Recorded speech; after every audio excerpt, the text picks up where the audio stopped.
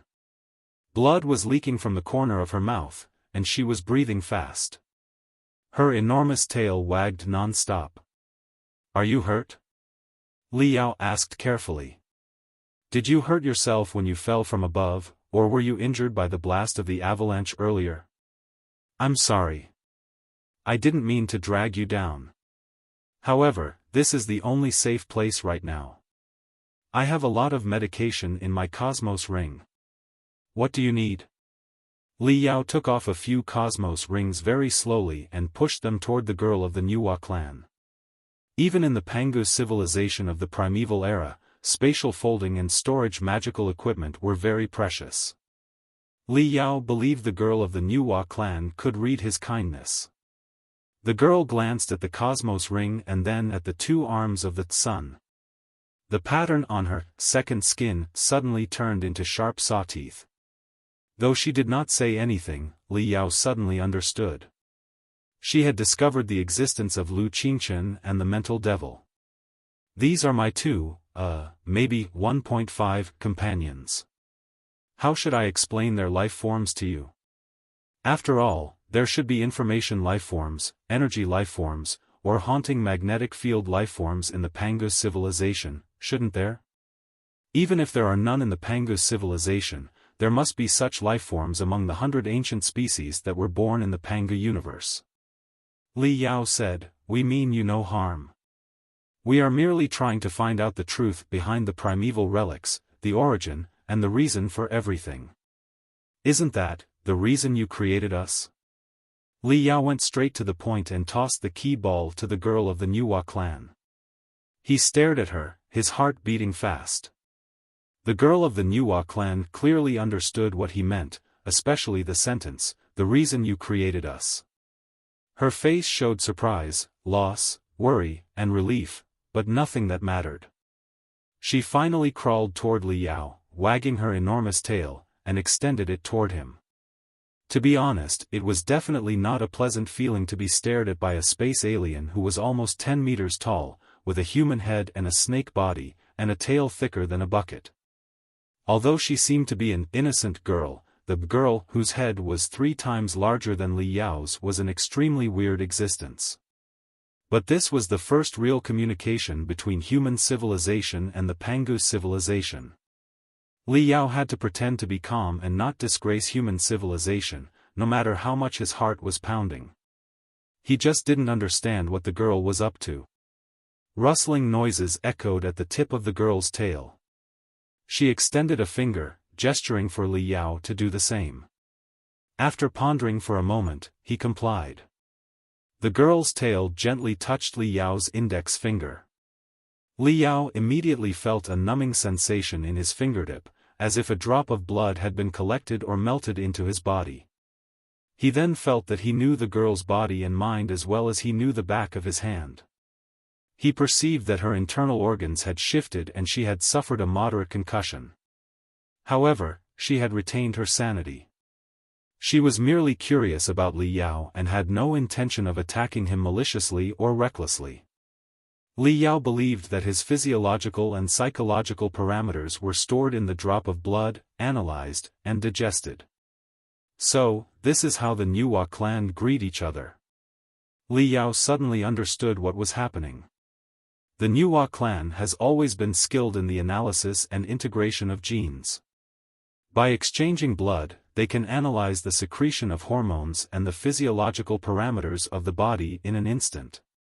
This allows them to determine the species, the level of civilization, and even the state of mind of the other party, whether they are good or bad.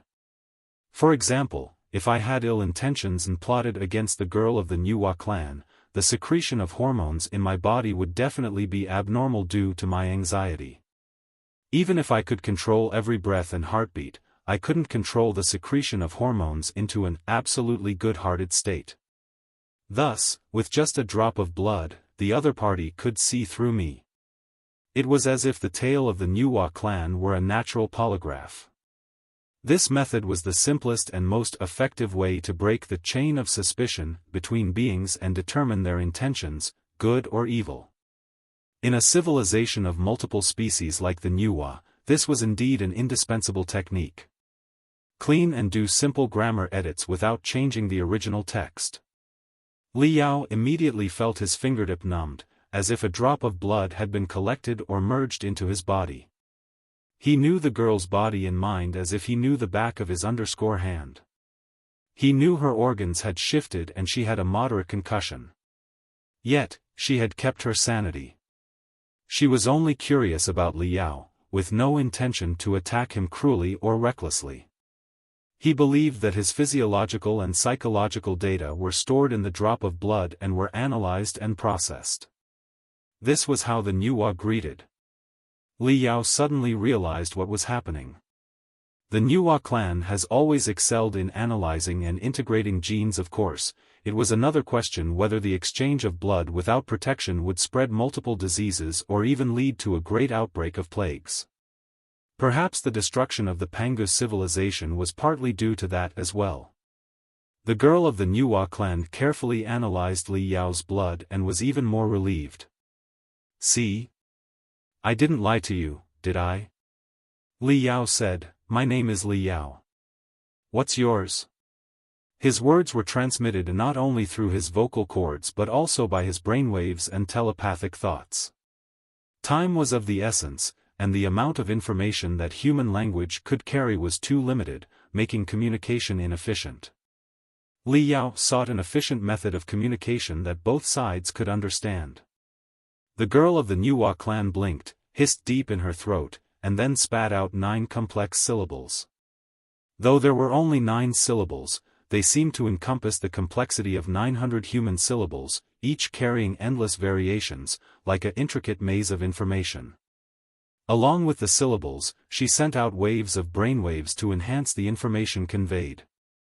This combination of syllables and brainwaves was clearly more advanced and efficient than Li Yao's. Li Yao simply repeated, "I am Li Yao. Who are you?" Using both spoken and telepathic communication, but her method was more sophisticated, with her brainwaves and syllables complementing each other, as if multiplying the impact of her language. Li Yao had discovered traces of the Pangu civilization's language in the relics of Kunlun and the underground palace of Pangu. He had studied the language of the primeval era intensely, and his brain, now as powerful as an array-type super-crystal processor after reaching the divinity transformation stage, aided his understanding.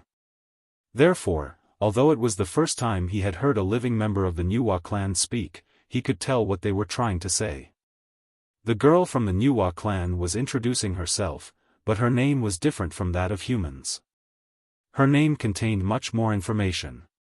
While humans usually have 2 or 3 names, the name of a Nuwa clan member was like a picture, a video, and even a subtle state of mind, emotions, and ambitions that were indescribable. Such a picture popped into Li Yao's head, a tall, magnificent, deep-eyed Nuwa struggling to crawl out of the mud on their primitive planet. She looked up at the sky, her eyes drawn to the enormous, bright moon, as if she had been enlightened. This was the ancestor of the Nuwa girl. The picture was her surname. If translated into human language, it would be something like, the observer of the moon. However, such simple and crude words diminished much of the vastness, antiquity, and depth of the image. In another picture, the girl and her father were looking at the gray sky of the city of silver in the primeval relics. They wanted to see the moon but could not glimpse any celestial bodies. They had never left the place in their entire lives and had never seen the bright moon of their homeland, the splendid new moon, or the gentle moonlight. They could only lower their heads and think of their homeland and family, places they had never been. Despite their sadness, for the sake of their homeland and family, they knew they would not return and see the moon for the rest of their lives, even at the cost of their lives. They had to fulfill their destiny and continue down the dark road where the moon could not be seen. This was the meaning behind the 9 syllables and the brainwave information that the girl of the Nuwa clan had analyzed. It was also the name her father, the leader of the manufacturing project, had given her. In the brainwaves transmitted by the girl, Li Yao saw a middle-aged woman with a wrinkled face, deep-set eyes, and a calm demeanor standing amidst hundreds of crystal towers. He also saw the bright gold embryo that once housed the Supreme Emperor. It seemed the girl's father had transformed his lifelong endeavors into a certain, spiritual imprint and embedded it into his daughter's name. She was indeed the Supreme Emperor's old friend, and this was certainly no coincidence. If the girl hadn't sensed the Supreme Emperor's presence from Li Yao, she wouldn't have detected the danger of the Avalanche and the pursuit of the mental devil, allowing her to be discovered. Li Yao couldn't explain the girl's name in the language of humans. No matter how he tried, he couldn't convey the saint-like devotion, the martyr-like sorrow, and the fearlessness of the girl's father. He could only use her surname and call her Moongazer. Seeing Li Yao deep in thought, 2 crescent arcs rose in the depths of the observer's bright eyes. The glow of her second skin softened, bringing warmth to Li Yao. Dozens of syllables flowed from her lips into Li Yao's mind, amplified by the brainwaves. "You are not him," a voice like a silver bell echoed in his head, accompanied by the image of a slowly spinning bright gold embryo. The girl was communicating with him in this manner. "But you have an aura very similar to his. Your strength is on par with most of the elite warriors of the Pangu clan and the Nuwa clan. Are you his genetic heir? It seems that the progenitor's time arc interference magical equipment is indeed effective. A long time has passed outside." The girl was talking about the Supreme Emperor. The progenitor she referred to was probably the black wall maker that humans called. If you are referring to the intelligent, carbon-based creature born from the bright golden embryo, then I am indeed not him. However, he holds a very important place in our civilization.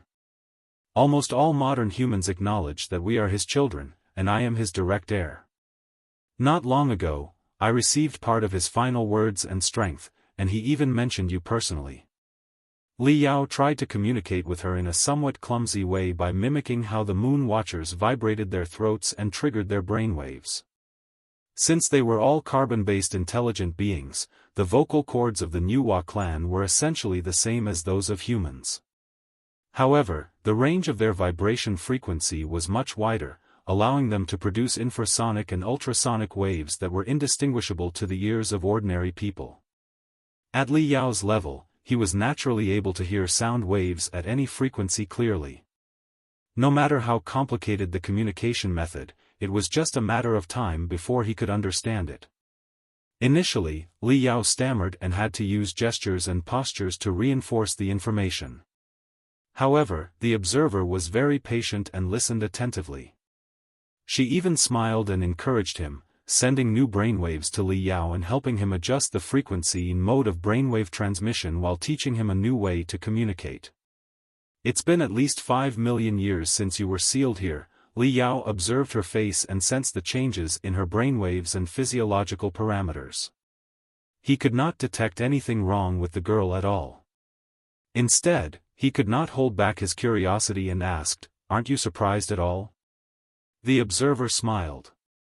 "Should I be surprised? For what? For, such a long time has passed, and your civilization is almost destroyed." Li Yao thought hard and decided that it was unnecessary and impossible to keep it a secret. The Moongazer serpent and her father must have learned the news through various channels. "I'm sorry. In the outside world, the glory of the Pangu civilization has faded. This is the age of human civilization. Every sector is filled with people like myself.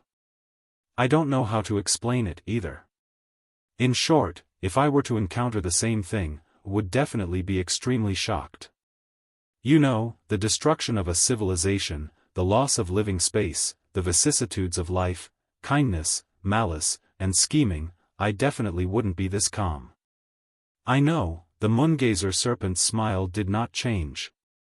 "Before our leader activated the time warp magical equipment, which was also when the Silver City was invaded by the tidal wave, we already knew the Pangu civilization was doomed. It was not the fault of people like you but the unforgivable mistake we made, a protracted, destructive civil war. But then again, I've been living here since I was a little girl. I've seen the relics and remains of 100 ancient civilizations, all of which were once prosperous and dominated the entire Pangu universe. They were our common ancestors and brothers. Yet, they were all destroyed, many by their own hands in bloody civil wars. I've become accustomed to everything. What reason do I have to think that the Pangu civilization is different from the rest? Creation and annihilation are the two sharp edges of the sword of evolution. Our civilization did not escape the cruel laws of nature. It reached its end and became the 101st ancient civilization to fall. That's all. Right now, the last wise men and warriors of the Pangu civilization are doing everything they can with their determination and courage to turn the tide and fight for a slim chance of survival to restore our civilization. Because the magical equipment of time warp change has been activated for the first time in billions of years, human civilization has been drawn into an unpredictable test.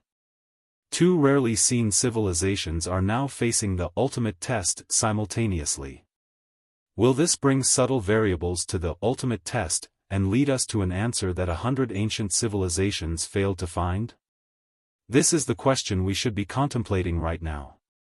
Otherwise, not only will the Pangu civilization be frozen in the crystal coffin of the 101st obliteration civilization, but human civilization will also become the 102nd obliteration civilization and be buried together with the Pangu civilization.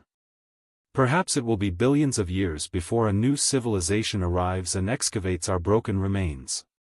This is probably not the outcome you desire, is it? Under these circumstances, I don't think there is a need for wariness or hostility. After all, everyone born in the Pangu universe is a descendant of the progenitor. We are different variants of the same carbon-based intelligent life, representing different directions of evolution and solutions.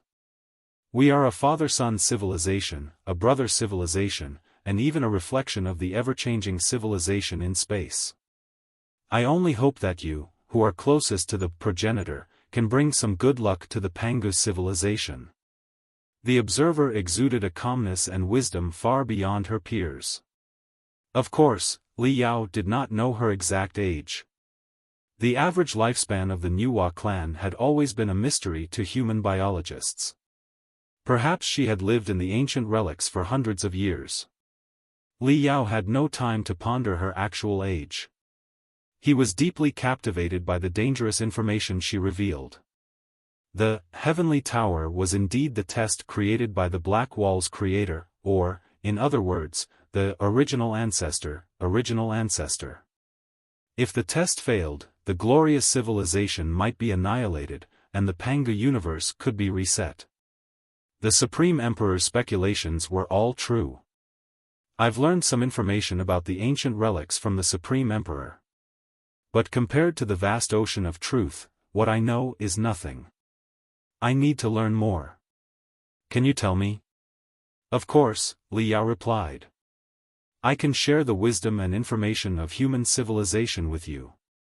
Today, after hundreds of thousands of years, we have the latest intelligence about the Panga universe and even part of the speculation and evidence about the multiverse.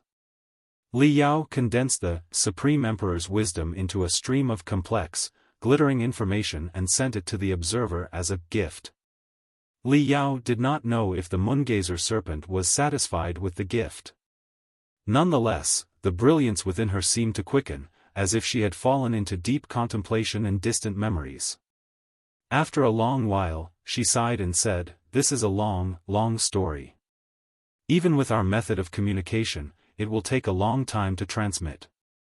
Thankfully, this place is safe, and the avalanche and volcanic eruption above our heads will continue for a long time. In the meantime, other testers, not just us, will not be able to go anywhere. The entrance to the higher level of the tower is hidden in the deepest part of the volcano. Only when the volcano erupts and releases more than 95% of its energy can the testers venture into the slightly cooled magma lake. Until then, we will all be on the same starting line." Supreme Emperor. Humans. Prehistoric war. Demons. Vulture Li Yao. Or rather, the new generation information life forms, energy life forms, and magnetic life forms, which are no longer bound by carbon-based intelligent life forms. What a splendid, unbelievable new universe. To show his sincerity, Li Yao compiled the general picture of the Panga universe into a super-compressed data package and added some insignificant details about himself, including how he grew from a nobody in the magical equipment graveyard into the top expert of the Panga universe in just 100 years. Even with the unique brain structure of the Panga clan, it still took a considerable amount of the observer's cognitive power to fully analyze and digest the information. The girl was dazed for a long time before she looked at Li Yao in a different light. Compared to your story, mine is neither as colorful nor as boring. In exchange, the young girl of the Nuwa clan told Li Yao her story, combining brainwaves and sound waves. I've been staying in the primeval relics since I was born. At the time, I didn't realize a bigger world existed outside, nor did I understand how complex, bizarre, and unpredictable the world inside the primeval relics was compared to the vast and stable world beyond. Perhaps you've already discovered that the space inside the primeval relics occupy is a fragment of many sectors. Or, to put it more precisely, the entire primeval relic is a conglomeration of wormholes. It functions like a transportation hub in all directions. Countless invisible tunnels leading to four-dimensional space are interconnected here, forming a maze and a riddle that hundreds of civilizations failed to solve over billions of years. These features endow the ancient relics with unpredictable qualities. In this place, the continuity and stability of time and space are disrupted. It's possible for it to be a hot summer day here, but 100 meters away, there's nothing but snow, or perhaps the blossoming of colorful flowers. 100 meters away, a carpet of black and white fungi creates rigid images. In my childhood, I used to chase butterflies through the flowers, only to find that the butterflies turned into burning flames in the blink of an eye, which then turned into countless stars that vanished with the wind, as if they were being reborn as fireflies. My fingers, once reaching for them, would transform into colorful fireworks that blossomed in the swirl of time and space. Overall, this is the nature of this place. All inherent and stable rules can be broken. Any strange thing can happen. The most disciplined and prudent experts may die in the strangest and most miserable ways, while the crazy lunatics might live longer. According to my father, there were only two outcomes for the first batch of researchers and adventurers who entered the ancient relics. They would either be terrified by the omnipresent weird radiation, have a mental breakdown, or be faced with the eerie relics of civilization. Alternatively, the rules, formulas, and theorems they had studied their entire lives would be shattered by the unconventional objects inside the ancient relics. They would then try to capture the elusive rules within, in order to find the objective truths, only to waste their lives in depression, like moths chasing the sun, never reaching their goal. Because of this, the researchers and adventurers who entered the primordial ruins later had to seal most of their emotions and willpower to survive in the nightmarish environment. Of course, for the innocent children born and raised in this kaleidoscope-like world, who are accustomed to seeing things that defy common sense, the amazing techniques and even magical powers are considered objective. It is rare for them to have a mental breakdown before starting their research. Therefore, until irregular brain waves are detected, there's no need to completely suppress their emotions. While the Moongazer serpent was speaking, in Li Yao's mind, the city of silver, with its skyscrapers as smooth as mirrors, was transformed into blooming flowers from a distant star, turning the city, built on the bodies of 100 ancient civilizations at the heart of the primordial ruins, into a swirling kaleidoscope. In my childhood, there were two kinds of fascinating games. One was exploring the wilderness with my companions in secret, studying the corpses of ancient civilizations that perished in this place. The other remarked, you know, when you spend your childhood among the relics and remains of 100 ancient civilizations, when you learn that 100 glorious ancient civilizations have vanished, and when you see war machines nearly 100 meters tall rusting and riddled with holes, your view of the world, civilization, and the universe becomes very unique. Perhaps, in your eyes, time and space are both stable. Civilization is the glorious result of billions of creatures working together for billions of years, and the universe is a boundless ocean.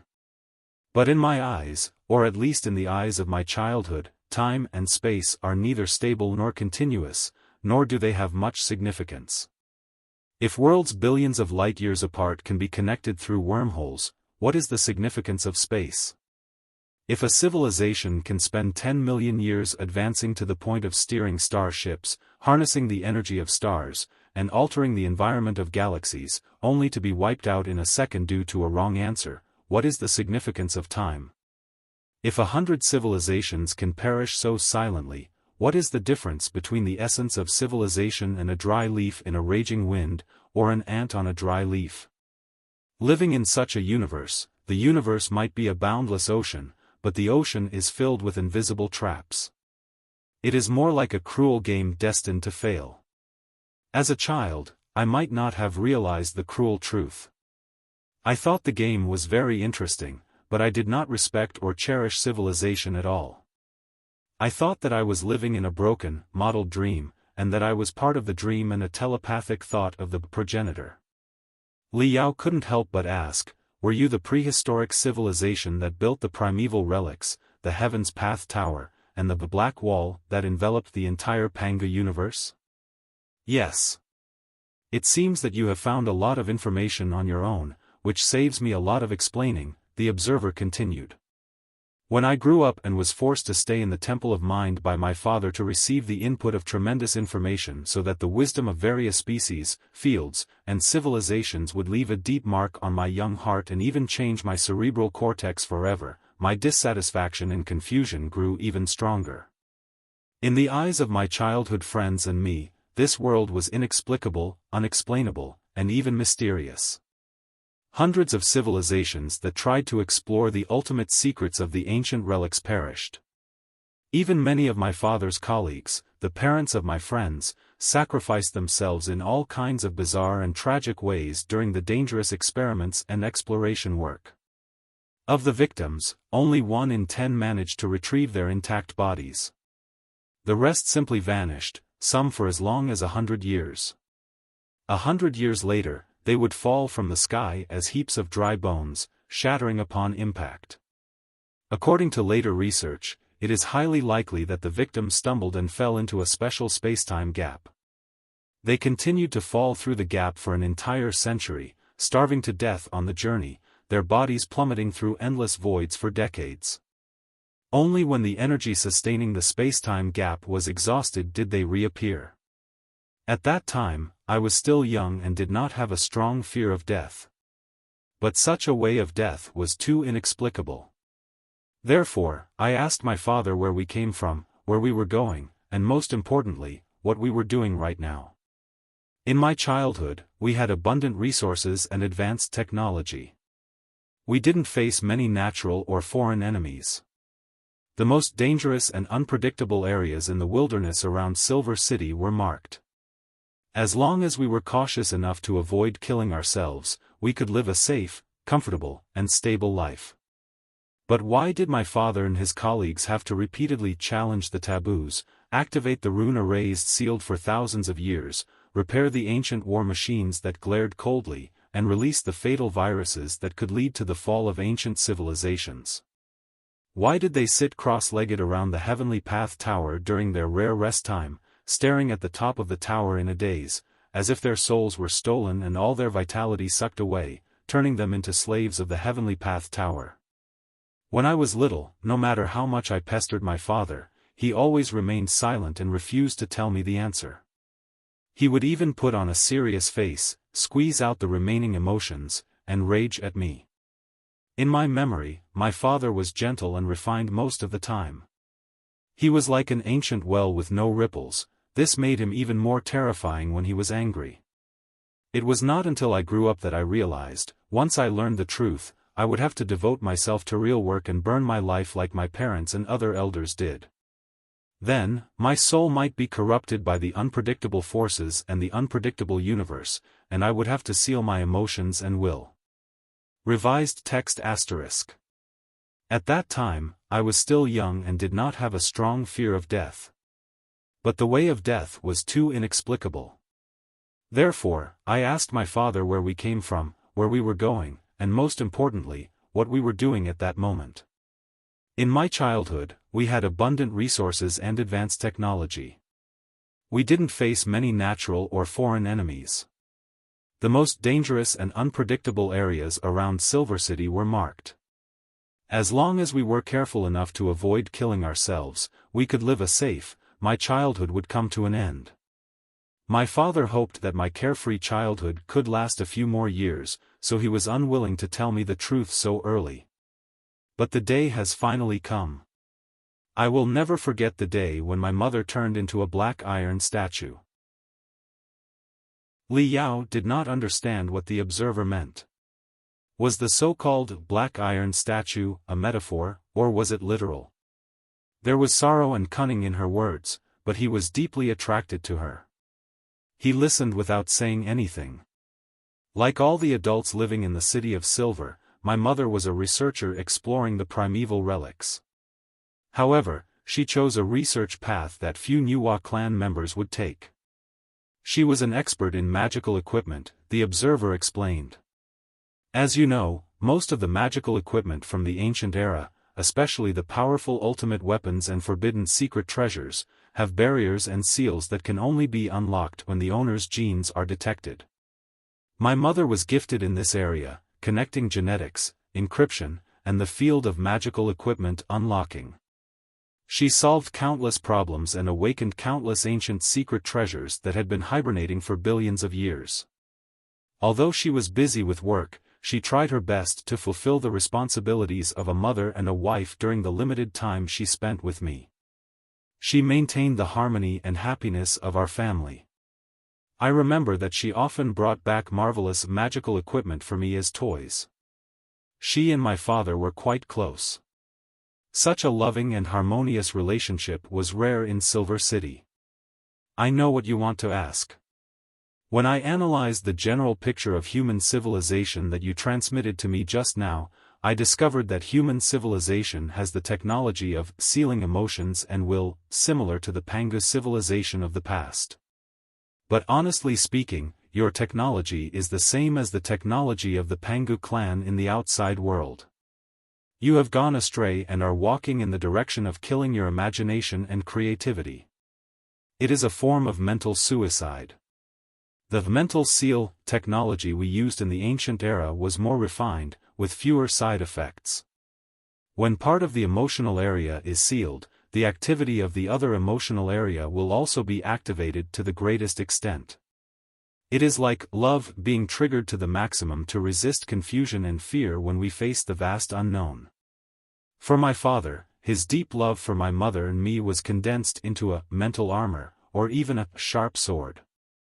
Only in this way could he walk the never-ending road of exploration alone. My mother and I were the pillars of his mind, the symbol of a home he had never seen before.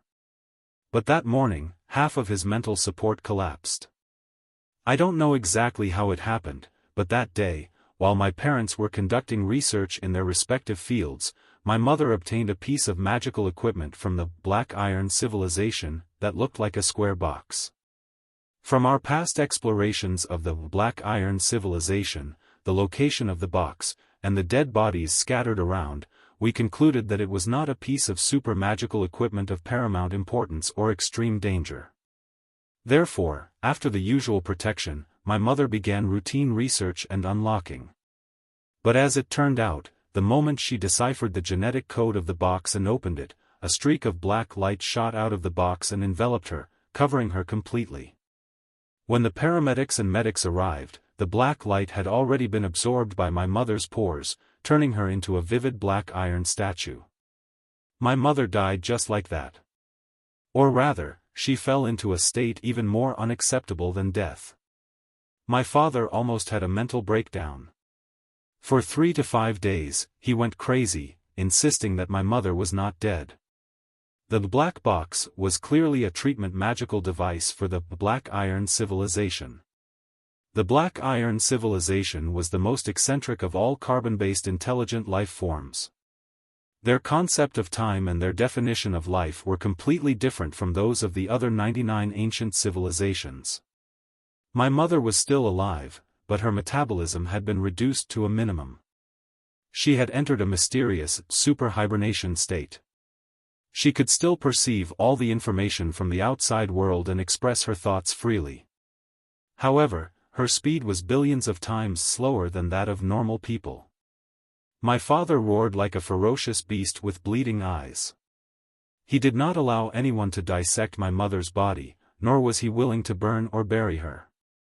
He moved her body, now a black iron statue, back to our home and placed it next to his sleep capsule. He even dressed the statue in her favorite clothes. Every day when he returned home, he would lean his head on the statue and talk to it as if my mother were still alive. Even though I was still an ignorant child at the time and strange, appalling things happened daily in the ancient relics of Silver City, the blow to my heart was incomparable. One night, when my father mumbled to the black iron statue of my mother, I finally could not bear it any longer and begged him to tell me everything. After a long silence, he heaved a deep sigh and fulfilled my request. Li Yao was both surprised and awed. At that moment, he felt refreshed and realized that the next step held the most important secret. As expected, the observer's brainwaves were several times more intense than before. An astronomical amount of information flooded into Li Yao's brain non-stop.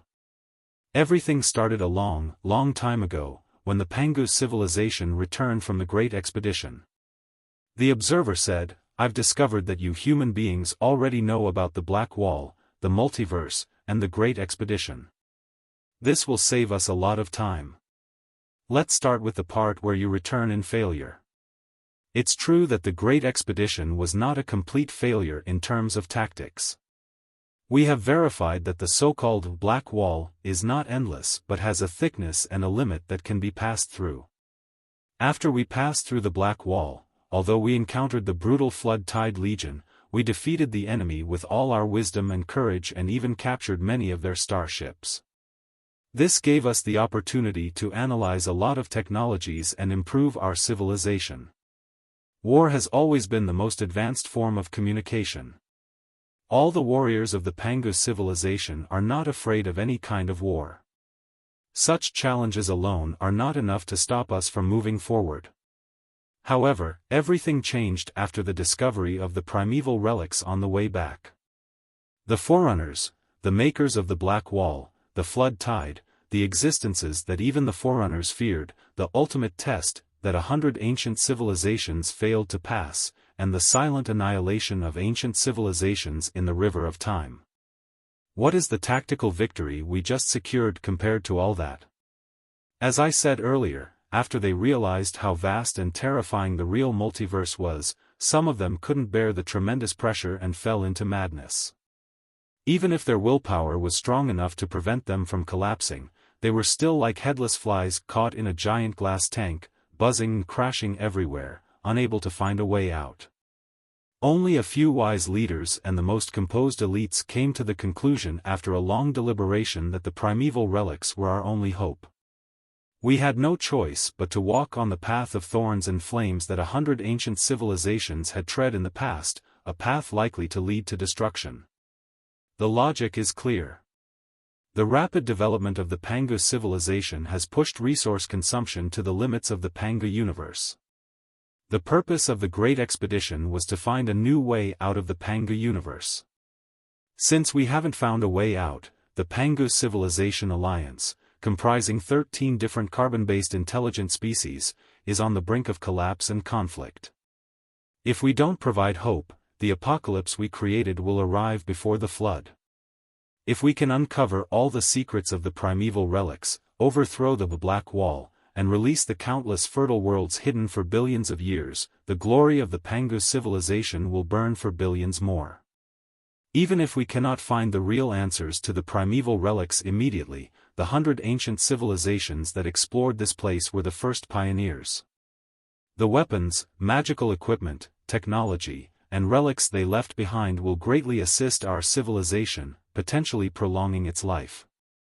Moreover, the expedition fleet has captured a large number of the Flood Tide Legion and their starships outside the Black Wall. Before we fully analyze and uncover all their secrets, it's too risky to bring them back to the densely populated central area of our civilization. We must study them in an isolated location to minimize potential losses if we lose control. Therefore, the expedition fleet was divided into two groups. Some of the best warriors and explorers stayed on site and established the forward bases that belonged to the Pangu civilization, or the City of Silver, as you called it.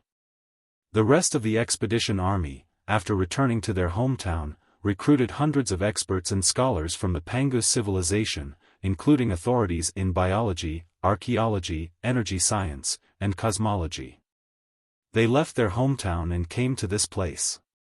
From the first day of their arrival, the experts and their families were very clear that it would be difficult for them to return to their hometown for the rest of their lives.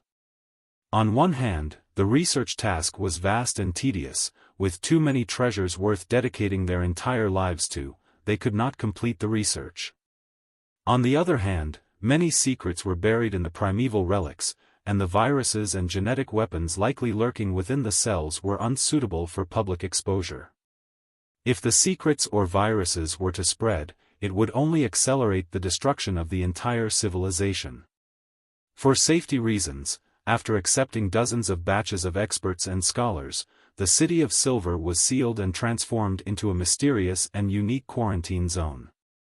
The researchers and leadership who knew the inside story referred to it as the Heavenly Palace. An image appeared in Li Yao's mind. One bizarrely shaped, magnificent warship after another transported the warriors, sages, researchers, and academic authorities of the Pangu civilization to the entrance of the ancient ruins. Before they left the starship and entered the primitive ruins, they had all signed a contract and made a solemn vow. From now on, they would be isolated from the world and dedicate their lives and souls to uncovering the mysteries of the ancient civilization. They would not be able to return to their homeland until the enigma of the ancient civilization was solved and the Black Wall that bound it was demolished.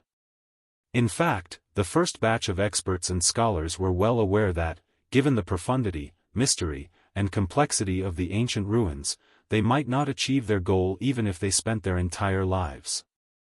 The best they could do was to create a new foundation with their lives so that their descendants could stand on their shoulders and reach their destination.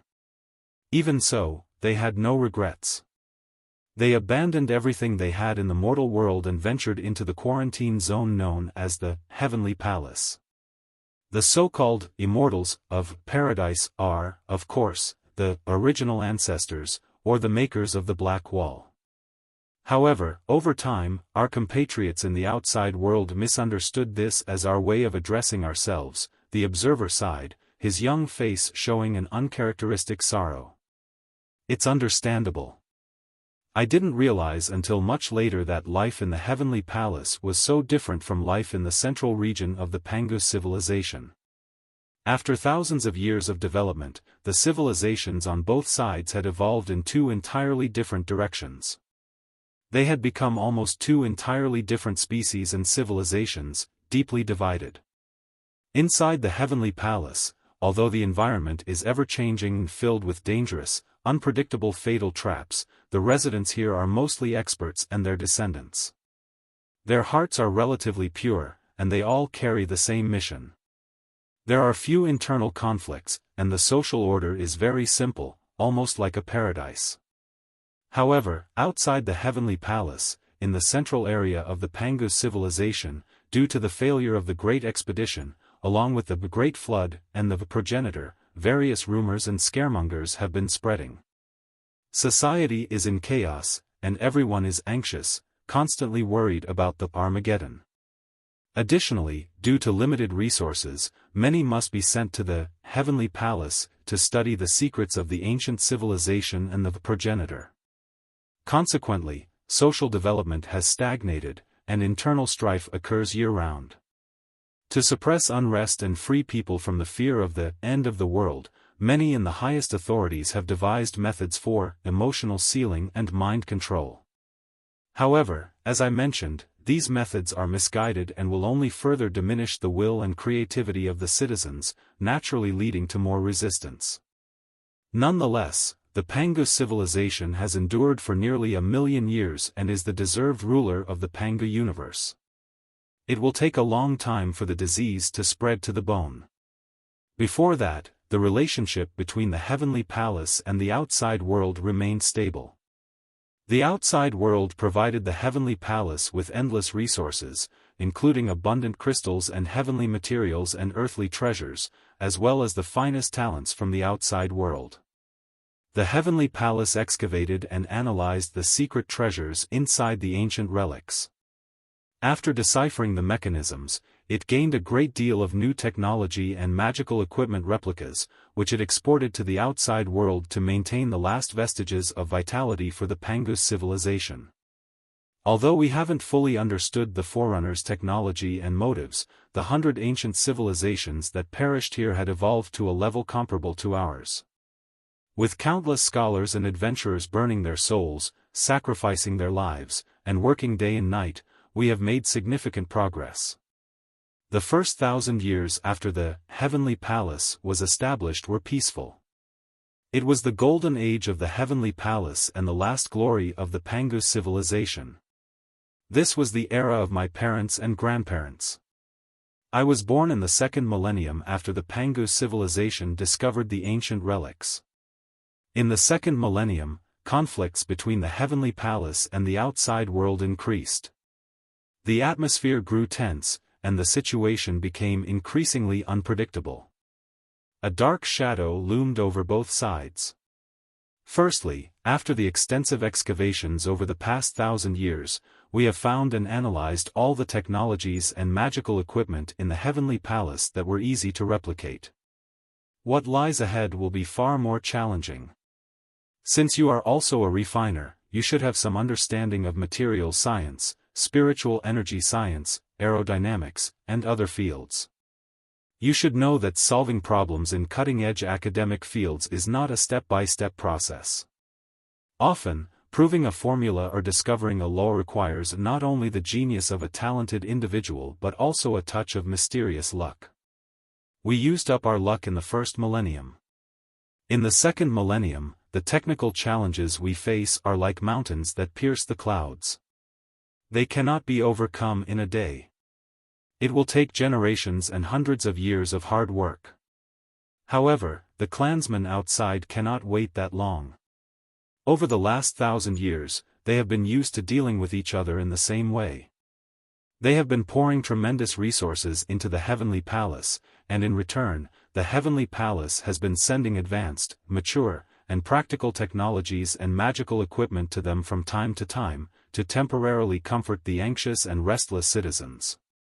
But now, after 100 years, we haven't delivered many valuable technologies or magical equipment to the outside world, while the outside world has to maintain a significant input of resources. It is inevitable that the leaders of the outside world and those in the highest authorities of the Pangu civilization will feel discontent and doubt. In retrospect, when we were building the Heavenly Palace and recruiting researchers and explorers, we made a very serious mistake. We recruited the top experts, scholars, and researchers in the cutting-edge fields of the entire civilization into the Heavenly Palace. Those left outside were all the top politicians and soldiers. While there was an academic committee as a bridge of communication between the two parties, the scholars who stayed in the committee were all second-rate. The mindset of experts, scholars, politicians, and soldiers is completely different. No matter how we explain the difficulties of our research and the importance of maintaining a continuous investment of resources, they simply turn a deaf ear to us and demand that we produce research results as soon as possible. Otherwise, they will reduce our investment in the Heavenly Palace, or even send a team of inspectors to liquidate the work of the Heavenly Palace over the past 1,000 years. There was obvious disappointment and regret on the observer's face. But Li Yao did not think so. The observer had been living in the primeval relics since he was a child. He was a pure scholar who grew up in a laboratory and, naturally, did not know the complexity of the world or the perils of humanity. On the other hand, Li Yao had dealt with the Federation, the Imperium, and the Sanctuary Alliance before. His wife had also been the Speaker of Parliament.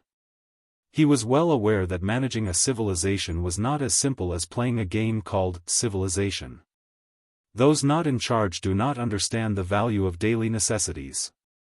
The observer thought continuous resource delivery was an easy concept, but in the outside world, it could cause a riot, or even a power struggle between the imperial court and the underworld. Thousands might have to tighten their belts or starve.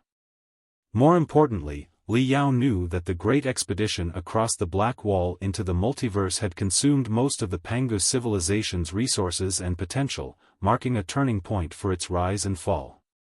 In the millennia to come, the Pangu civilization's resources would certainly dwindle. Furthermore, the rumors of an imminent flood and end of the world were corrupting social order. Resentment was spreading, and supreme authority was being undermined. Under these conditions, they not only had to maintain social order and force citizens to tighten their belts but also send massive resources to Paradise. The supreme authorities of the Pangu civilization must have been racking their brains. If the Heavenly Palace could produce continuous research results, the highest authorities might still manage to maintain such a deal. But when the Heavenly Palace failed to produce any valuable research results for 100 years, how could the highest authorities convince all the citizens to tighten their already stretched belts further? The experts and scholars of the Federation and the Imperium had examined the political system of the Pangu civilization before. For the most part, the Pangu civilization did not have an arbitrary ruler, it was still a republic negotiated by various tribes. Therefore, there was no single dictator who could unconditionally, unprincipledly, and unlimitedly provide resources to the Heavenly Palace. Any supply of resources would certainly be scrutinized by institutions such as the Parliament. On the other hand, the Heavenly Palace contained too many secret treasures that could potentially destroy the world. No civilization with a perfect system would allow such a force to be controlled by a small group of people. Even the observer himself had noted that, after 1,000 years of development, the scholars inside the Heavenly Palace and their compatriots in the outside world had drifted apart and almost evolved into two different civilizations. Therefore, it would not be surprising if, after the Heavenly Palace failed to produce anything of value for 100 years, their compatriots in the outside world grew suspicious and marched into the Heavenly Palace to conduct a thorough investigation.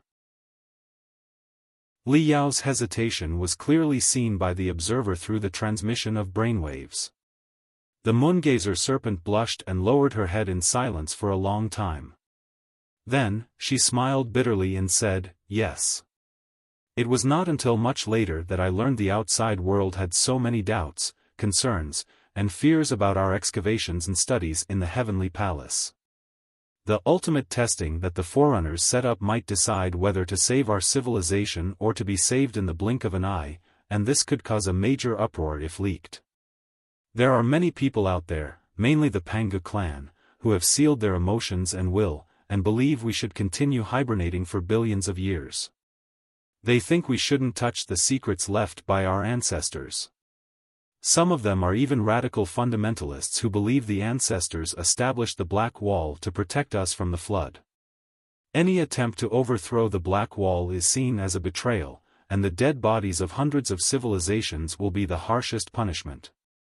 Of course, there are also countless others, mainly those who are passionate, impulsive, and adventurous.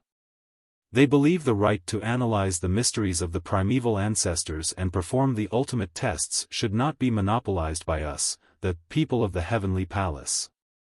Instead, the primeval relics should be accessible to all, and the collective wisdom and courage of everyone should be used to solve the problems together. For the majority of ordinary people, the potential cost of their entire civilization being destroyed instantly is too great to bear. The mere thought of it is enough to drive them to the brink of a mental breakdown. Why should they believe that we would be different, that we would succeed where hundreds of ancient civilizations have failed? They believe that our operation was purely a suicide of civilization and that we were merely moths darting into flames. Therefore, they supported the views of the fundamentalists of the Pangu clan from the beginning, imposing tremendous pressure on the highest authorities to halt exploration and research inside the primeval relics and evacuate all the people of the Heavenly Palace. In the end, the messy and chaotic ideology grew more rampant until it turned into a torrent that was about to engulf the Heavenly Palace, Li Yao remarked. In fact, it is not unreasonable to think that you are committing suicide from the perspective of ordinary people. After all, hundreds of civilizations have failed. But we have no other options, the moongazer serpent shouted. Do you think the 100 ancient civilizations were all brawn and no brains? Did you think the suicidal genes deep within their genes drove them to do stupid things? Even if the first 20 civilizations did not know the formidability of the ultimate test and were fooled, the dozens that followed had already discovered the relics and corpses of the previous civilizations and knew the dangers of the ultimate test. Why did they still march forward without regret? The reason is simple. When the civilizations could discover and explore the ancient relics, their own civilizations had already reached their peak and passed the turning point of decline. Their populations exploded, resources were scarce, and society was in chaos. Their killing techniques and war machines reached the peak of perfection, and they even developed weapons capable of destroying themselves and the planet instantly. They were going to die anyway and could only watch their civilizations perish. Even the wisest scholars and the bravest warriors could not stop them. Therefore, with no other options, they risked entering the primeval relics, trying to save their civilizations through the ultimate test. The same goes for the Pangu civilization. Of course, we can retreat from the primeval relics and seal the place. But even so, it will not solve the ultimate destruction that our civilization faces. The only thing we can do is to delay our demise by thousands of years. Is there a difference between instantaneous destruction and being suffocated in an airtight iron house? If there is a difference, the latter will only reveal the ugliest side of our civilization before our destruction. It will be a humiliating death.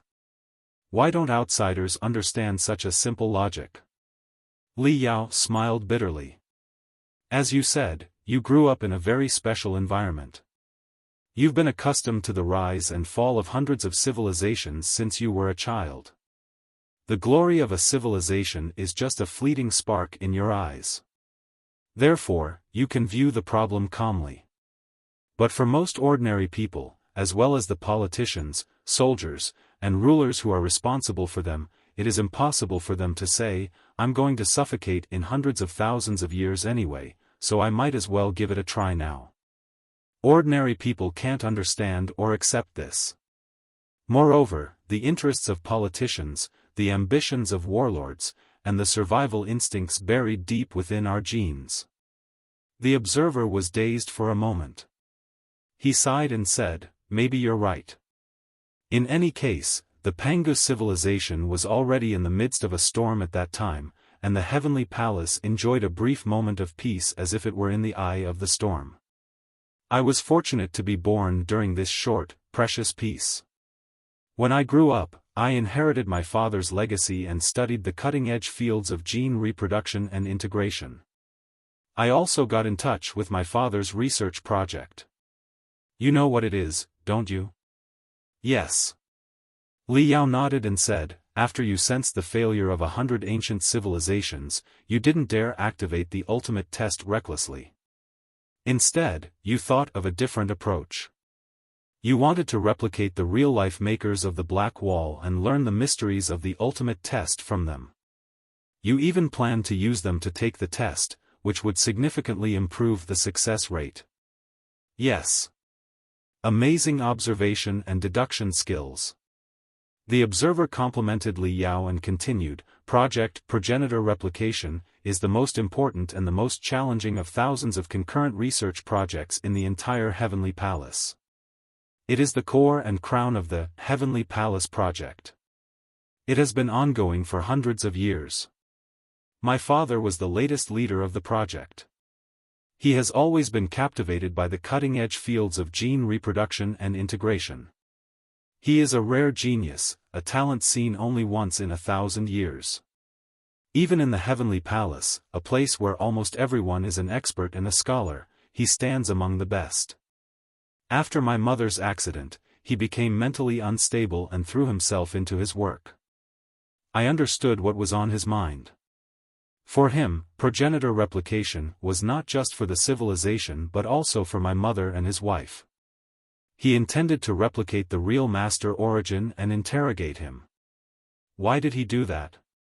Why did the Forerunners seal everything behind a black wall when they found a sea of stars rich in resources? Why did the Originator create everything with his own genes and countless civilizations, only to destroy them time and time again? Why did the primeval Lord of Heaven leave such abundant treasures and advanced knowledge for the civilization of his children and grandchildren, only to set up a bizarre riddle with no correct answer, as if it were a cruel joke that gave hope to a civilization and then took it away, pushing it into the abyss of desperation? At first, I didn't understand why my father was so obsessed. I thought he was on the verge of a mental breakdown and needed special measures to suppress the emotional area of his brain. Otherwise, he might have become mentally deranged like many other uncles and aunts, shouting and waving his hands, turning into a lunatic. However, my father's willpower was unbelievably strong. No matter how miserably and hysterically he cried while leaning against my mother's black iron statue in the middle of the night, he would always return to normal the next morning. With red eyes, he would go back to the laboratory and focus on his research, not making a single data error. In the beginning, I didn't understand why my father was so determined. I thought he was on the verge of a mental breakdown and needed special measures to suppress the emotional part of his brain. Otherwise, he might have become mentally deranged like many other uncles and aunts, shouting and waving their hands, turning into lunatics. However, my father's willpower was incredibly strong. No matter how miserably and hysterically he cried while leaning against my mother's black iron statue in the middle of the night, he would always return to normal the next morning. With red eyes, he would go back to the laboratory and focus on his research, not making a single data error. Under the influence of my father, I gradually began to doubt whether my mother was truly dead. Although she had no heartbeat, breath, or metabolism, and her cells had all mutated into an unknown substance, could her soul still be stored in this mysterious substance, waiting to be reunited with her family one day? I thought of the researcher who fell into a space crack and didn't reappear until 100 years later. Is it possible that my mother's soul has fallen into a non-existent crack and is struggling and groping in the maze of the void? As long as she and we don't give up, we will find the exit one day. Therefore, like my father, I became a little lunatic. I couldn't wait to find a progenitor, to figure out what was going on and ask if there was any way to rescue my mother. At that time, after hundreds of years of experiments, we had already duplicated a batch of intelligent, carbon-based creatures with 100% of the primeval genes, humans like you. However, those humans were just simple piles and assemblages of the primeval genes. They were all fakes, or rather, still hibernating because the mysteries of the genes had not been unlocked. No matter how they were studied and hypnotized, they could not tell us anything about the primeval mysteries billions of years ago. Naturally, those humans were not the targets I was looking for. Thankfully, right at this moment, my father made a major breakthrough in his research. He had indeed bred a very special, progenitor embryo. Li Yao thought of something and exclaimed, "That's the Supreme Emperor. It's true that I've never seen such a marvelous fetus before. It had a strong self-awareness even before it was born and could communicate with me by manipulating other people's brainwaves," the observer explained. "At first, I was just trying to find a way to wake up my mother through it. But as our communication deepened, I became fascinated by the primordial memory pieces it released. I even considered it a living person and sincerely made friends with it. You said that it still remembered me, its good friend from the embryo era, after it was born as him. I'm both moved and touched when I think about it." "I see," Li Yao said, taking a long breath in relief. The observer had connected the dots, but he was still confused. If the project Replicate the Originator is so important and the Supreme Emperor has made significant progress, why was it terminated all of a sudden? Was it really as the Supreme Emperor speculated, that you were forced to abort it due to fear of losing control over the ability he revealed? No, at least not the main reason, the observer shook his head. We have a deep understanding of the Forerunner's formidable power. To have created such an enormous ancient relic and a mysterious tower. To have wiped out 100 ancient civilizations so easily after billions of years of destruction, the Forerunners must be unimaginably strong. If we were afraid of the Forerunners, we wouldn't have started the project to replicate the Forerunners in the first place. The main reason we stopped the project Progenitor Replication and even sealed off the entire primeval relic isolating the Heavenly Palace from the outside world, was the dissemination of forbidden technology and the Civil War. Oh? Li Yao asked, "What do you mean by leak? Isn't the technology in the Heavenly Palace shared with the outside world?" "Yes and no," the observer explained. When the Heavenly Palace was established, all the experts, scholars, and researchers swore that all the technology and mysteries within the primeval relics belonged to all species of the Pangu civilization. No species or individual could claim them as their own. Over the next 2,000 years, we kept our vow and disseminated most of the technology without reservation. However, as you know, many dangerous military technologies are hidden within the primeval relics, including methods to manufacture weapons of mass destruction or deadly viruses. If these were to spread, our civilization would be doomed. The top experts in the Heavenly Palace are well aware of the hazards of this technology. Given that the entire Pangu universe is in a relatively peaceful phase, is it necessary to develop a genetic weapon that can instantly kill an entire galaxy of intelligent creatures? Thus, many of these technologies have been sealed by the top experts of the Heavenly Palace. They did not study them in depth, and naturally, they did not spread to the outside world. However, the politicians, soldiers, and schemers in the outside world had different ideas. Under the pretext of resisting the incoming flood, they continuously pressured the experts in the Heavenly Palace to produce more advanced and destructive military technology. When rejected, they resorted to infiltrating the Heavenly Palace, bribing some experts, and stealing a significant amount of technology to study outside. The situation worsened. At the most critical moment, they even stole many secrets about the Flood Tide Legion and conducted thousands of dangerous experiments outside, causing the forbidden technology to completely lose control. It must be noted that the research on starships and captives of the Tidal Tide Legion was conducted in the Heavenly Palace because the place was isolated from the rest of the world. Even if the Flood Tide Legion posed unknown dangers and infectious risks, the potential losses could have been minimized. However, their hasty approach allowed part of the Tidal Tide Legion's strength to spread out. It was even possible that the Pangu clan and the Nuwa clan in the outside world could have been corrupted into new members of the Flood Tide Legion. Who knows if such factors played a role in the civil war that broke out later. What was most intolerable for the Temple of Immortals was their spying and stealing of the Progenitor project. The people of the Heavenly Palace were well aware of the power contained in the Progenitor. When they duplicated the Progenitor, they took thorough safety measures, paying close attention to every clone, even though they seemed too weak to catch a chicken or have any strength. No mistakes were allowed.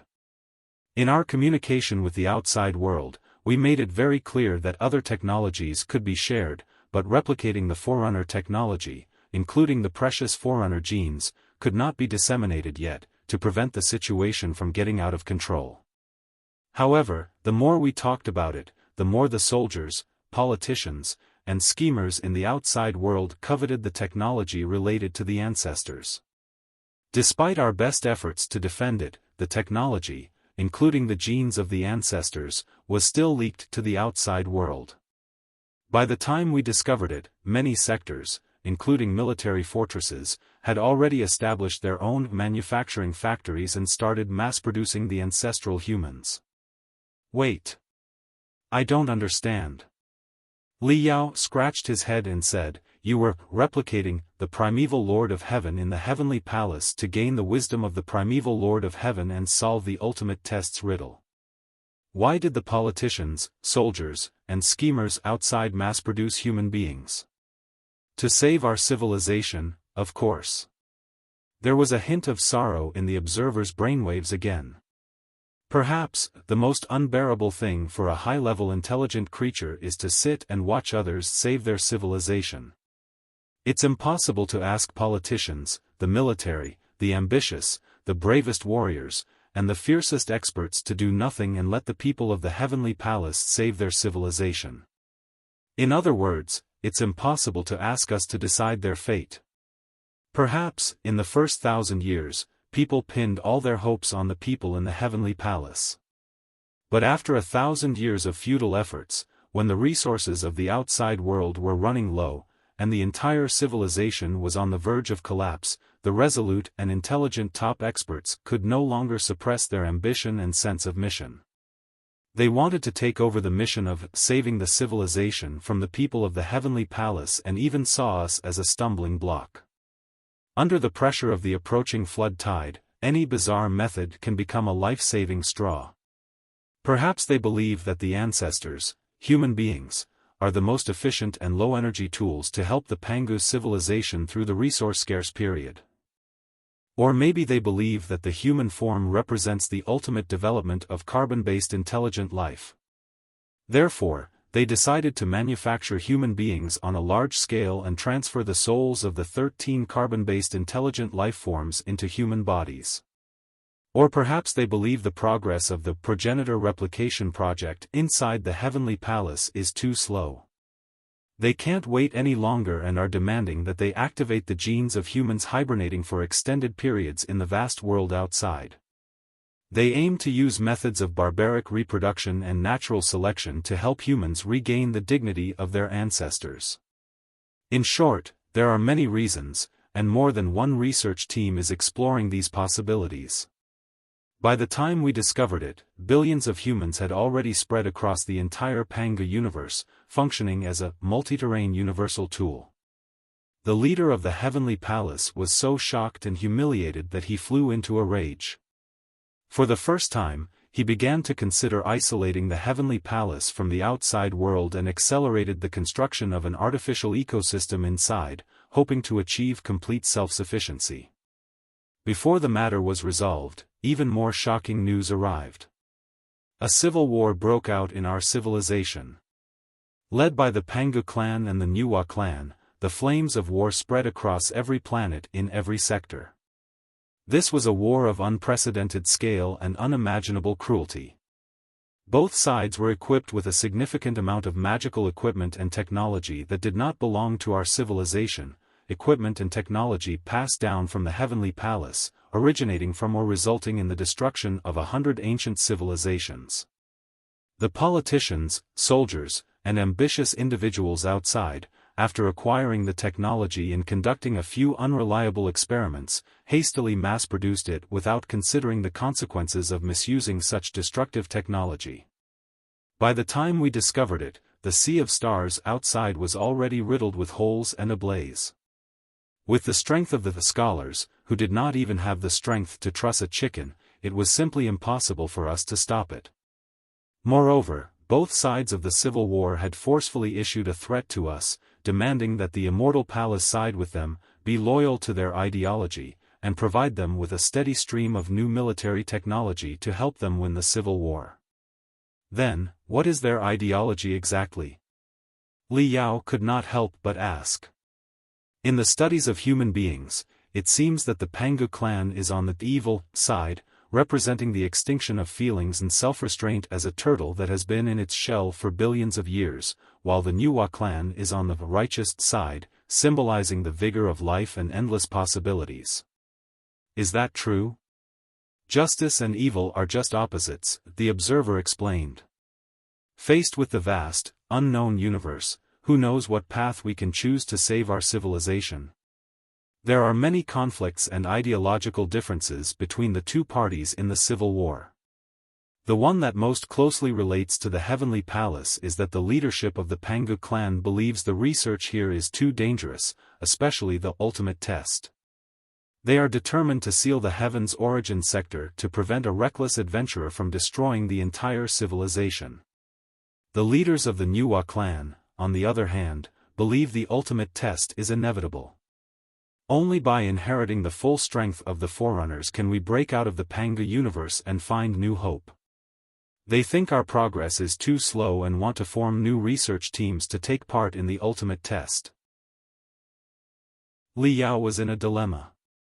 Indeed, as the observer had said, the line between good and evil had become blurred.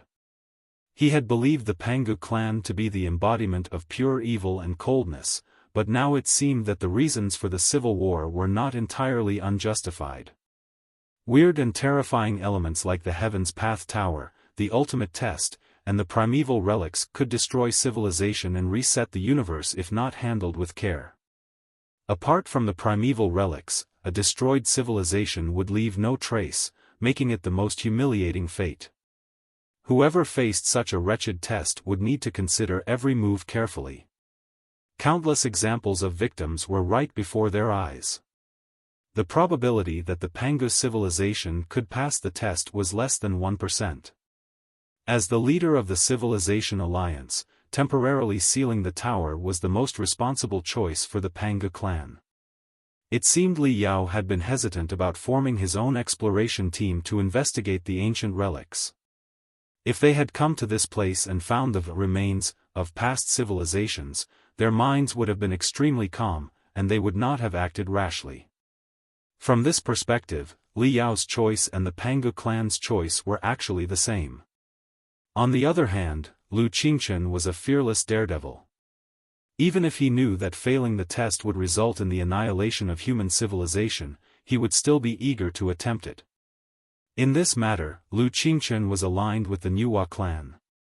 The question remained, between the Pangu clan and the Nuwa clan, between Li Yao and Lu Qingchen, which choice was the right one to move history forward and save their civilization? They didn't know. They really didn't. Faced with the vast, unknown sea of stars, the only thing they knew was that they knew absolutely nothing. Li Yao sighed and listened to the observer. The following story was simple. The people of the Heavenly Palace knew that a civil war had broken out in the outside world, and the ideologies of both sides were something they could not agree with. The scholars, who were willing to sacrifice dozens of generations to save their compatriots and civilization, were even less willing to provide destructive weapons to help the ambitious slaughter their own people. Therefore, they chose to seal the primeval relics and completely cut off the heavenly palace from the outside world. They even devised various ways to hide the entrances to the primeval relics, making them a whole different world. For a time, their methods were indeed effective. No matter how heated the civil war outside, no matter how many sectors were burnt to the ground and how many experts perished, the storm of destruction never reached the heavenly palace. Unfortunately, they could not remain hidden forever. It had been a long time since the Pangu civilization discovered the primeval relics. With advanced space navigation technology, it was possible to map the patterns and trajectories of the entrances to the relics precisely. As the civil war intensified, the capabilities of both parties plummeted. When they were about to perish together, the importance of the heavenly palace became increasingly clear. At this point, it was safe to say that whoever controlled the heavenly palace would win the civil war and become the new master of the Pangu civilization, ready to implement their ideology to the end.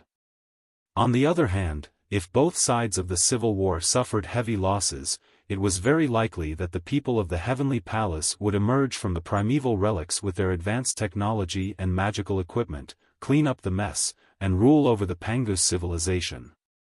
This was absolutely intolerable for both sides of the civil war. Therefore, the high wall at the periphery of the primeval relics, which had been sealed for almost 100 years, was finally breached by the civil war. They directed their final assault at the heavenly palace almost simultaneously and were caught unprepared. At this stage of the civil war, the wise and considerate politicians and military strategists have all perished. The last remnants of rationality and tolerance on both sides have been extinguished in the burning fire. The commanders of the two factions have become the most extreme lunatics, the Moongazer serpent said. The crazies and lunatics are indeed eccentric. They have fused several kinds of genetic weapons that leaked from the primeval relics and retrieved part of the dormant genes within their ancestors' bodies, thereby creating several powerful biochemical weapons with serious side effects. On one hand, they want to use these biochemical weapons on themselves to gain the strength of their ancestors. In their ideal state, the Pangu clan, which used to be more than 20 meters tall, would be able to expand into an ancient beast almost 200 meters tall after being injected with the biochemical weapons. However, they would still maintain a clear mind and a controllable self. Not only would they be able to carry out highly complex tactical missions, but they would also be able to restore their original appearance after the mission, reducing the consumption of energy and life. But on the other hand, they developed biochemical weapons targeting each other, hoping to interfere with the enemy's gene pool as much as possible, so that the enemy would mutate into a crazed monster. Many biochemical weapons were thrown into the battlefield and melded with other deadly viruses that had been spreading there for a long time. As a result, a series of unknown mutations took place. Eventually, the monster virus that could destroy an entire civilization was born. You have just seen the power of the virus. It can turn a normal prehistoric man into a terrifying prehistoric beast. In most cases, the rationality and wisdom in their brains are wiped out, and the instinct to kill and destroy is heightened. Only a few individuals with special genes or high cultivation were lucky enough to survive the corrosion of the monster virus. At that time, the Pangu civilization was already on the verge of collapse. Most people were hiding in underground shelters or starships, living in constant fear. In enclosed environments like shelters and starships, the virus spread very quickly. If one person in the shelter or starship mutated into a terrifying prehistoric beast, no one would be spared. In the end, the Pangu civilization in the outside world was destroyed by the monster virus they had created themselves. When those responsible realized the magnitude of the disaster they had caused, they clung even tighter to the heavenly palace, their last hope for salvation. They believed they had no other options. The only way to cure their maddened compatriots and save the Pangu civilization was to enter the Tower of Heaven, pass the ultimate test, and receive all the knowledge of their ancestors. Even the commander of the Pangu clan was not so sure about this path. However, the sacrifices of billions of people had coalesced into a blood feud that could dye every star in the universe red. It was not going to disappear so easily. Therefore, both sides of the civil war sent their last, best, and craziest forces to assault the Heavenly Palace. Among them, the commander of the Pangu assault team is named Death, and the commander of the Nuwa assault team is named Dragon Lotus. Of course, the observer was not referring to the Tao of mass destruction or the Dragon Lotus seed, but to the overlapping syllables that contained endless information. Li Yao could sense the formidability of the two commanders from the overlapping syllables. He even saw their bloody battles in a trance. They were unparalleled experts who could move mountains and overturn seas with a wave of their hand. After they were infected with the monster virus, they managed to maintain their self-awareness and rationality through sheer willpower. The two commanders were even more powerful than before, to the point that Li Yao felt a chill all over his body. So, he is the last elite of the Pangu clan and the Nuwa clan. No wonder I was so alarmed when I saw him through the surveillance video, Li Yao thought to himself. The leader of the Heavenly Palace is named Gu Wuxin. We are not willing to let them in, the observer continued. On one hand, as you can see, the two assault teams met unexpectedly in the primeval relics. They released the most intense monster virus at each other first, turning each other into neither human nor ghost. Their current appearance would only taint the sanctity of the primeval relics and destroy the lifelong work of dozens of generations of experts and scholars. On the other hand, to pass the ultimate test, the most important thing is to maintain absolute calmness and rationality. It is not something that can be broken through by brute force. In the hundreds of civilizations that have passed the test in the past, there were many warriors who were stronger than the Exterminate the Sectors and the Dragon Lotus Seed. But they did not even get to see the real test before they fell at the feet of the Thunder Valley, the Wait Ocean, and the Snow Mountain. Letting these brainless brutes and barbaric, professional soldiers try to break through is like letting a bull embroider. It is absolutely impossible to succeed. However, those guys were determined to pass the test, and nobody could stop them. After they broke the barrier of the primeval relics by force, they indeed started slaughtering and sabotaging. Faced with an irreversible situation, our leader, Gu Wuxin, made a helpless choice. Some of them were asked to resist two crazy armies or beast tides, while Gu Wuxin led another batch of experts and scholars into the ultimate test. After all, Gu Wuxin and the professors are a team that studies the ultimate tests. They have studied the Heaven's origin sector for 1,000 years and learned a lot of lessons. They have even found many reasons why the ancient civilization failed. If we have to brace ourselves for the ultimate test, of course, Gu Wuxin's team of experts is more suitable than the assault team of the Pantheon of Demons and Long Lianzi. Li Yao nodded his head while he listened. He could not help but ask again, then, what is the change in the curvature of time? It concerns another important research project we are working on, the observer continued. Over the past 1,000 years of exploring ancient relics, we've discovered that many important facilities remain immaculate and as bright as new, despite billions of years of erosion. Given the casting materials and the anti-corrosion technology used, this doesn't make sense. Regardless of the sophistication, the intrinsic attributes of the materials and the decay period of the elements cannot be altered. After a group of experts put in a significant amount of effort, they discovered a shocking phenomenon. These were all facilities from the primordial ruins, and some were even components of the Skysplit Tower. Some magical equipment units appeared to have spent 5 million years in the ruins, while others seemed to have spent 50 million years or even longer. Thus, the experts uncovered the secret of time curvature change. Of course, this isn't an impossible technique like time travel or time reversal. It's more akin to a special form of super hibernation that allows the tower to stand at the heart of the Pangu universe, unaffected by the passage of time. I'm not entirely clear on the mechanism, but you can think of it this way: time has a dimension, much like space. The time we experience is continuous and three-dimensional. By altering the radius of the curvature of three-dimensional time, we can jump into the mysterious realm of four-dimensional time. Consider this: when navigating the sea of stars, using a four-dimensional space jump allows you to travel tens of thousands of light-years in the blink of an eye, a distance that would otherwise take hundreds of thousands of years to cover. This is a change in space. It's the same with the time jump. Once activated, the entire ancient relic can leap forward in the waves of time, moving from one peak to the next and bypassing the long journey through the valley. Overall, the mechanism of time curvature change is not crucial. We have never considered it as a weapon. After all, we haven't studied it deeply enough to analyze all the techniques, nor can we target specific individuals. We can only make large-scale, indiscriminate changes. What's the point of sealing everyone in the river of time?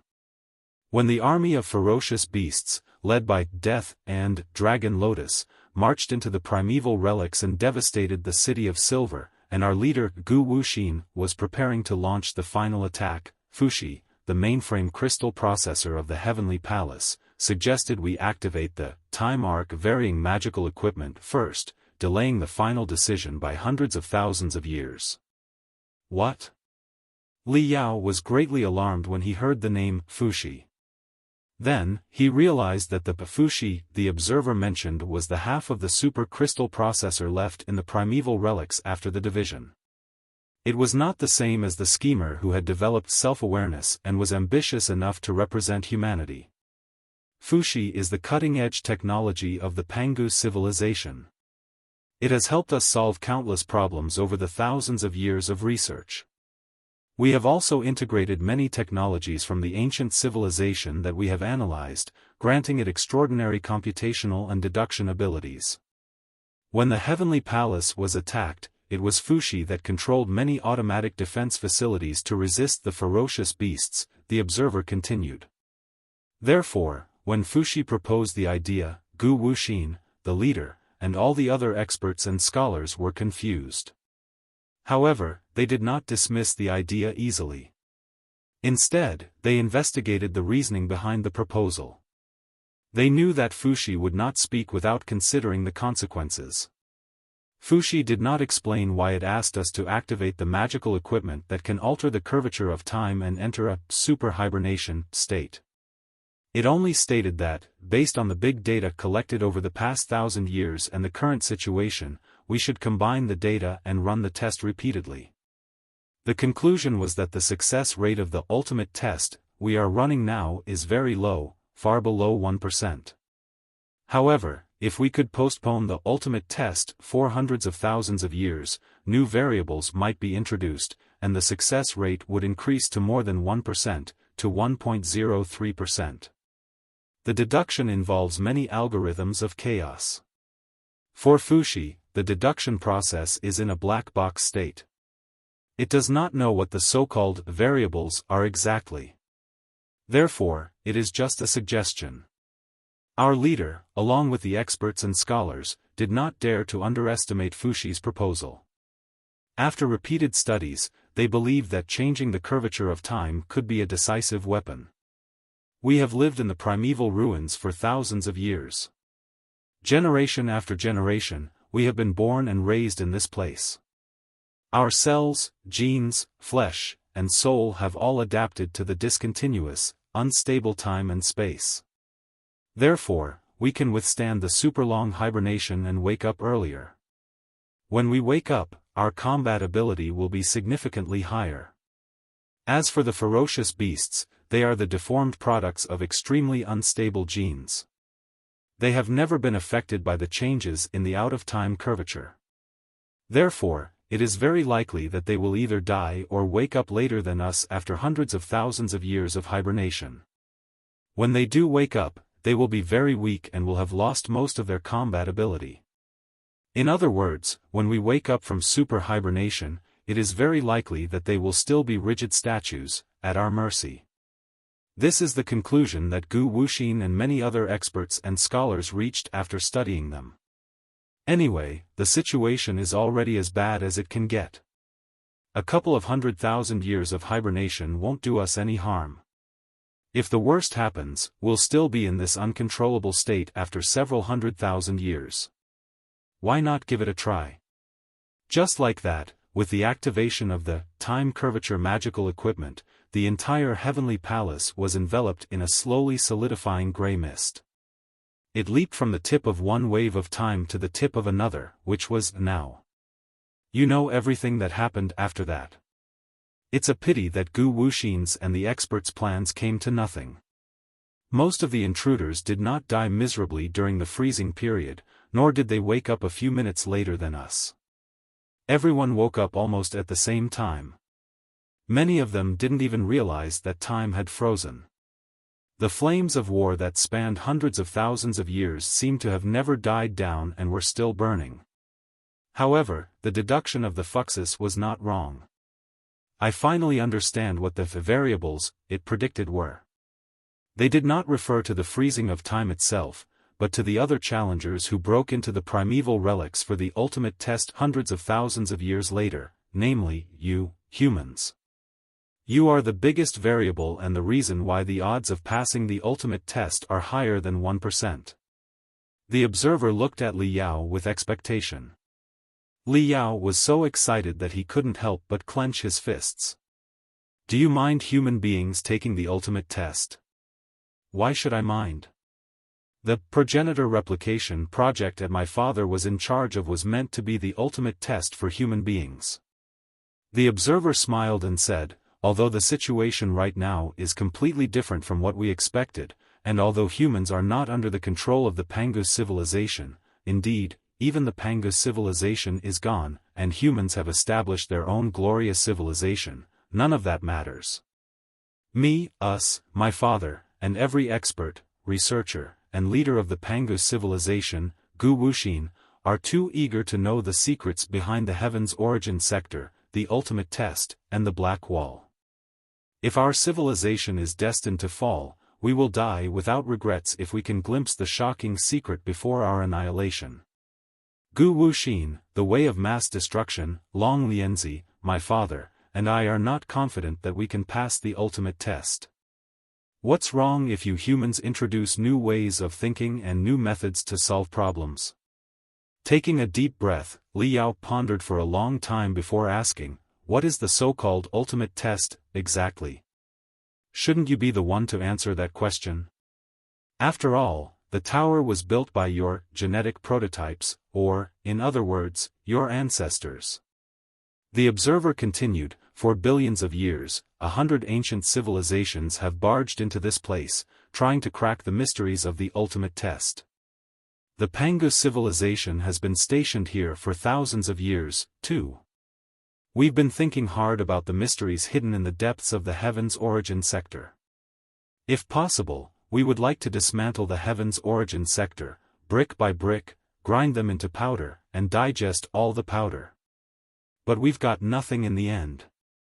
Nobody knows the rules of the ultimate test, nobody knows the conditions to pass the test, and nobody even knows when the final test will begin and end.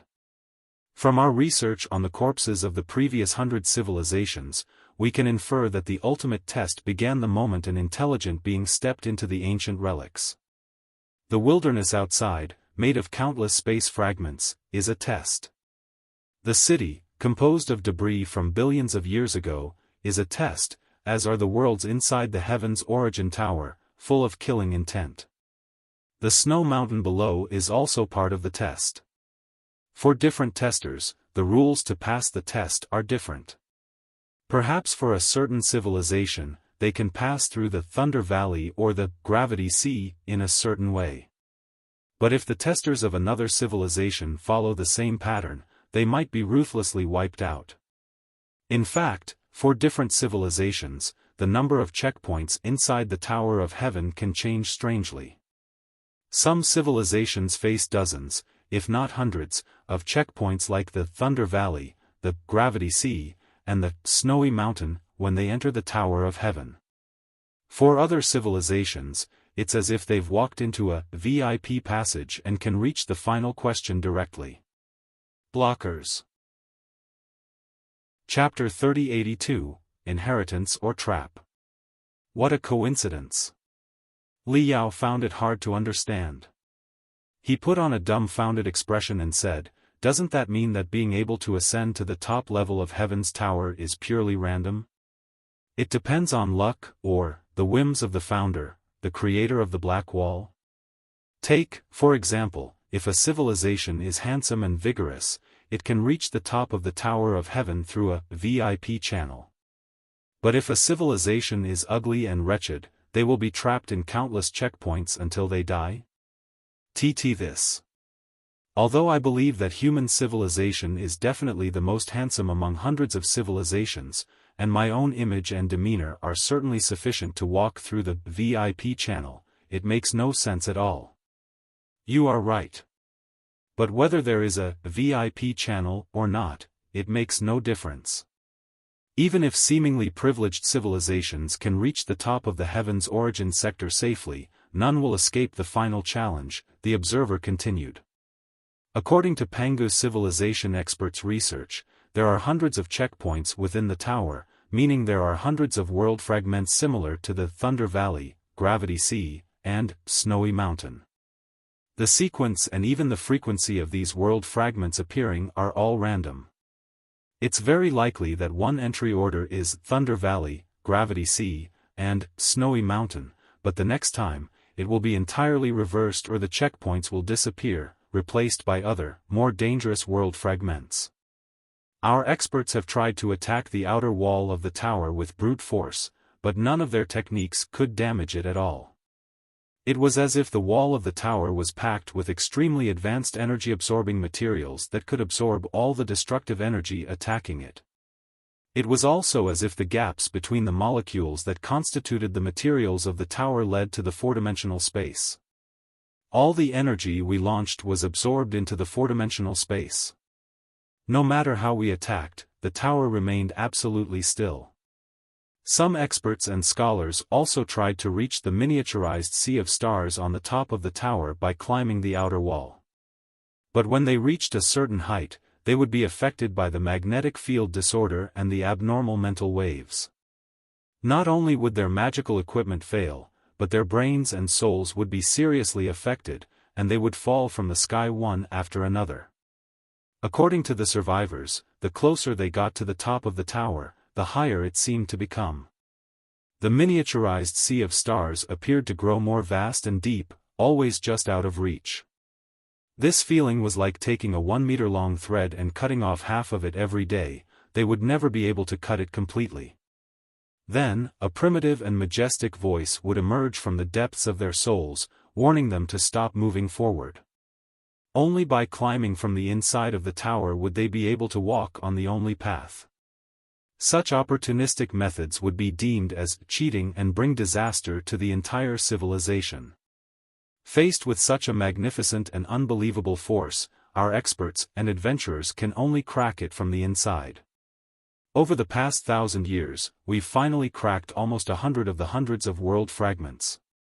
We've also found many corpses of ancient civilization testers in the world fragments, along with their notes and wills. Nearly every civilization had magical information storage devices similar to jade chips. From the fragmented, modeled information, we gleaned some of the bizarre and unreasonable aspects of the ultimate test. The ultimate test is not a straightforward measure of wisdom, courage, combat ability, or deductive skills. It also seems unrelated to the traditional concepts of kindness and evil.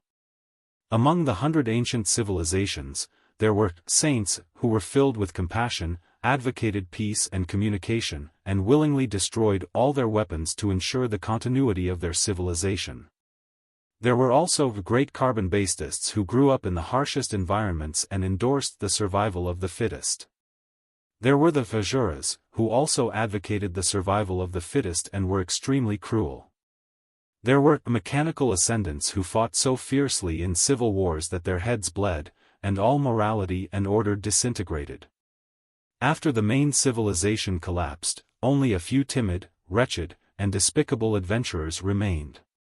There were also highly united and incredibly passionate groups where every individual was willing to sacrifice themselves for their civilization. The good, the evil, the timid, the brave, the despicable, the collectivists, the extreme, the self-centered, the great carbon-based fundamentalists, and the mechanical ascendants who aimed to shed their flesh and blood bodies and implant their souls into metal boxes, there were all kinds of choices. But when faced with the ultimate test, they all failed. None were favored by their ancestors. There was even a civilization of immeasurable wisdom that ranked first among the 100 ancient civilizations, far more developed than the Pangu and human civilizations. It was said that they solved all the mysteries left by their ancestors and made every correct and complicated choice. Their performance was flawless, but after they solved the last problem perfectly, they were still judged to have failed the test and were ruthlessly obliterated by the ancestors. Therefore, the final words of many civilizations' testers were filled with resentment and complaints. They roared in unwillingness, questioning the rationality of the ultimate test. They suspected it was not a test to reclaim the heritage at all, but a cruel joke, a fatal trap. The ancient civilization, whose wisdom was immeasurable, left very detailed final words before its destruction. They believed that the ancient heritage did not exist at all. Or, more precisely, the primeval Lord of Heaven did exist, but it was not a friendly civilization. The primeval Lord of Heaven did not intend to give its heritage to the latecomers. Instead, it was a trap. The primeval Lord of Heaven was a malicious civilization, and the purpose of the trap was to lure newborn civilizations into delivering their new and evolving possibilities to it, becoming the freshest nutrition for it. Do you see what I mean? The teacher is like an evil dragon that fell into a deep sleep long ago. Perhaps it was seriously wounded for some reason and had to hide in the depths of the Pangu universe to hibernate and repair itself. But to repair its damaged functions, it required a lot of fresh flesh, blood, and nutrition. As for us, the civilizations that have been marching forward and walking into the trap, we are like ignorant rabbits and lambs that have jumped into the mouth of the teacher. Be wary, my friends. There are no ancient treasures at all. We are the greatest secret treasures ourselves. These were the last words that the intelligent civilization left for all the civilizations in the future. Starting from the civilization of wisdom, countless civilizations warned the civilizations of the future with their own experiences not to move forward, not to take the ultimate test, and not to become yet another sacrifice to the perverse psychology and evil purposes of the ancestors. However, it is not hard to imagine that, at this point, no civilization would stop or turn back. They were always full of confidence. They thought they were different from the rest of the world and that they would definitely grasp the key to the knowledge that their predecessors failed to find, and that they would be favored by their predecessors. Then, just like their predecessors, they failed, screamed, and moaned for the last time, condensing their bodies into pathetic tombstones. Including us, even though we knew that our ancestors were not kind, and that they were very likely an evil existence as cruel and merciless as the flood, did we have any other choice except to go home? It's impossible. Our home no longer exists, at least as far as the Pangu civilization is concerned. But once the last survivors of the Pangu civilization decide to take their chances, do the explorers of human civilization have any other options except to march forward? Li Yao was silent for a long time. Lu Qingchen and the mental devil were silent too, as they pondered. Yes. We knew there were tigers in the mountains, but we still chose to go there, Li Yao gritted his teeth and said. Whether the founder, the maker of the Black Wall, was kind or malicious, we had to get its heritage. Whether it was offered to us or we had to snatch it ourselves, we had no other choice. Besides, now that the civilization with the highest wisdom and combat ability has failed, perhaps the standard of the ultimate test is not about wisdom, courage, or combat ability, but whether an individual of the civilization is handsome enough. If so, won't my chances be limitless? I admire your courage. Perhaps, when faced with the unpredictability and endless mysteries of the vast universe, only you, who are always full of courage, can be fearless of the risk of mental breakdown and be confident every second, the observer said, playing with his long tail. Although I think that the structure of the limbs of human beings is very abnormal, and your appearance is not worth commenting on from an aesthetic point of view, who knows? In terms of genes, you are indeed the closest to the primeval ancestors, or even the clones of the primeval genes. Therefore, the heirs that the primeval ancestors have waited for billions of years might really be you. That will do. Li Yao said, feeling refreshed. He clenched his fists and shouted, "What should we do next?" The observer listened to the thunder above the valley and said, "The noises above seem to be dying down." Li Yao stuck his ear to the ice wall and sensed the quakes deep inside the snow mountain. He nodded and said, "Yes. Almost all the energy inside the snow mountain has been released. The hot and cold energies have neutralized and annihilated each other. The power of the avalanche and the eruption of magma has passed the threshold and is subsiding. This is the key to passing through the snowy mountain." The observer explained, "In the random checkpoints of the Tower of Heaven, the snowy mountain is a world fragment that is highly likely to appear and is extremely difficult. When explorers pass through its previous world fragment, they often appear halfway up the mountain and face the baptism of the freezing wind. If they hesitate or get lost in the snowstorm, they won't last long before the near absolute zero climate defeats them, turning them into frozen tombstones. However, beneath the seemingly frigid hell of the snowy mountains, there is an extremely active volcano. If we can find a way to alter the tectonic structure and unleash the endless heat within the volcano, we can temporarily change the temperature of the entire world fragment, balancing the temperature inside and outside the snowy mountain. The exit to the world fragment is hidden in the scorching magma deep inside the volcano. Another piece of news, whether good or bad, is that the snowy mountain is one of the most challenging world fragments.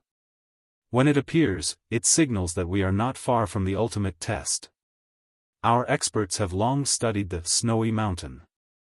When the Heavenly Palace leader, Gu Wuxin, realized it was the frigid hell before us, he immediately decided to set up the final defense in the volcano's crater, using the power of eruptions and magma to block the all-destroying sect and Longlianzi troops.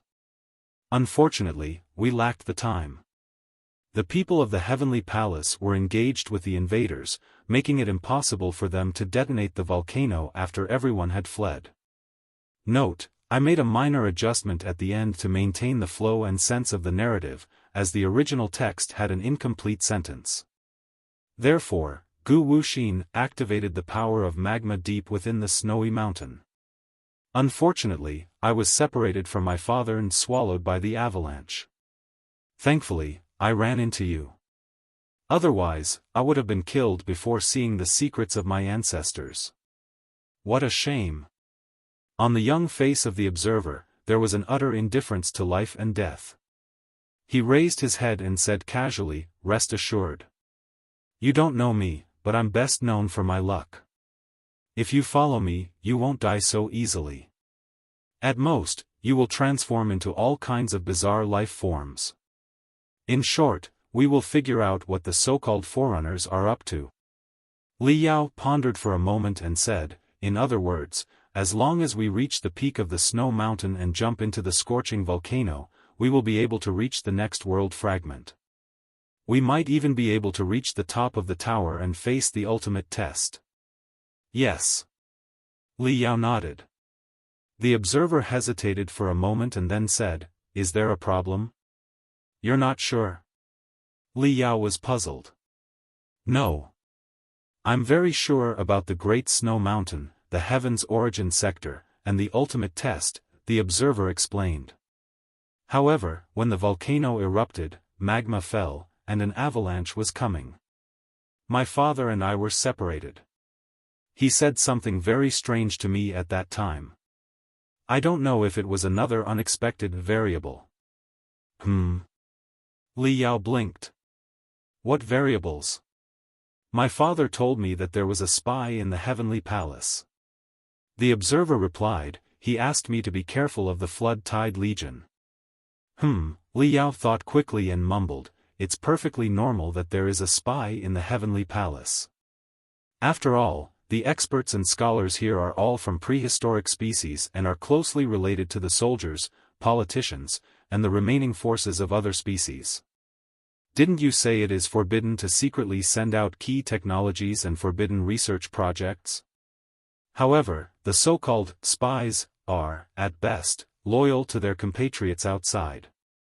For example, the commanders of the Pangu clan and the Nuwa clan, like Death, would open the gate of the Heavenly Palace for them so they could march in.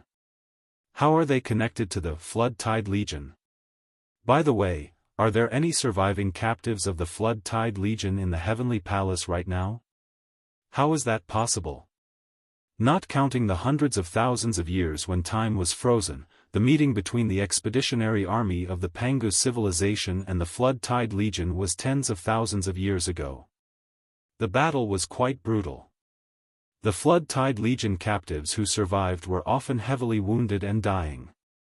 Otherwise, they wouldn't have been captured by us so easily. When we completed the construction of the Heavenly Palace and began our research, most of the Flood Tide Legion captives were already dead.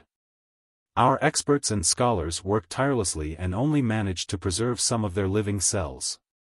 The other corpses could only be frozen or dissected for study and transformed into astronomical data streams.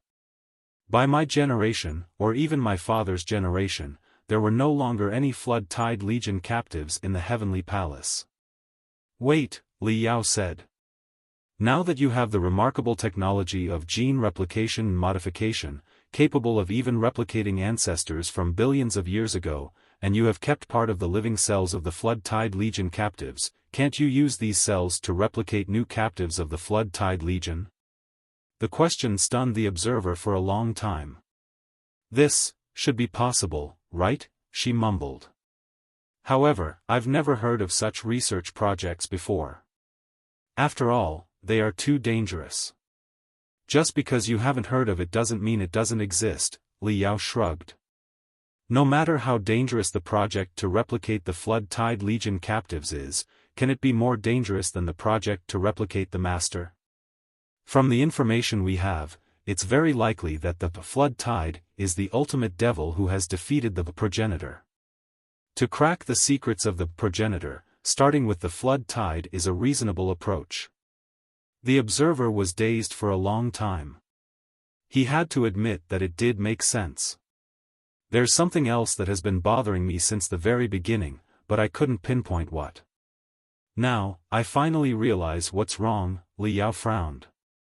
Why did you have to put the project to explore the primeval relics and the project to study the Flood Tide Legion captives in the same place? The observer was dazed again. I don't understand. Don't put all your eggs in one basket. It's the simplest reason, Li Yao said. Exploring the primeval relics is a dangerous and sensitive project. Studying the Flood Tide Legion captives is also an extremely dangerous and confidential project. Even if the two projects have many similarities, there is no reason to study them together for the sake of security and confidentiality. For the sake of isolation, 2 quarantine zones and 2 paradises can be established. Then, communication can be conducted regularly. Why is there only one paradise, where the most distinguished elites of the Pangu civilization and the captives of the Flood Tide Legion are kept so close to the secrets of the Forerunners? It's like... I don't know whether I'm being paranoid, but it's as if the founder of the Heavenly Palace was manipulated by a mysterious force to place the captives of the Flood Tide Legion in the primeval relics, the place closest to the secrets of the Forerunners. You mean, the Watcher's face suddenly turned pale. For the first time, the calm and composed demeanor was broken, revealing the childishness and panic of a young girl. There's no proof. I didn't say anything. It was just a wild speculation, Li Yao said. Of course. I'm well known for being a crow's mouth in human civilization. Every time I have an ominous feeling, the outcome is often 100 times worse. Oh, that's right. There's a piece of evidence that doesn't count as evidence. Just now, you said that the outer wall of the Heaven's Origin Tower is made of some incredible, cutting-edge energy absorption material. It's even possible that an entrance leading to four-dimensional space is hidden inside the molecular gaps. Therefore, it's absolutely impossible to break through. We can only climb from the bottom to the top.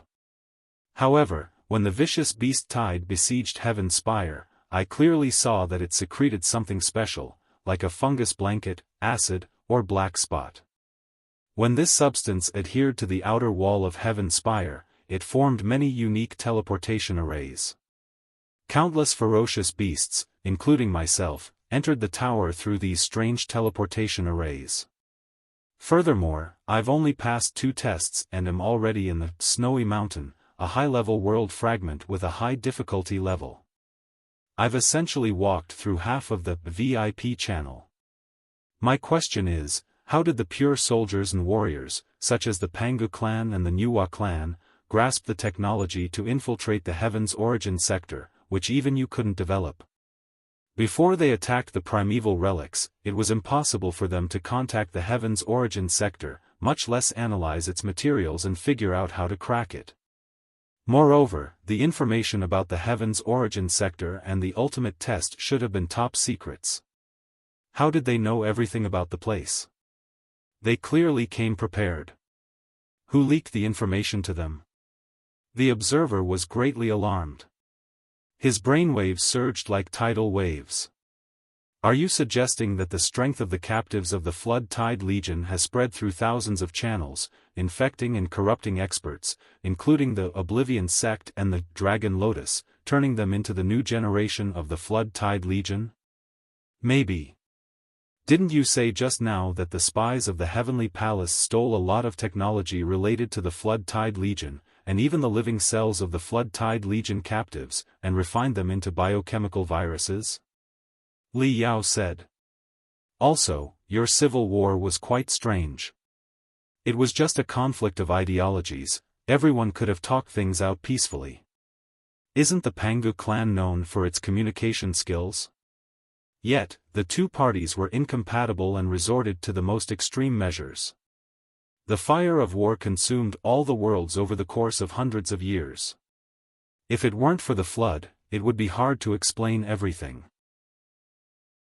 Chapter 3084, Real Technology.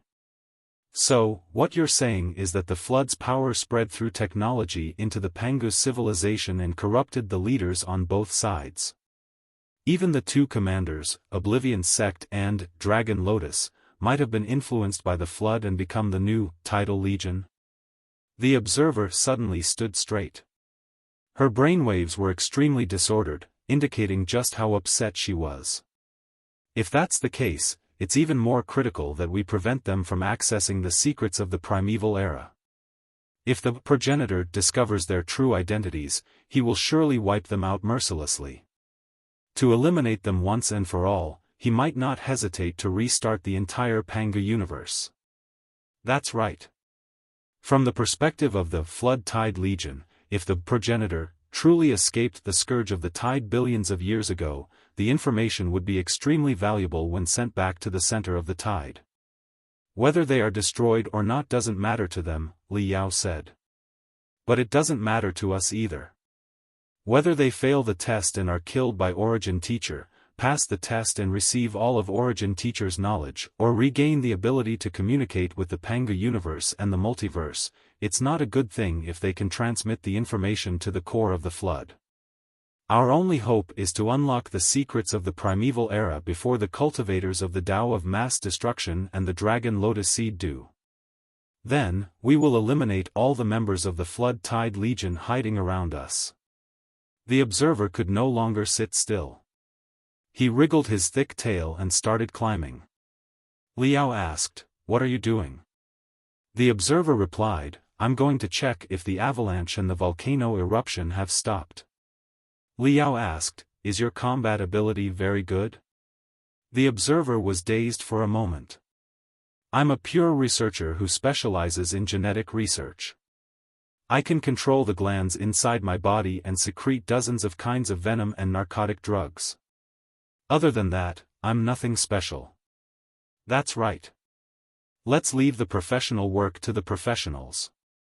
Although I don't know your exact age, it's not my style to let the old, the weak, the women, and the children lead the charge.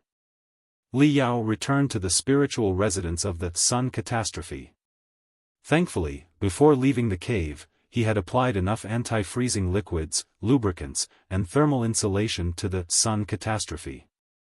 He jumped into the icy valley before the avalanche to avoid the direct collision of waves of snow and magma. Some of the fuel and ammunition were frozen, and some of the joints were not functioning well. The combat efficiency of the spiritual shield and the interference force field was greatly undermined. But at least, the giant god soldier could still climb and jump. Chi! Chi chi chi chi! Li Yao fiddled with it for a while. The power unit of the Sun Catastrophe spurted out intermittent exhaust flames and intense black smoke, which dyed the entire valley black. Wait for me here. Li Yao gestured to the observer and climbed to the top of the ice layer on the Sun Catastrophe. Using his hands and feet, he crossed the slippery rocks with the help of the exhaust flames and reached the top of the rocks very soon. Above the ice valley, the gap leading to the mountain's surface had formed a thick ice shell, which helped them resist the snow and magma. Li Yao took out his electric axe and carefully melting the ice shell by stabbing it into the tofu-like ice. Thankfully, despite its appearance, the ice shell was extremely fragile due to the continuous attack of the magma. It took Li Yao only 5 minutes to open a narrow tunnel in the ice and crawl out of the mountainside that had just been savaged by the avalanche. In front of him was an unforgettable scene, like a tide of destruction. The scorching magma had melted the ice and snow, turning them into surging floods and mudslides that carved interconnected ravines. When the magma and ice and snow met, the energy released transformed them into weirdly shaped volcanic rocks that looked as if they were baring their fangs and brandishing their claws. Some of the volcanic rocks resembled towering tombstones, others looked like hideous beasts, and some were like nightmares come to life. Although the outer shells of these volcanic rocks had frozen quickly, they still contained furious heat inside. The solidified shells were all cracking, forming orange lines that made them look like patients with severe burns. Most of the ferocious beasts and war machines that had been climbing the snow mountain with Li Yao and the Moongazer serpent were gone, buried under the snow, mud, and volcanic rocks. However, some war machines, such as the rampaging armored dragons and star knights, were too large to be completely swallowed. Most of their bodies were still exposed on the surface of the ice or volcanic rocks, which only increased their agony. Half of their bodies had been consumed by the magma, their bones and frames riddled with holes and burnt to ash. However, because of the snow and the freezing wind, the magma that swallowed them froze into volcanic rocks instantly. Therefore, their broken limbs were embedded in the volcanic rocks and could not move. They could only wait to be killed. The war machine emitted monotonous, ear-splitting sounds of gears turning. Now and then, a few broken gears or bearings would fly out, or the fuel and ammunition chambers would be burnt by the magma. A series of earth-shaking explosions took place, triggering minor avalanches and mudslides. The screams of the ferocious beasts were among the most creepy sounds Li Yao had ever heard. When he considered the predecessors of the beasts, once creatures in a different form, he felt pity. However, now was not the time for mercy. If he wanted to prevent a larger tragedy in the entire Panga universe, he had to seize every second and pass the ultimate test of the Black Wall's creator before the path of mass extermination and the Dragon Lotus Seed. Taking a deep breath, Li Yao activated the environmental probe magic equipment that had been frozen since the Sun Catastrophe. At the same time, he released his telepathic thoughts, which stretched to their maximum like the tentacles of an octopus. Huh? Li Yao raised an eyebrow. The observer was right. The avalanche and volcanic eruption had indeed vented most of the furious energy accumulated in the depths of the snow mountain. The environment, though not calm after the storm, was at least 100 times better than the frigid hell before the avalanche. With the average temperature increasing by 43 degrees and the wind force weakening by 2 levels. Even the swirling and howling gales in the air had weakened significantly. Although the road to the summit was blocked by volcanic rocks and mudslides, as long as the giant god soldier could fly low, there would be no problem. Beep! Beep! Beep! Little Black alerted Li Yao that the comprehensive combat index of the Sun catastrophe was slowly rising. It had already increased by 15%. If it could be further repaired and strengthened, with suitable weapons and ammunition, he believed it could be restored to 90% of its peak condition. How can 90% be enough? At least 500%. Li Yao cracked his fingers so hard that his bones popped. He gazed at the peak of the snowy mountain, where black smoke rose like a falcon, then glanced at the war machines embedded in the volcanic rocks dozens of kilometers away. His lips curled in excitement as he muttered to himself, "It's time to show me the real tech." Below the icy valley, the observer heard the thunder from above. The sound was not like an avalanche or a volcanic eruption, yet it was hundreds of times louder. It seemed as if someone was using the world as a furnace, thunder as a flame, mountains as an anvil, and their own life and soul as a giant hammer, pounding something ruthlessly. Boom! Boom! Boom! Boom! Boom! Boom! Boom! Boom! Even the observer's heart pounded fiercely, with dull and furious thuds. Li Yao! Li Yao! The observer transmitted an intense brainwave to the top of the valley. It was a pity that she was not from the Pangu clan, skilled in large-scale and long-distance telepathic communication, but from the Nuwa clan, renowned for gene modification. Despite her rigorous training, her brainwave transmission ability did not significantly surpass that of the top human cultivators. Her brainwaves were often torn apart by the icy valley's winds before they could travel hundreds of meters. It was impossible for the leadership to hear her. Seeing the shocking cracks appearing on both sides of the ice wall, as if billions of tons of ice were about to collapse, the observer could no longer sit still. Gritting his teeth, he began to climb. She was a simple researcher, but she was not weak.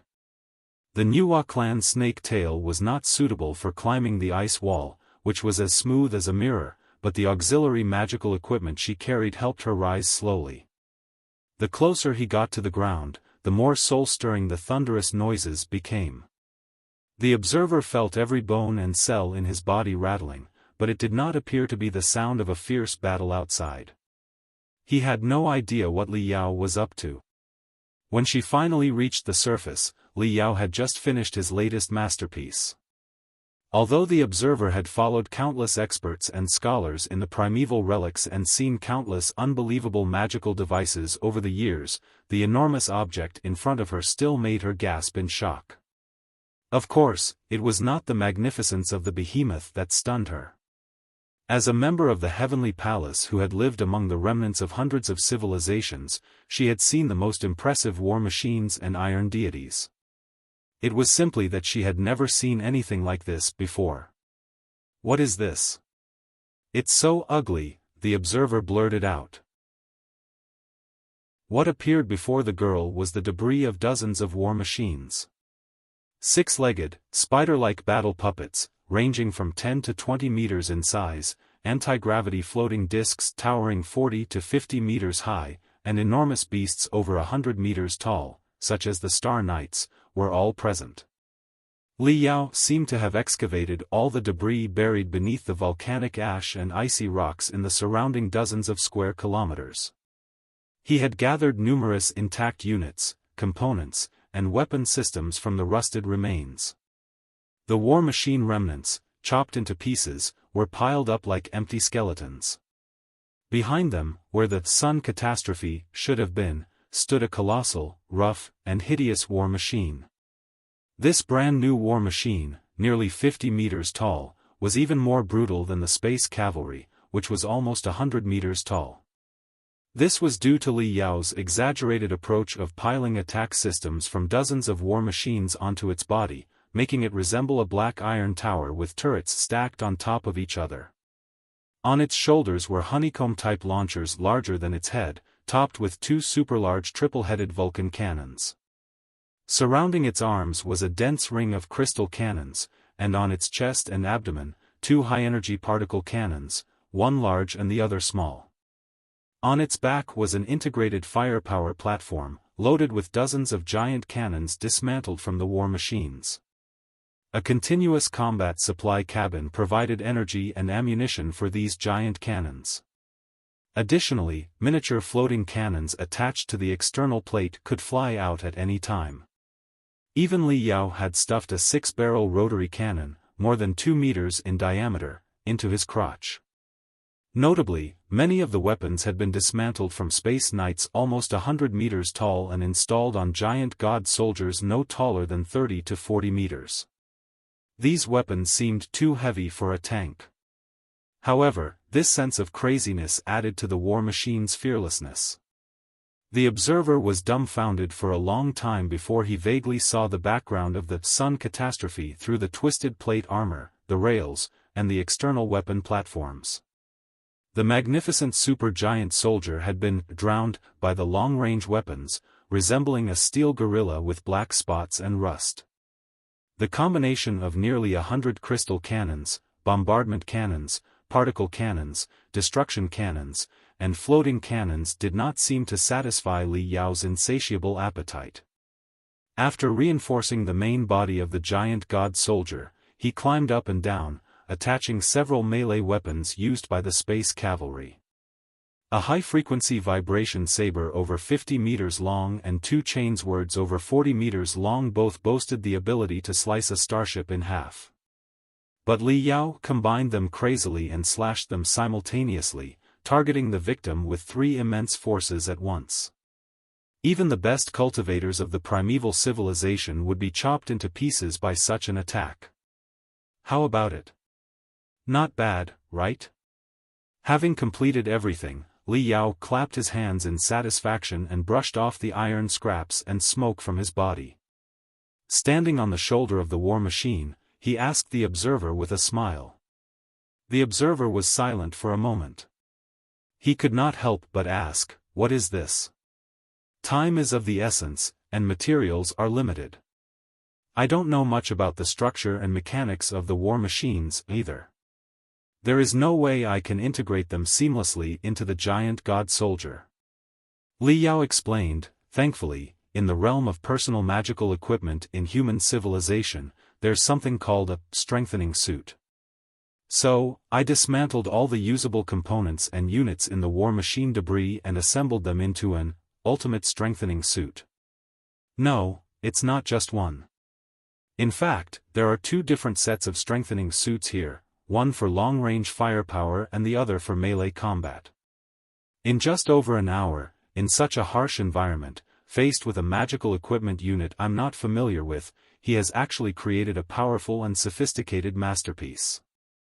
TSK TSK TSK TSK. I can't help but admire myself. But, the observer hesitated.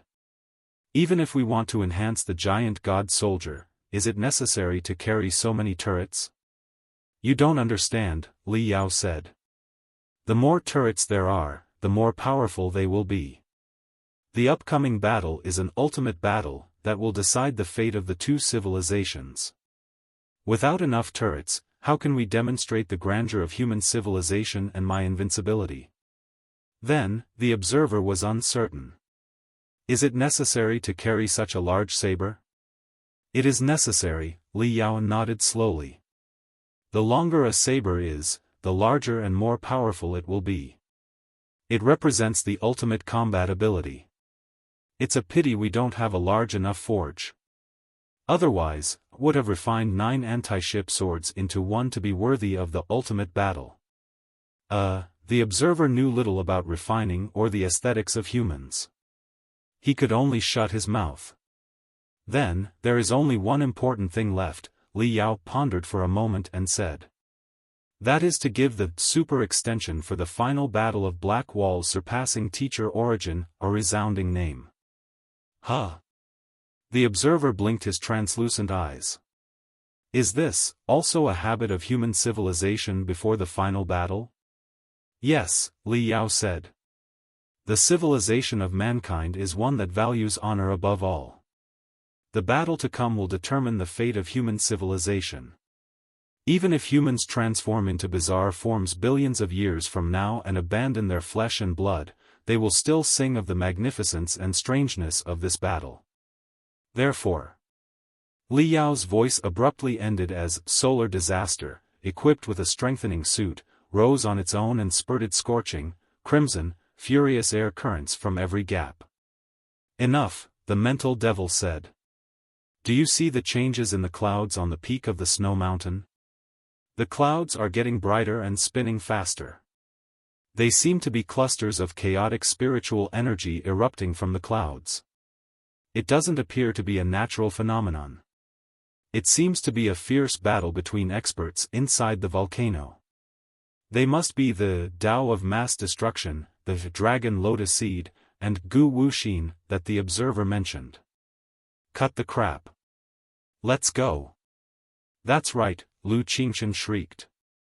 Now, I just want to face the greatest cultivator of the Pangu civilization, the founder of the civilization, the creator of the Black Wall, and even the Flood Tide Legion. Any enemy will do, as long as they stop listening to your gibberish. Alright, I guess I'll have to call it the Sun Calamity Extension. Li Yao rubbed his nose and jumped into the open breastplate of the war machine. He crawled into the embrace of the spiritual residents and gestured for the observer to crawl to the back of the war machine. Then, almost 100 exhaust flames lit up at the same time, melting the volcanic rock that had just solidified. The Iron Demon rose from the ground and dashed toward the top of the snow mountain, wreathed in redness and black smoke. Apollo Extension, bring true hope to our civilization. Li Yao roared. What is he doing? The observer secretly sent a telepathic thought to Lu Qingchen and the mental devil.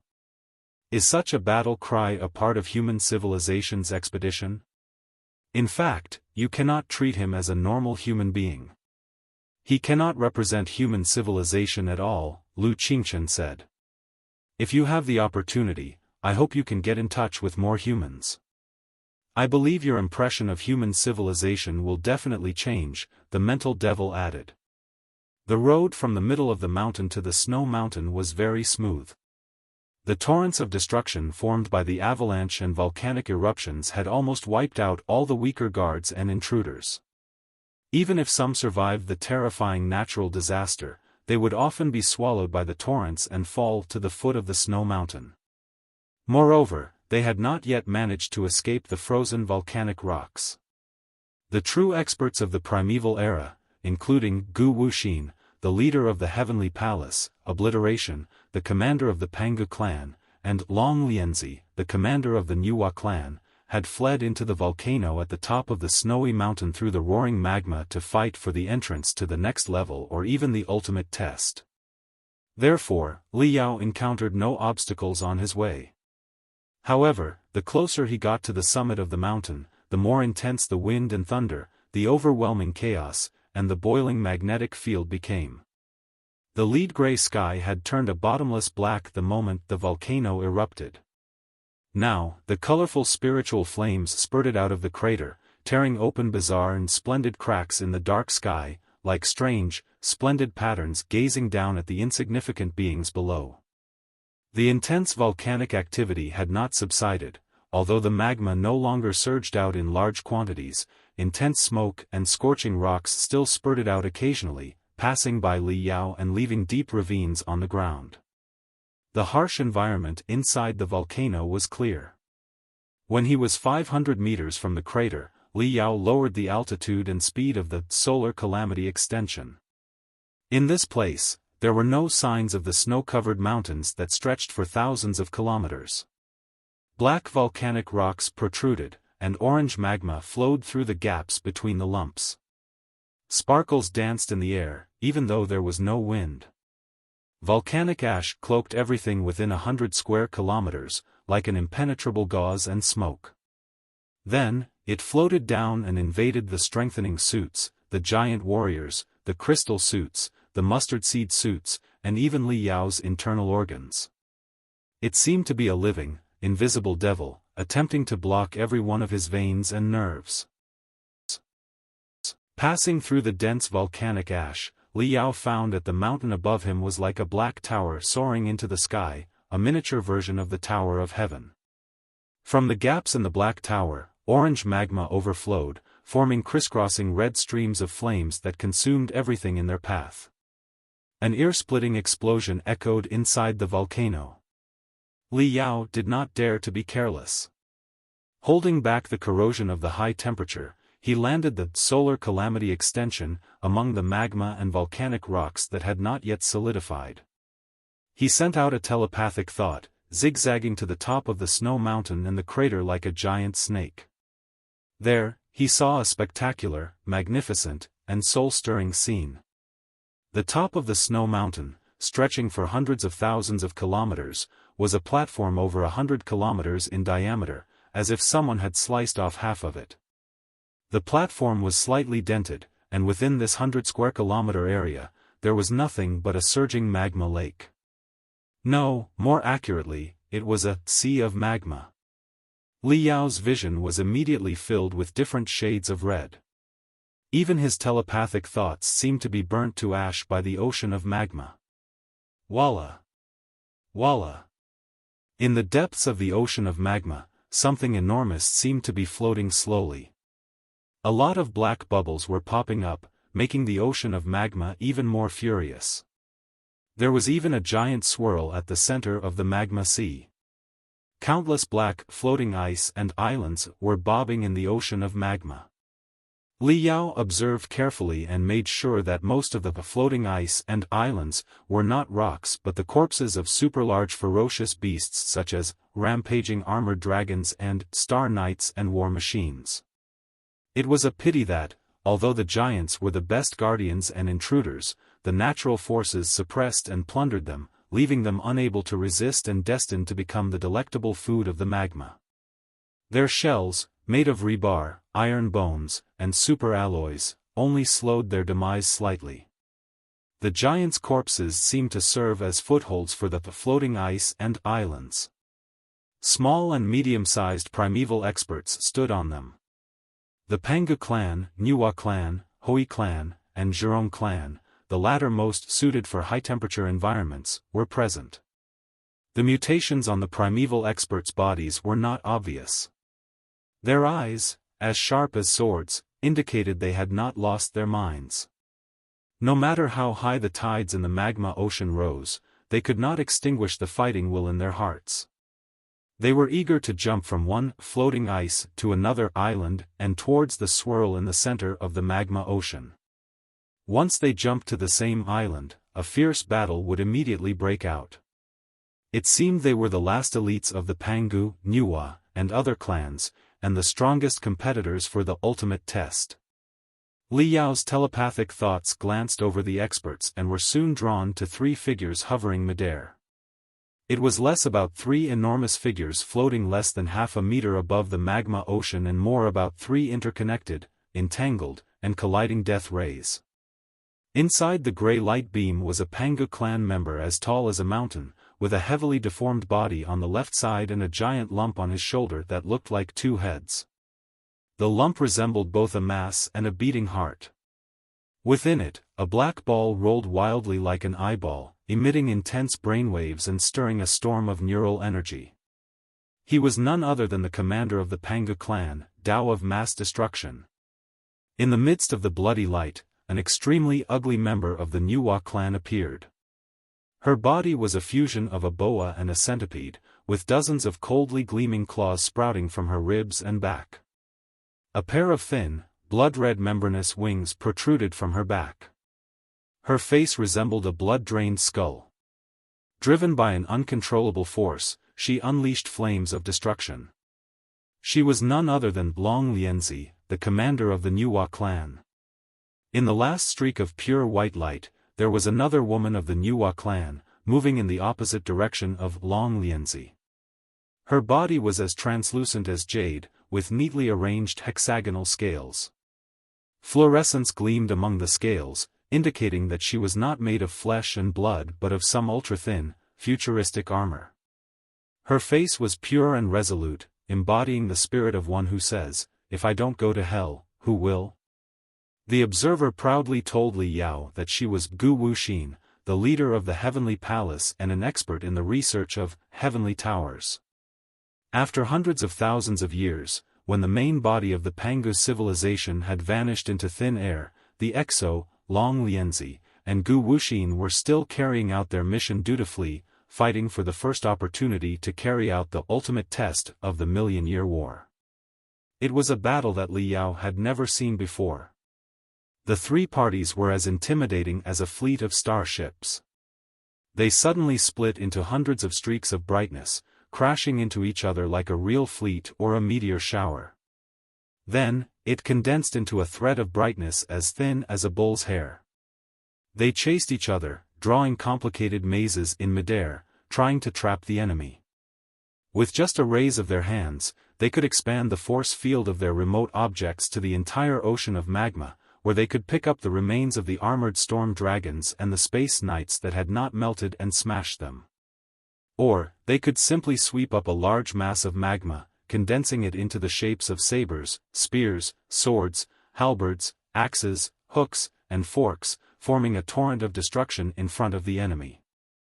Li Yao even saw the Nuwa clan commander, Long Lianzi, holding a weirdly curved sickle. She slashed the air softly, and a black gap appeared, as if the space had been cut open by her. Even the magma failed to corrupt the gap, which did not fade away until 3 to 5 seconds later. Even space can be broken through so easily? Li Yao secretly clicked his tongue. Such a technique, similar to Dimension Slash, could be performed by him with the help of the giant soldier gods, but not as effortlessly as Long Lianzi.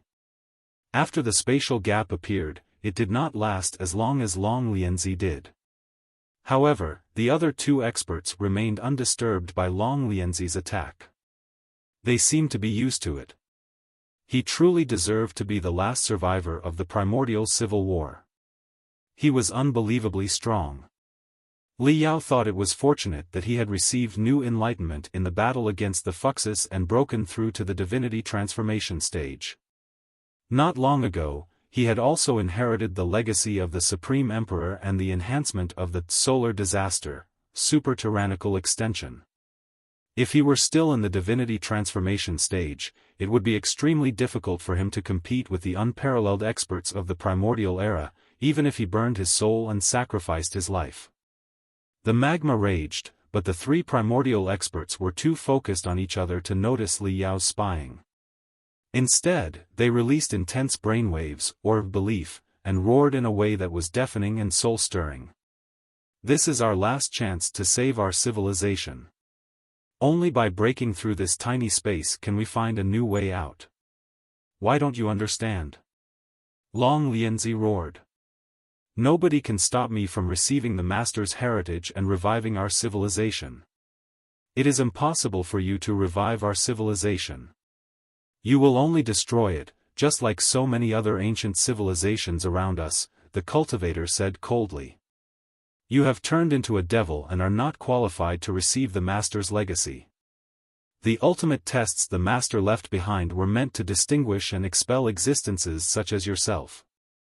Your recklessness will only wipe out the last glimmer of the Pangu civilization and annihilate us all. Before we receive enlightenment from the Master, we shouldn't continue exploring the forbidden areas. Only by destroying the Heavenly Palace and sealing the Heaven's origin sector and the ancient relics will we win the favor and protection of the Master. Perhaps, that is the true meaning of the ultimate test. You are both crazy. Gu Wuxin gnashed his teeth. I will not allow you two lunatics to defile the leadership of the Heaven's origin sector. Never. Of course, the original words of the three prehistoric experts were not like that.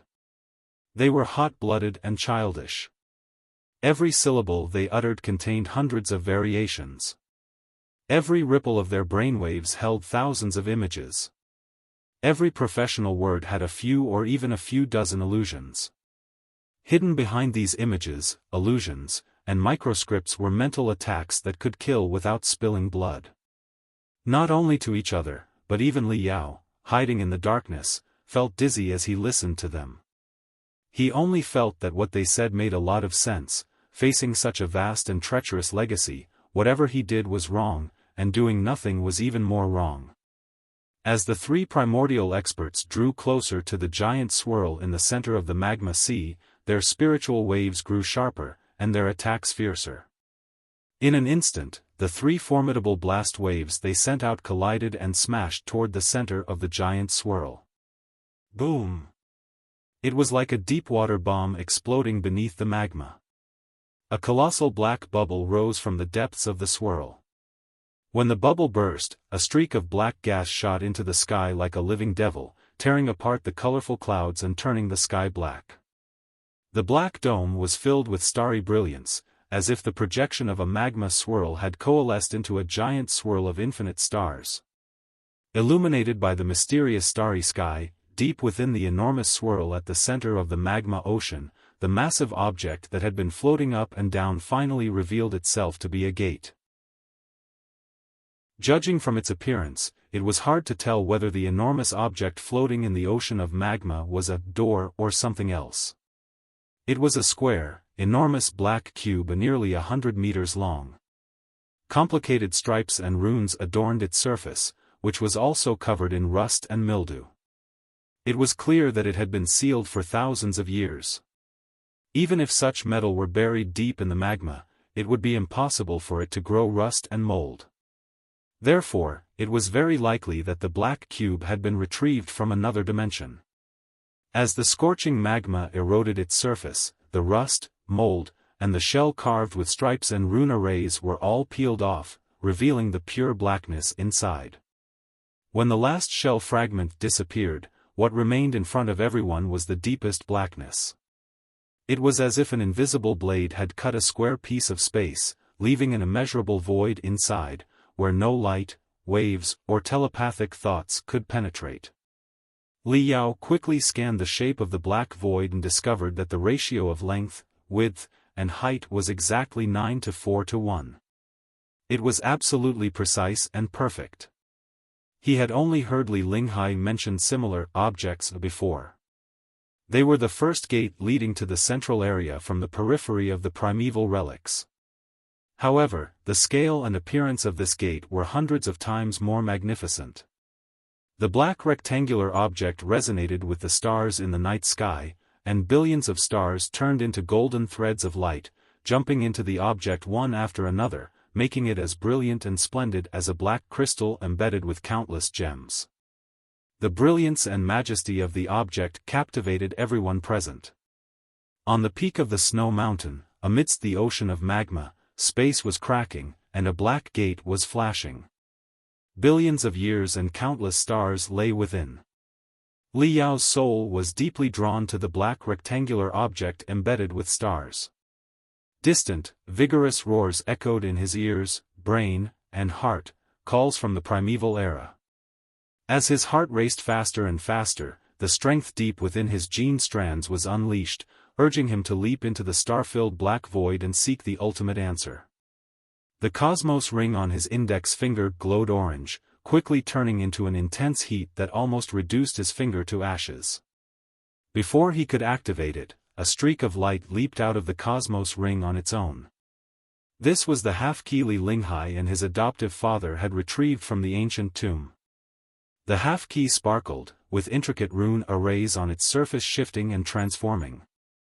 Black liquid flowed from the rune arrays and soon enveloped the key, turning it into a small black sphere.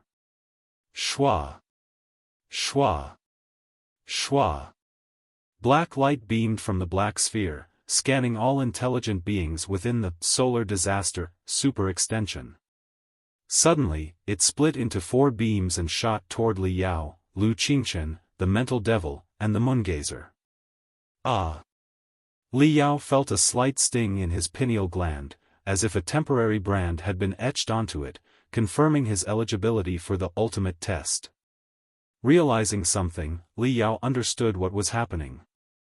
The key could not only be used by one tester, all intelligent beings within its scanning range, whether carbon-based or energy-based, were qualified to take the challenge. On second thought, it was only reasonable. After all, the ultimate test left by the creator of the Black Wall was to find the heir or wait for the prey to walk into the trap. Whether it was the heir or the prey, the more, the merrier. The larger the range of selection, the more suitable the candidate would be. We have really jumped to the ultimate test. The sharp brainwaves of the observer echoed. According to the research of the Heavenly Palace's specialists, one can reach the next world fragment by passing through the swirl in the center of the magma ocean. But such a strange and splendid space gate has never appeared before. It must be the entrance to the ultimate test. I didn't expect our progress to be so smooth. Is it really because of humans? Is it because you have 100% of the primeval genes that you can jump to this step? However, the Immortals of Destruction, Long Lianzi, and Gu Wuxin are all gathered above the space gate. There are too many ferocious beasts and experts for them to let us in easily. Li Yao sniffed and scanned the situation above the magma ocean. The appearance of the space gate shocked and enraged many experts. Many experts accelerated and lunged at the space gate, only to crash into the enemy's blades and the surging tides of the magma ocean at an even higher speed. They screamed in regret and fell off. Only the Zhurong clan, best at surviving and fighting in high-temperature environments, and the intelligent carbon-based creatures that originated from the magma and survived by swallowing magma like giant sandworms, were like fish in water here. They and their deformed mutants, slashing the waves and raising thousands of streams of flames, continued marching toward the space gate. However, faced with the overwhelming killing intent and fighting will of the three primeval experts, the warriors of Zhurong, born in flames, hit an invisible wall one after another. Their bones were broken, and they were blown away. The three primeval experts stood above the space gate. Behind them, flames of different colors and magma burned furiously, but their life and soul were both stimulated to the maximum. On the shoulder of Obliteration, an expert of the Pangu clan, a deformed lump larger than a head gradually split in the middle, revealing a black, living ball inside. It resembled a giant, strange eyeball. The eyeball emitted a cruel and terrifying brilliance. Wherever it looked, a black glow would follow. Any intelligent creature scanned by it for more than 0.1 seconds would fall into great despair and fear, their minds collapsing instantly, and their brains possibly boiling and exploding. Even Li Yao, hiding in the darkness, felt as if thousands of lightning bolts were striking his brain when he glanced at the malformed tumor of the Tao of mass destruction with his telepathic thoughts.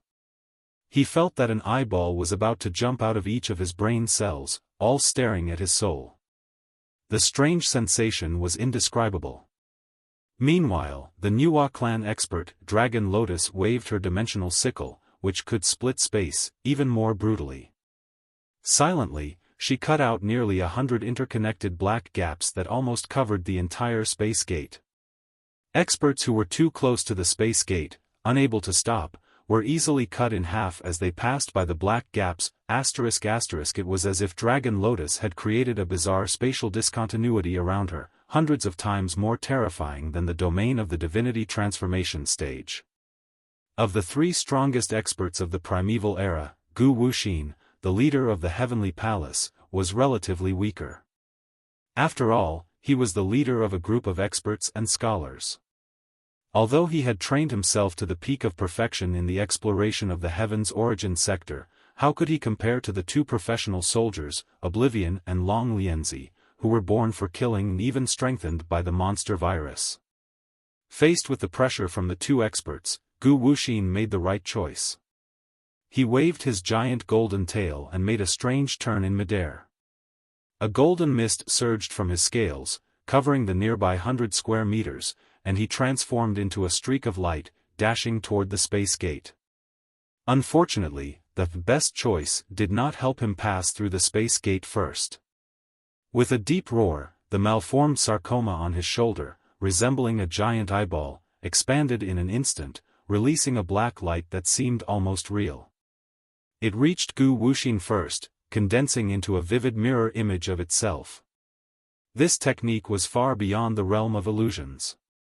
Even Li Yao, observing from the side, saw the mirror version of the path of mass obliteration and sensed the immense aura of the illusion. Gu Wuxin gritted his teeth and tried to pass through the illusions. However, the 100% mirror version of the illusion, condensed by the real glance of the sect of immortals, triggered an apocalyptic killing intent and stabbed at the center of Gu Wuxin's eyebrow. The killing intent was so real that even Li Yao could not determine whether it had the potential for real damage. Maybe it was an illusion, but it could pierce through Gu Wuxin's glabella, his brain, and his entire skull. Gu Wuxin didn't dare to take the risk. Even though his consciousness was willing, his body, as a researcher, couldn't keep up with the reaction of his mind.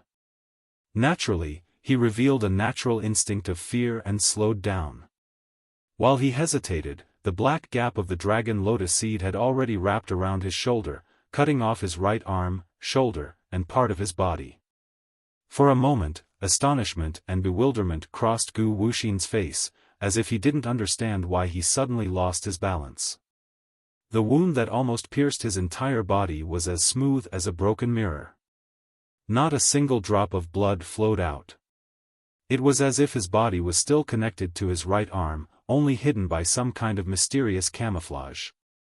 However, in the next second, blood, body fluids, spiritual flames, and broken internal organs spurted from the black fracture, and the severed arm was blown away. Gu Wuxin grunted. His face was pale, and the golden light around him dimmed and dispersed. He fell helplessly into the ocean of magma. Without the protection of the golden light, his body was immediately engulfed in magma. The bright gold scales of Gu Wuxin, the leader of the heavenly palace, quickly turned black, with ugly black blisters popping up. The shocking wounds on his body, in particular, exposed his fragile internal organs to the extremely high-temperature magma, which consumed them almost instantly. Struggling in the magma, Gu Wuxin tried to jump up again. But the Way of Destruction and Long Lianzi attacked simultaneously. Several streaks of lightning and mystic rays darted out of their fingertips, knocking Gu Wuxin into the depths of the magma. After that, Gu Wuxin floated up again, his burnt skin almost entirely gone, leaving only the bright gold bones. In the end, the leader of the heavenly palace could not resist the natural pressure and fell for the second time. This time, he made no sound, except for a few tiny flames. Leader. The observer was greatly shocked and screamed. But the Way of Destruction and Long Lianzi did not even blink. They lowered their heads and charged at the Black Star Gate, only to be blown away by the impact. Now is the time. Li Yao shrieked, activating the Solar Calamity extension, before rushing to the crater of the volcano and jumping into the ocean of magma. Everyone thought the avalanche and the volcanic eruption had cleared all the latecomers. Those who made it to this place were barely breathing. No one expected such an ugly yet dominating war machine to suddenly join the battle. For a moment, all the experts of the primeval era, including those of the Way of Destruction and Long Lianzi, focused their eyes on Li Yao. They were so shocked by his intimidating fighting will that their pupils constricted, and their scales and hair stood on end. Immediately, many experts lunged at the Solar Calamity extension, trying to block his way. The Pangu clan, the Nuwa clan, the Kwafu clan, the Hui clan, the Zhurong clan, and the Gonggong clan, anyone who stands in my way today must die. Li Yao's bulging eyeballs turned completely blood-red, but the pupil in the center of the blood-red radiated a golden brightness and rainbow colors. His fighting spirit, combined with his soul, seemed to have transformed into real nerves and veins, spreading to every component and rune array of the giant soldier and even the strengthening suit, making the super giant soldier, nearly 100 meters tall, meld with him. Boom! Boom! Boom! Boom! Boom! Boom!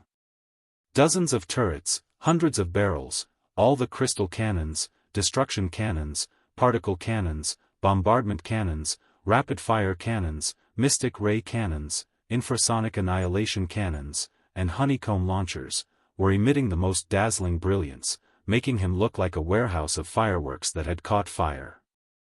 Li Yao did not care about the consumption of fuel and ammunition, nor did he care about the wear and tear on the magical equipment units and barrels. He poured all the ammunition into the barrels as quickly as it melted. The nearby area, spanning dozens of square kilometers, was enveloped in his flames. An even hotter and more furious ocean of magma seemed to have appeared in midair. Countless experts of the primeval era were suppressed by Li Yao's concentrated firepower. Hundreds of light balls burst out of their bodies and fell into the magma. Some of them passed through the line of fire with their spiritual shields or their naturally thick skin. What greeted the experts was Li Yao's 6-barrel rotary cannon. Li Yao had already condensed invisible, yet destructive, drill-like mystic rays in front of the 6-barrel rotary cannon with his scorching spiritual energy. He drilled through the spiritual shields, strengthened exoskeletons, shells, scales, and even the flesh of the experts, causing the destructive firepower to explode at the core of their bodies. No primeval expert could resist Li Yao's fiercest attack. They were also his stepping stones. With the help of these stepping stones, the war machine, almost 100 meters tall, accelerated toward the space gate at a speed faster than a flying sword. Seeing that the situation was not good, more primeval experts did not dare come close. Instead, they fired at Li Yao from afar. The airtight storm of cannonballs hit him like a burning iron wall with sharp thorns on all 6 sides, trying to block him from all directions. In the few seconds of sprinting, Li Yao had exhausted all the ammunition that the Solar Calamity extension carried. He simply screamed, dissected most of the long-range attack units and ammunition boxes attached to the crystal suit, and threw them to the surroundings. For a moment, billions of pieces, bound by his spiritual energy, formed an indestructible iron shield, helping him resist most of the bombardment. The Solar Calamity extension, now reduced to 40 to 50 meters tall, was embedded and surrounded by countless coldly shining blades, as if crafted from 10,000 blood-stained sabers. The super warship-slaying saber in his hand, vibrating and spinning at high speed, left a deep impression on everyone. Let's see who can stop me. Li Yao was so excited that bright gold and crimson air currents were spurting out of every pore, indicating that the mitochondria inside each cell were functioning at high speed, like energy factories that had reached their threshold and were about to explode. They were producing energy beyond their limits for his body and soul. Several members of the Zhurong clan, whose bodies flowed with magma, barely reached him before they were sliced into almost 20 pieces by his saber. All the aggressive lines of fire were shattered by his intimidating aura. A path of thorns and flames seemed to have been paved beneath his feet, with broken limbs above his head and his feet stepping on the fiery path. Only 2 experts of the primeval era stood before Li Yao, Long Lianzi, the exterminator of all. The auras, brainwaves, and mental power of the human experts, the Pangu clan, and the Nuwa clan collided brutally in midair. The surging tides in the magma ocean rose again, condensing into a wall of flames over 10,000 meters tall, forming an undisturbed world. There was no need for further explanation, no need to bluff or threaten. The exterminator sect and Long Lianzi instantly recognized Li Yao's identity, along with his unwavering determination and dominating capability. Complex and obscure emotions were revealed in the eyes of the 2 experts at the same time. Even obliteration, the Pangu clan expert who had erased 99% of his emotions and was almost a machine, was somewhat moved. However, their emotions did not affect their best killing moves at all. Long Lianzi's chest bulged, and Li Yao finally noticed 2 thin membranes beneath her ribs. It was not a natural feature of the Nuwa clan. She must have injected herself or contracted a biochemical virus randomly. The mutation was as abnormal as the lumps on the shoulders of the cultivators. The 2 primordial experts had refined the side effects of the mutation into ultimate techniques while maintaining their own will and rationality. They were indeed stronger than any enemy Li Yao had ever faced. Li Yao had initially thought the membrane below Long Lianzi's ribs was a hidden wing. However, since Long Lianzi already had a pair of hideous bone wings on her back, there was no need for that. It was not until this moment that Li Yao could clearly see that, after the 2 layers of membranes rose high, they formed 2 enormous leather bags that seemed to have doubled the size of Long Lianzi's chest. Then, they suddenly contracted. Long Lianzi's expanded chest constricted rapidly, releasing an intense air current from her throat in an ear-splitting noise that almost formed visible ripples. The dozens of black crevices floating in the air, the space wrinkles formed by the dimensional slash, combined into a black lightning bolt and slashed at Li Yao's head. Li Yao was very clear that the black lightning had split the space in half. No spiritual shield, force field interference, or composite plate armor could resist it. But Li Yao still raised his super saber and charged at the black gap. This is the ultimate confrontation between the top experts of mankind and the primordial experts. I will not retreat no matter what moves you use. Li Yao's brainwaves flooded into Long Lianzi's brain like a mental bomb and exploded brutally. Shock, admiration, mockery, and regret flashed in Long Lianzi's eyes. This was her first time dealing with the strongest human being, and she was not yet clear about Li Yao's combat style. The black lightning and the super saber collided without any fancy tricks. As expected, the black lightning split the space where the super warship slashing saber was located into 2 halves, dividing the saber into 3 broken blades and 1 shattered piece. However, the space wrinkles did not completely the super saber. The 3 broken blades were still under Li Yao's remote control. This result was within Li Yao's expectations. He had calculated the angles and trajectories of the 3 broken blades billions of times in his mind. The 3 blades turned into 3 streaks of light and attacked the 3 critical points on Long Lianzi. At this moment, the damage of the black lightning had not been fully released. After slashing the super warship beheader, it continued to attack the solar disaster extension. Bam! The solar disaster extension cracked again. The real body of the giant god soldier was only 30 meters tall, but it was equipped with 2 layers of strengthening suits, one inside and the other outside. The outer layer, designed for remote attacks, had just collapsed. Now, it was still covered by the melee suit, which gleamed coldly. Long Lianzi had dedicated 90% of her computational power to her mortal enemy, all exterminate the Tao. She did not expect Li Yao's giant god soldier to crack it twice. The close combat form of the super extension suddenly broke down. The sharp blades that had been fixed to the rails transformed into dazzling brightness and rushed out like a silver rain. They turned into thousands of sleek arcs and attacked Long Lianzi from impossible angles. Meanwhile, the weight loss of the solar catastrophe had restored its 30-meter-tall, shining body. The sudden reduction in size caused Dragon Lotus Dimensional Slash to narrowly miss its target. The advantage of the solar catastrophe's super short-distance acceleration was fully displayed. Before Long Lianzi realized what was happening, Li Yao had already dodged beneath her, covered by thousands of streaks of brightness. Indeed, faced with the strongest expert from the primeval era, Li Yao had fled using the ultimate skill he had once been proud of and boasted about throughout the universe. Long Lianzi's vision was flooded with silver from the thousands of pieces of the super extension. Her logical thinking was momentarily disrupted as well. Just moments ago, Li Yao's burning fighting spirit had nearly condensed into a ferocious beast that seemed capable of devouring the world. She truly believed that humanity's strongest expert was about to fight her to the death with his ultimate move. Simultaneously, the glamorous sounds and electric effects of the super extension were eerily similar to ultimate killing moves that could shake the heavens and earth. She didn't expect this turn of events.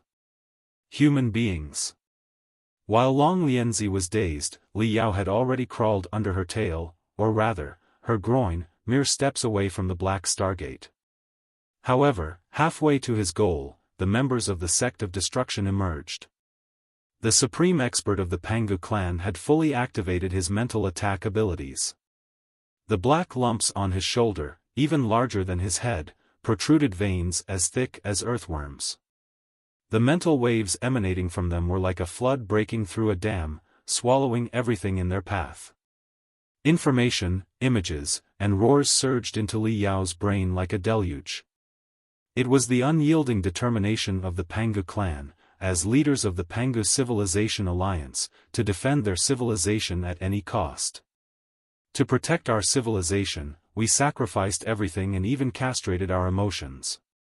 We suppressed the excessive self-awareness of intelligent beings, turning flesh and blood into steel war machines. We condensed disunited individuals into the very cells of our civilization. With such resolve, how could I let a mere human like you touch the treasures of our ancestors? The mental waves of the sect of destruction transformed into roars, raising a tsunami in Li Yao's mind. Despite the protection of the giant god soldier, Little Black, the crystal suit, and the mustard seed suit, bright golden blood still leaked from Li Yao's 7 orifices. You seem brave, but you are actually timid. You appear to be utterly rational, yet you are utterly mad. You seem to be protecting the last hope of your civilization, but in reality, you are leading it to endless despair. That is exactly what the Pangu clan has been doing. Golden flames spurted from Li Yao's body, yet he did not waver. His mental waves were equally sharp, as he fought back fiercely. Look at yourselves now. You no longer resemble human beings. The monster virus only ravaged your physical bodies, but long before the virus struck, the Pangu clan had castrated and twisted your noblest souls, severing the evolution of the Pangu civilization. We, the civilization of mankind, would rather live on our feet than die on our knees. We would rather be a tombstone in the flames of destruction, unburnable, unsmashable, and unwearable, than a speck of dust in the eternal darkness, move unable than ever unremain of frem vows, than ever. Never, never, never. This is my determination, a resolve that a coward like you will never understand. As he roared, the apocalyptic speed was accelerated to its maximum. In less than half a second, the friction between the giant soldier and the air turned the golden plate armor crimson. In the mental battlefield where the louder the roars, the greater the combat power, Li Yao was unyielding, even against an enemy from the Pangu clan, known for their unique brain structure and gift for mental power. The mental waves of both sides condensed into visible tides, clashing brutally like a grand army. Li Yao's eyes, ears, and nose were drenched in blood, and his vision and hearing were blurred. The malformed lumps on the Exo Society member's shoulder shrank rapidly, and several veins as thick as earthworms burst. Blood spurted out like arrows. Each side was awed by the other's indomitable fighting spirit, and the sect of destruction seemed more astonished than Li Yao. Li Yao had long anticipated the powerful mental waves of the Pangu clan's strongest expert. However, it never crossed his mind that the seemingly contemptible, sordid human who had been crawling before Long Lianzi a moment ago could be so tenacious, so furious, so resolute. Boom! It all happened in the blink of an eye. While the members of the sect of Immortals were slightly surprised, Li Yao, who had accelerated to his highest speed, smashed into the enemy, whether it was 37 or 20. The curved vibration shield that nearly covered half of his body was pushed to its maximum, as if 100 shield machines had dug in at the same time. Combined with the terrifying speed and mass of the solar catastrophe, even the strongest expert of the Pangu clan, like the sect of Immortals, could not withstand such a brutal collision. The shield of the solar catastrophe was blown to smithereens, and even the arm holding it was almost broken into pieces. In return, the sect of doom was blown away like a kite whose string had been cut, buying Li Yao half a second. Li Yao had calculated everything perfectly. The sect of destruction was blown toward Long Lianzi, while he changed direction and smashed toward the black space again. Boom! Boom! Boom! Boom! Boom! The power units of the solar catastrophe exploded one after another in the final. The giant god soldier moaned, every unit was shaking and screaming, ready to be dismantled at any moment. At this moment, even the deities and devils couldn't stop Li Yao from reaching the Black Stargate. In Li Yao's vision and mind, there was nothing but the Black Stargate, which seemed like a miniature universe with billions of stars. The Exterminator sect and Long Lianzi seemed to be roaring in shock and fury behind him, bombarding the solar catastrophe with destructive death rays and ripples one after another. Despite the protection of multiple layers of plate armor, Li Yao felt a burning pain in his spine, as if it had been shattered. His limbs were out of control, paralyzed. Note, the phrase, final, contains a mix of English and Chinese.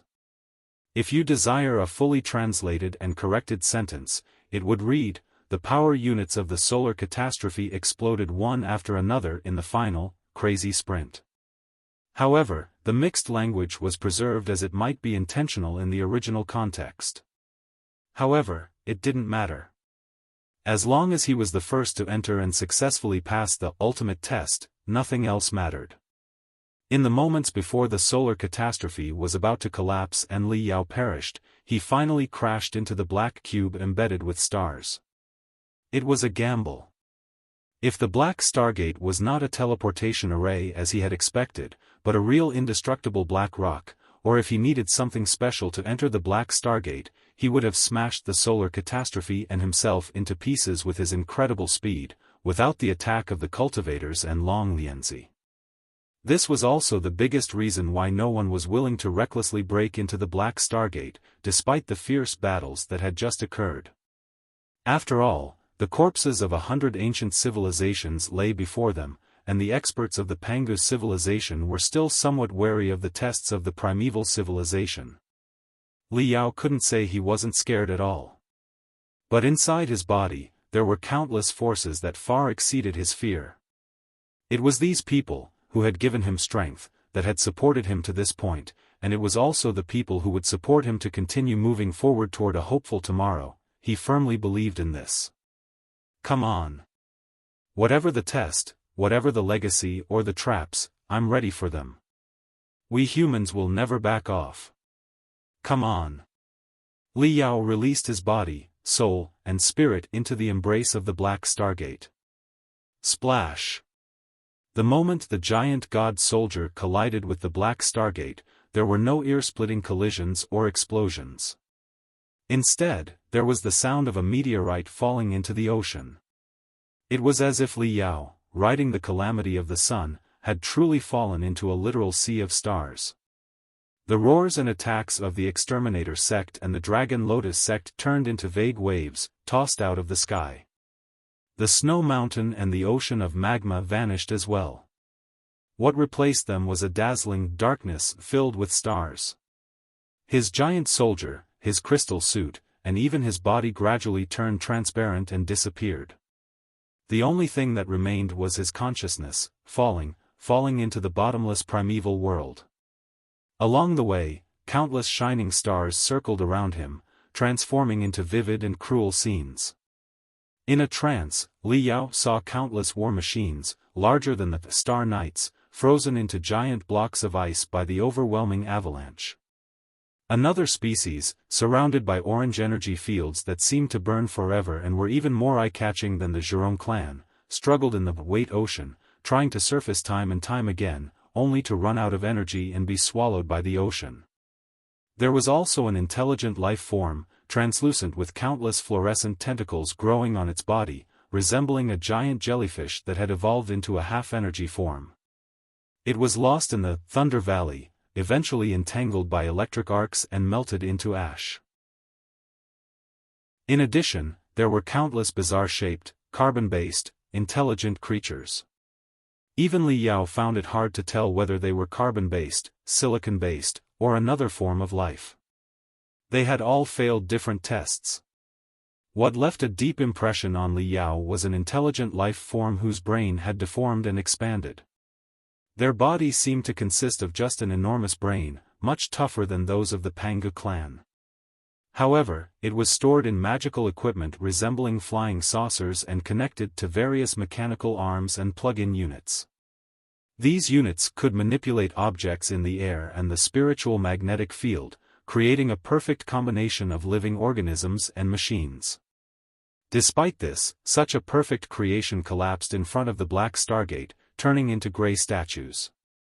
According to the Observer, there was once an extremely intelligent species whose level of evolution was among the best of the 100 ancient civilizations. They solved every problem posed by the Forerunners perfectly and passed the ultimate test flawlessly. However, the Forerunners mercilessly wiped them out. The intelligent species cried out in their final moments, claiming that the Forerunners had left no valuable legacy, and that the place was merely a cruel death trap. They also warned future beings not to fall into the same trap. It was not hard to guess that the race with the deformed brain and completely degenerated flesh and blood was the one replaced by rebar and iron bones. They were the so-called perfect clearers. The meaning of the images and the information in Li Yao's head was clear and ominous, a warning and a threat. It was as if Teacher Origin was using this method to tell the tester that its secret treasure was not something easily obtained. The cost of failure was incomparably dire. Therefore, it was best for the tester to think clearly in an extremely calm state about whether to change direction and return home. This was the last chance to give up the test. Unfortunately, the words "give up" simply did not exist in Li Yao's dictionary. Passing through the picture scrolls where countless civilizations had perished, and past the corpses of civilizations that were smarter, stronger, braver, kinder, or crueler than him, Li Yao moved faster and faster toward the center of the dark abyss. The giant god soldier was broken into pieces. The mustard suit and the crystal suit had both been blown to smithereens. His flesh and blood body had collapsed and vanished. Even the mental devil and Lu Qingchen had been swept away by an immense force, making it impossible for Li Yao to reach out to them. It was possible that the ultimate test procedure had treated them as independent entities and prepared 3 separate tests for Li Yao, the mental devil, and Lu Qingchen. They had to complete the test alone. Li Yao grew increasingly anxious, and his fighting will grew firmer. The mental devil, Lu Qingchen, the vanquishing sect, Long Lianzi, and everyone else could not be faster than him. He was definitely the first to pass the test. Finally, the stars dispersed, and the darkness shattered. A vague brightness appeared in his vision. Although the light was fuzzy and twisted, he could still distinguish the overlapping scenes. Li Yao was greatly shocked and dumbfounded by what he saw. Passing through the black Stargate, stepping over the corpses of countless civilizations, and returning to the primeval era, he seemed to have fallen into a boiling, primitive ocean. The sky was filled with intense, dark clouds and irascible lightning. The lightning slashed at the ocean like golden blades, stirring the waves. The plate movement beneath the sea was extremely intense. Orange magma and black pillars of smoke were spurting from the gaps that had been torn apart, making the ocean look like a bizarre ancient creature. At this moment, the ocean was both quiet and noisy. The silence was due to the first batch of creatures having just been born and not yet mastering the abilities to swallow and communicate. The noise came from the undersea volcanic eruptions, the continuous collisions of ocean currents and tides, the relentless roars of thunder in the sky, and the rise and fall of the continent. All of this had awoken the life force of the ocean at the beginning and presented billions of possibilities for the great explosion of life. Li Yao found that he had lost his body and turned into an ancient fungus in the primordial ocean. No, an ancient fungus was not the right description. In fact, he felt that he had turned into a cluster of ancient fungi. A blanket of fungi, hundreds of meters in diameter, clung to the undersea volcano, thriving on the heat of the magma. However, his consciousness was not confined to this cluster. It extended to the ocean floor, thousands of kilometers away, and he could even cruise through the unpredictable sky, where lightning and thunder raged, as if observing the evolution of the first living creatures from a third-party perspective. Seriously? Again? Li Yao was nearly speechless. But at the moment, he had no eyes, tongue, or even flagella yet. He could only wonder in a daze, is this the ultimate test? It's like a game played with consciousness. How can I pass it? Right now, I'm just a slowly wriggling carpet of fungi, with no one to talk to. Where is Master? What are the rules? Hardly had the thought occurred to him when a stream of bright golden information flowed out of his vision like a waterfall, providing countless data and options. Li Yao immediately understood. This was the first question of the ultimate test. The tester had to manipulate the primitive creepers to repeat the path of evolution and evolve into a carbon-based intelligent life form that could communicate with the primeval Lord of Heaven, in order to receive the legacy of the primeval Lord of Heaven. Every ancient fungus inside the blanket was growing, splitting, and dying. In the process of division and death, the odds of mutations were slim. The tester had to choose the right mutations and eliminate the failed ones to make the entire species stronger and ignite the fire of wisdom. Of course, different testers must have different understandings of what was correct and mistake. A tiny error could lead to a huge error. When life was born in the beginning, every tiny mutation would determine how bizarre, wise, and tenacious the intelligent life would become. Li Yao had no time to think. The direction of billions of mutations exploded in his vision. The ultimate test could condense the river of evolution, spanning billions of years, into the blink of an eye. Therefore, countless variations awaited Li Yao's choice every second. Some mutations could increase the longevity of the ancient fungi but at the cost of a slower division rate. Other mutations could shorten the longevity of the ancient fungi by half but increase their division speed by 50%. Some mutations could transform the archaea into spherical, helical, rod-shaped, disc-shaped, and irregular forms.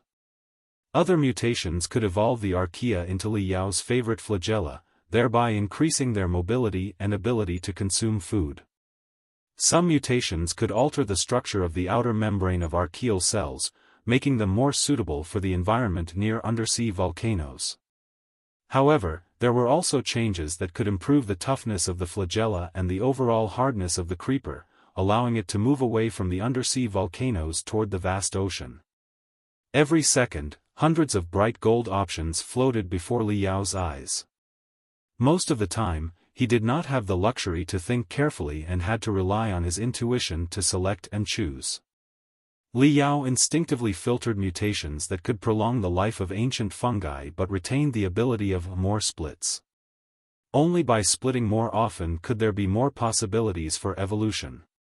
Now was not the time to focus on longevity and stability. He also ruled out mutations that could change the cell membrane structure to absorb more heat from the magma. Li Yao understood that life is inert. If the archaea evolved to be very well suited for undersea volcanoes, they would remain in this place forever and maintain a simple, low-level structure. They would not venture into the vast ocean and evolve into more complex and advanced forms. Born in peace, die in sorrow. This applied to any life.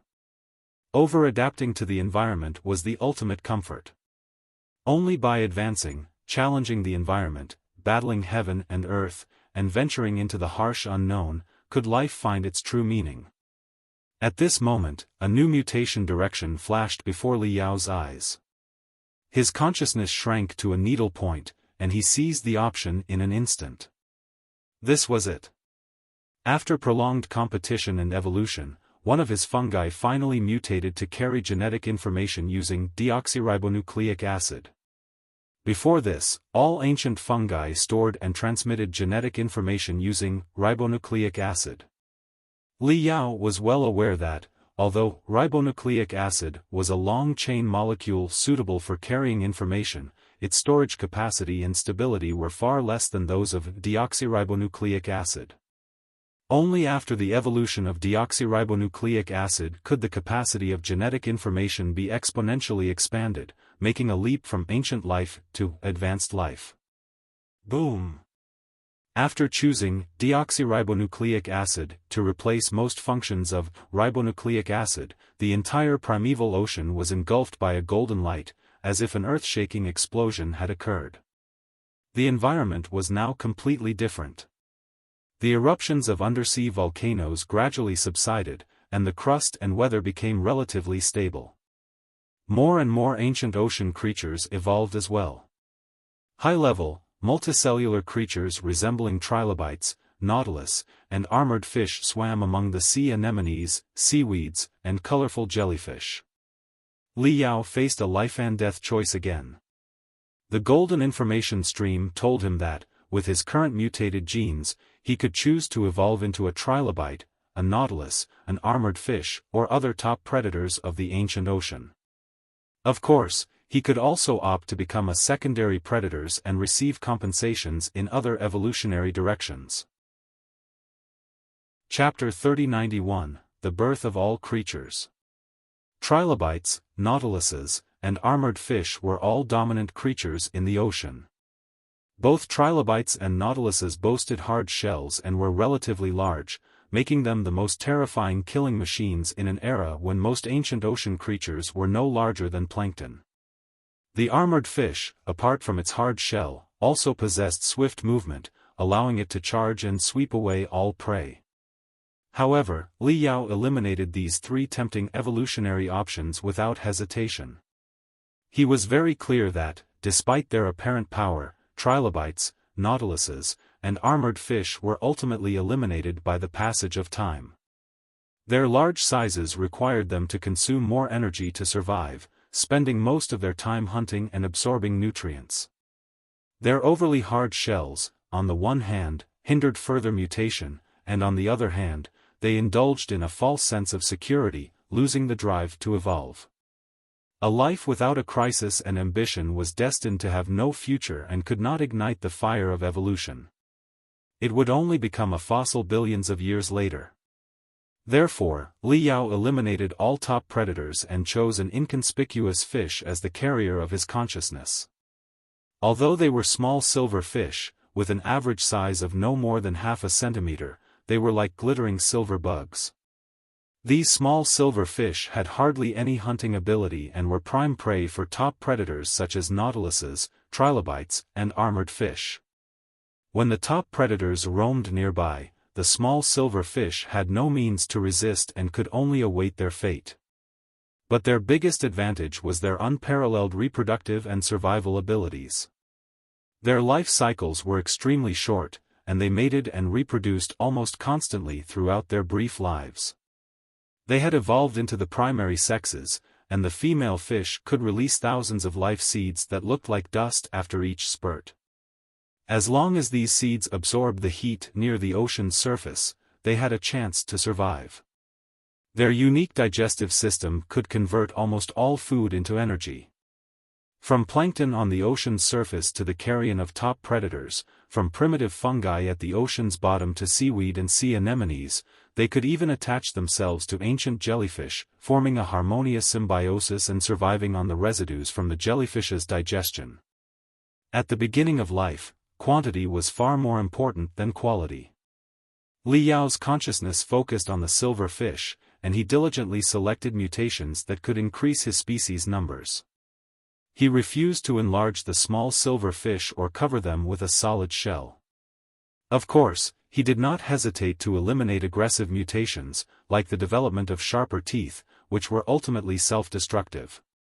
In the end, Li Yao enhanced the small silver fish's digestive and reproductive abilities, as well as their subtle capability to sense the planet's magnetic field and a stronger capacity for travel. After billions of years of evolution, the little silver fish and their various mutations gradually spread to the entire ocean, from the cold, dark North Pole to the sunny equator. The trilobites, meanwhile, were buried in the mud on the ocean floor, and the nautilus became extinct. The armored fish, once the best in the world, were gradually burdened by their heavy armor, shields, and blades as they evolved into sturdier shells, sharper teeth, and larger bodies. They could not keep up with the agility and speed of the new generation of ocean creatures and were ultimately devoured by the insatiable appetite of these predators, turning them into the losers of evolution. A new dominator of the ocean had emerged. Some were streamlined, fast, or agile sharks. Others were octopuses that could freely change the color and size of their skin, grow 8 tentacles that were both hard and soft, and even increase their speed by spraying water. Jellyfish had even evolved to become venomous. Most of the ocean's dominators considered the silver fish a main dish on their menu. There was a type of whale with star spots all over its body that could swallow several tons of silver fish in one breath. For this, it had evolved a set of organs that could filter seawater and absorb the silver fish. However, no matter how much they consumed, the overall number of the little silver fish remained unaffected. Instead, the little silver fish became the foundation of the entire food chain, the key to the survival of countless species. Li Yao vaguely felt that the time was right. March! March! He had to march to the land without regard for anything. Although the ocean was vast, except for the areas near the continental shelf and undersea volcanoes, the resources were not as abundant as one might expect. On the contrary, they were as barren as a desert filled with distilled water. More importantly, the pressure of the seawater made it difficult for natural catalysts such as fire to exist, let alone the refinement of metals and the development of civilization. Most of the ancestors of intelligent carbon-based creatures were born in the ocean, but they had to make the dangerous leap from the ocean to the land. Otherwise, it would have been very difficult to develop a mature and efficient civilization. Although the universe is vast and full of wonders, and there are many intelligent creatures, such as the Bgongon clan, that were born in rivers, lakes, and oceans like jellyfish, they remain the minority. Even the Gongon clan did not truly evolve into the space era until they received help from the Pangu clan and other primeval species. Under Li Yao's command, a magnificent and soul-stirring landing battle from the ocean to the land began. This was not a war to be won overnight, nor was it a battle over the gains and losses of a city. It was a war spanning billions of years, a struggle for the survival and rise of a civilization. The little silver fish, either washed to the shore by the tides or jumping to the beach in a panic to escape top predators, failed as expected. But Li Yao had the patience and a clear direction for evolution.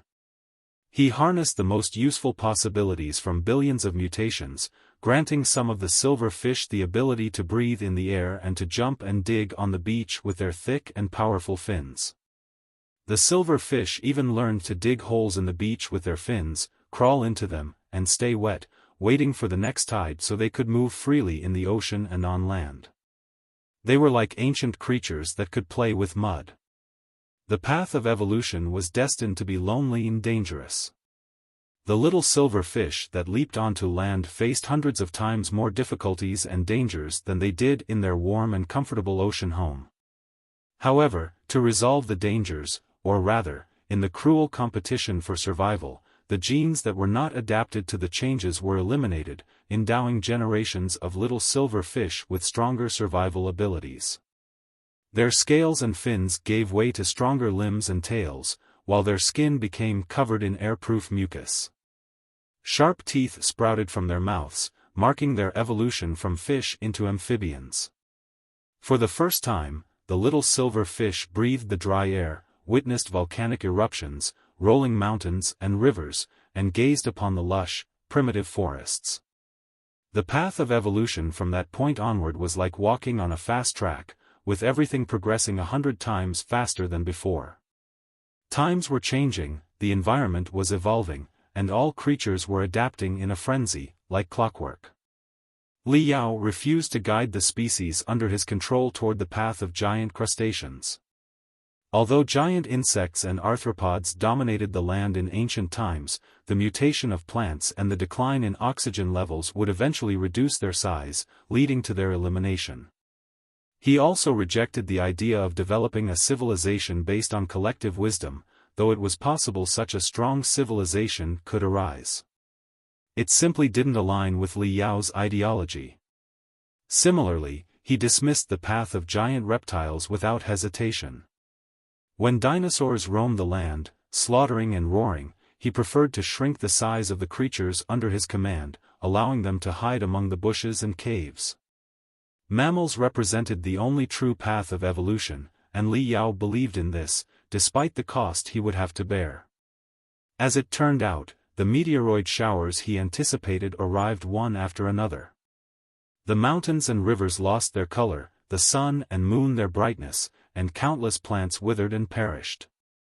More and more new plants transformed the environment in a completely different way.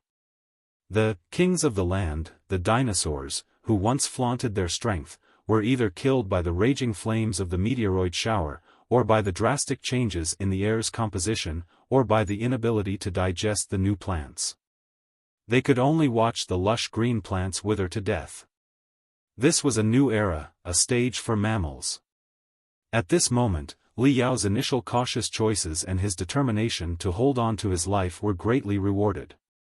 The seemingly useless genes began to display colorful mutations, allowing him to dominate the new biological explosion. He was the first to successfully evolve a large enough brain with sufficient synapses, as well as a body of flesh and blood that achieved a perfect balance in strength, agility, and energy consumption. He also unlocked the abilities of walking upright and freeing his hands, using fire and creating tools, and more. These could be called epoch-making abilities. Mammoths, saber-toothed tigers, and all kinds of seemingly powerful wolves, tigers, and leopards fell one by one to stone axes and spears. Li Yao's tribe wreaked havoc on the land and expanded to even farther places. When the tribe first learned to set fires to drive out and burn ferocious beasts, the raging flames symbolized the birth of the true dominator, the spirit of all creatures who would eventually rule the universe. It was a vast, round lake. The water was pure, and from a distance, it resembled a silver-white mirror at the foot of the rolling mountains. Once upon a time, this place was a watering hole for countless living creatures and a hunting ground for ferocious beasts like wolves, tigers, and leopards. However, with the rise of humanity in their occupation of the lake, no ferocious beasts dared to hunt here anymore. The beasts that failed to recognize the danger of humans ended up as piles of bones, shaped like towers and tombstones around the lake. That night, the stars shone particularly brightly. Even the large, round moon could not surpass the brilliance of the stars. The stars formed a vast, shimmering ocean, like a silver storm raining down from the sky. A bonfire had been lit in the tribe at the mountain's base. They were celebrating the hunting of another huge prey. A tribesman, with a face full of wrinkles and a hunched back, somehow left his tribesmen and took uneven steps towards the lake. Behind him, the celebration was joyful and noisy.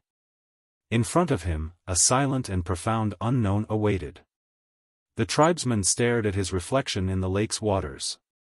His forehead was slightly tilted back, his nose broad and flat, and two enormous canines protruded from his lips.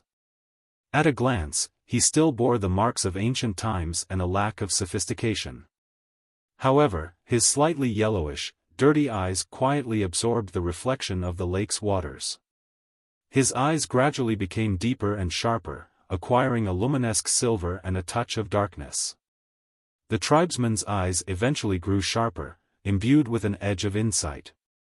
They licked the moon reflected in the lake first, before extending to the sky along the moonlight and the stars. When billions of stars exploded before his eyes, he could not help but extend his hairy arms toward the endless sea of stars, as if trying to hold the entire universe in his hands. Ho ho, ho ho ho. He began to howl, as if trying to break the darkness of the universe with his voice and give names to the moon and every star. He also summoned his compatriots to the moon and the stars one day to see what the world in the sky looked like. Boom! The moment the tribesmen extended their hands toward the starry sky and screamed, dazzling golden light burst forth again, indicating that the tester had completed the second leap and evolved into the Middle Ages. A real civilization had been born. Li Yao watched everything quietly, like an omnipotent, omnipresent God, observing the rise, struggle, and conquest of countless human tribes from above. Then, he crawled into the body of the tribesman looking at the starry sky by the lake and felt the indescribable joy and gratitude when humans first encountered him. That's it? Watching himself dancing by the lake, Li Yao mumbled in confusion, is this the so-called ultimate test? No wonder he was puzzled. Although it was extremely challenging to make thousands of choices for the evolution of life and the eventual birth of a civilization in such a short time, the choices did not deviate from the basic path of human evolution. Li Yao only needed to follow his natural instincts, and he had essentially progressed from an ancient fungus carpet to a human tribe. Such a test did not seem to align with the strength and mystery of the creator of the Black Wall, nor was it enough to stump 100 ancient civilizations. Li Yao pondered for a moment and realized he had taken it for granted. From his perspective, the ultimate test naturally felt too easy, as he was a pure human and a 100% genetic clone of the original master. Therefore, he was very clear about the evolutionary path the master had taken, and his instinctive reaction was the correct answer. But what if the tester was not a human like him but an intelligent life form with a carbon-based body? For example, if the testers were born in rivers, lakes, and oceans like jellyfish and sponges, would they recognize the little silver fish as the species most likely to reach the peak of evolution? Or would a tester from the Gongon clan choose to go to land instead of exploring the ocean in search of the 1 in a billion chance that a civilization would emerge in seawater? By the same logic, the Zhurong clan was an intelligent species born in volcanoes and magma, thriving on high temperatures and poisonous gases. When a test subject from the Zhurong clan was in an undersea volcanic environment initially, could they resist the temptation to alter the membrane structure and absorb the heat? The same applied to the Pangu, the most successful and powerful carbon-based intelligent species. Compared to humans, the Pangu clan was closer to giant reptiles, with many members resembling human-shaped tyrannosaurs. Perhaps on the original planet of the Pangu clan, giant reptiles like dinosaurs never faced the scourge of meteoroids or abrupt climate changes, which resulted in the unique appearance of the Pangu clan today. Then, if a Pangu clan member had to choose between a reptile and a mammal, could they choose a mammal as naturally as Li Yao did and persist through all difficulties and setbacks? It was impossible. The logical thinking of every carbon-based intelligent life form is greatly influenced by their physical form, shaped by their original planet's environment. Even though they had retrieved the master's cells and analyzed the gene segments, giving them a general idea of the master's evolution, they could not help but be marked by their own civilization when making hundreds of choices in a constantly changing environment. Thus, the mutations of the Gongon clan, the Zhurong clan, the mechanical civilization, the black iron civilization, the half-energy civilization, and so on, were definitely not what Li Yao was seeing now. From this perspective, the experts and scholars of the Heavenly Palace were on the right track. Only by replicating a real human could they fully understand the Master's thoughts and even pass the Master's test without difficulty. However, this was only the beginning. From the ocean depths to the land, from ignorance to wisdom, from the spirits of all creatures to the King of the universe, humanity still had a long way to go. The path to heaven leading through the stars to the universe was likely the real test. As expected, when the thought crossed his mind, another dull, deep, and ancient voice echoed, saying, "You're here." The way the voice communicated information was similar to that of the Pangu clan and the Nuwa clan, except it employed a very special structure for information compression and encryption. The amount of information contained in a single syllable was dozens of times more than that of the Pangu clan and the Nuwa clan. As a result, Li Yao's mind was filled with thousands of waves. It took him a long time to digest the 3 short syllables. Manipulating the tribesman, Li Yao took a deep breath and sat down next to the lake. The bright moonlight, the brilliant stars, the tranquil lake, and the laughter of his compatriots behind him created the perfect setting to discuss the mysteries of the primeval era. "How should I address you?" Li Yao tried to remain calm, but ripples appeared on his consciousness. Is it progenitor, black wall creator, or primordial human beings? Naming does not mean much to us. Progenitor, black wall creator, or primordial human beings, any of these are fine, the voice responded. A long time ago, in what you call the primeval era, our species created the first civilization in the sea of the universe. Even though it was not the first civilization in the truest sense, the older civilizations were conquered and absorbed by us. Therefore, we refer to ourselves as the primeval civilization. You may also call us the primeval clan. The primeval clan of the universe sea? Li Yao seized every opportunity to delve deeper. What does the universe sea mean? Does it refer to the multiverse? Have you ever seen a grape? The voice not only uttered the syllable grape but also showed Li Yao almost 1,000 varieties of plants that resembled grapes. If every universe is a grape, a cluster of grapes would be a cosmic ocean or a mother universe. But, Li Yao's soul suddenly constricted. There are more than one bunch of grapes on a vine, and each bunch has hundreds of thousands of grapes. Are you suggesting that there are multiple multiverses, countless cosmos, and mother universes? Good question, the voice said, with a hint of reluctance in its tone, along with a desire to explain. Even if Li Yao managed to answer, he wouldn't understand it at all. Instead, it would only consume his attention and make him lose himself in the vastness of the universe. However, I cannot tell you the answer. The answers beyond the sea of stars are far beyond the scope of our information exchange.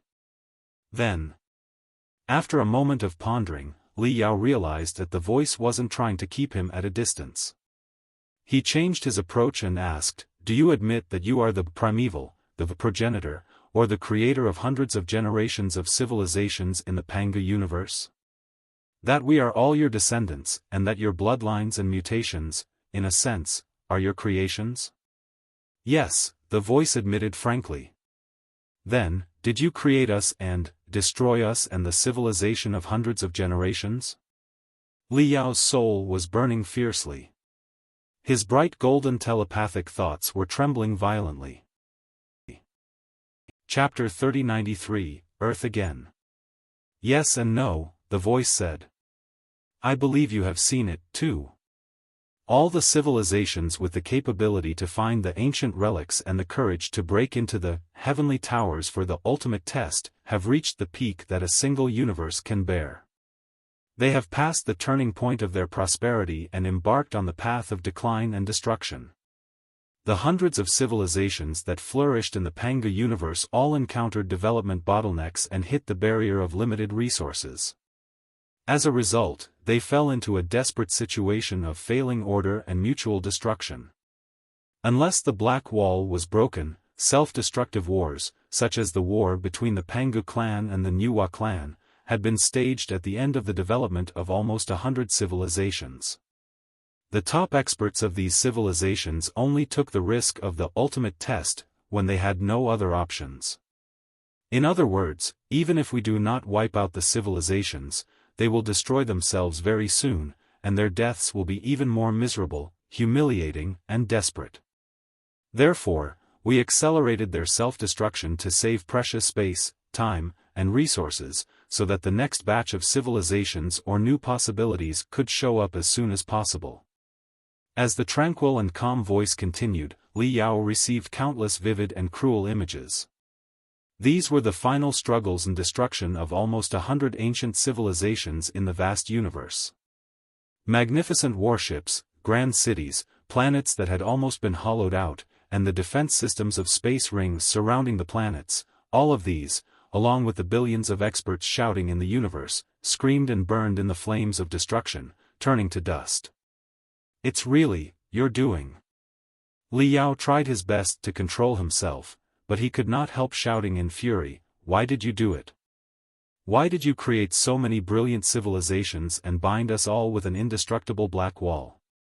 Why did you give us the hope of survival only to erase it in the cruelest way? Was the superbrain civilization full of wisdom, right? This is not the place where the secret treasures of the primeval era are located, but the most terrifying trap.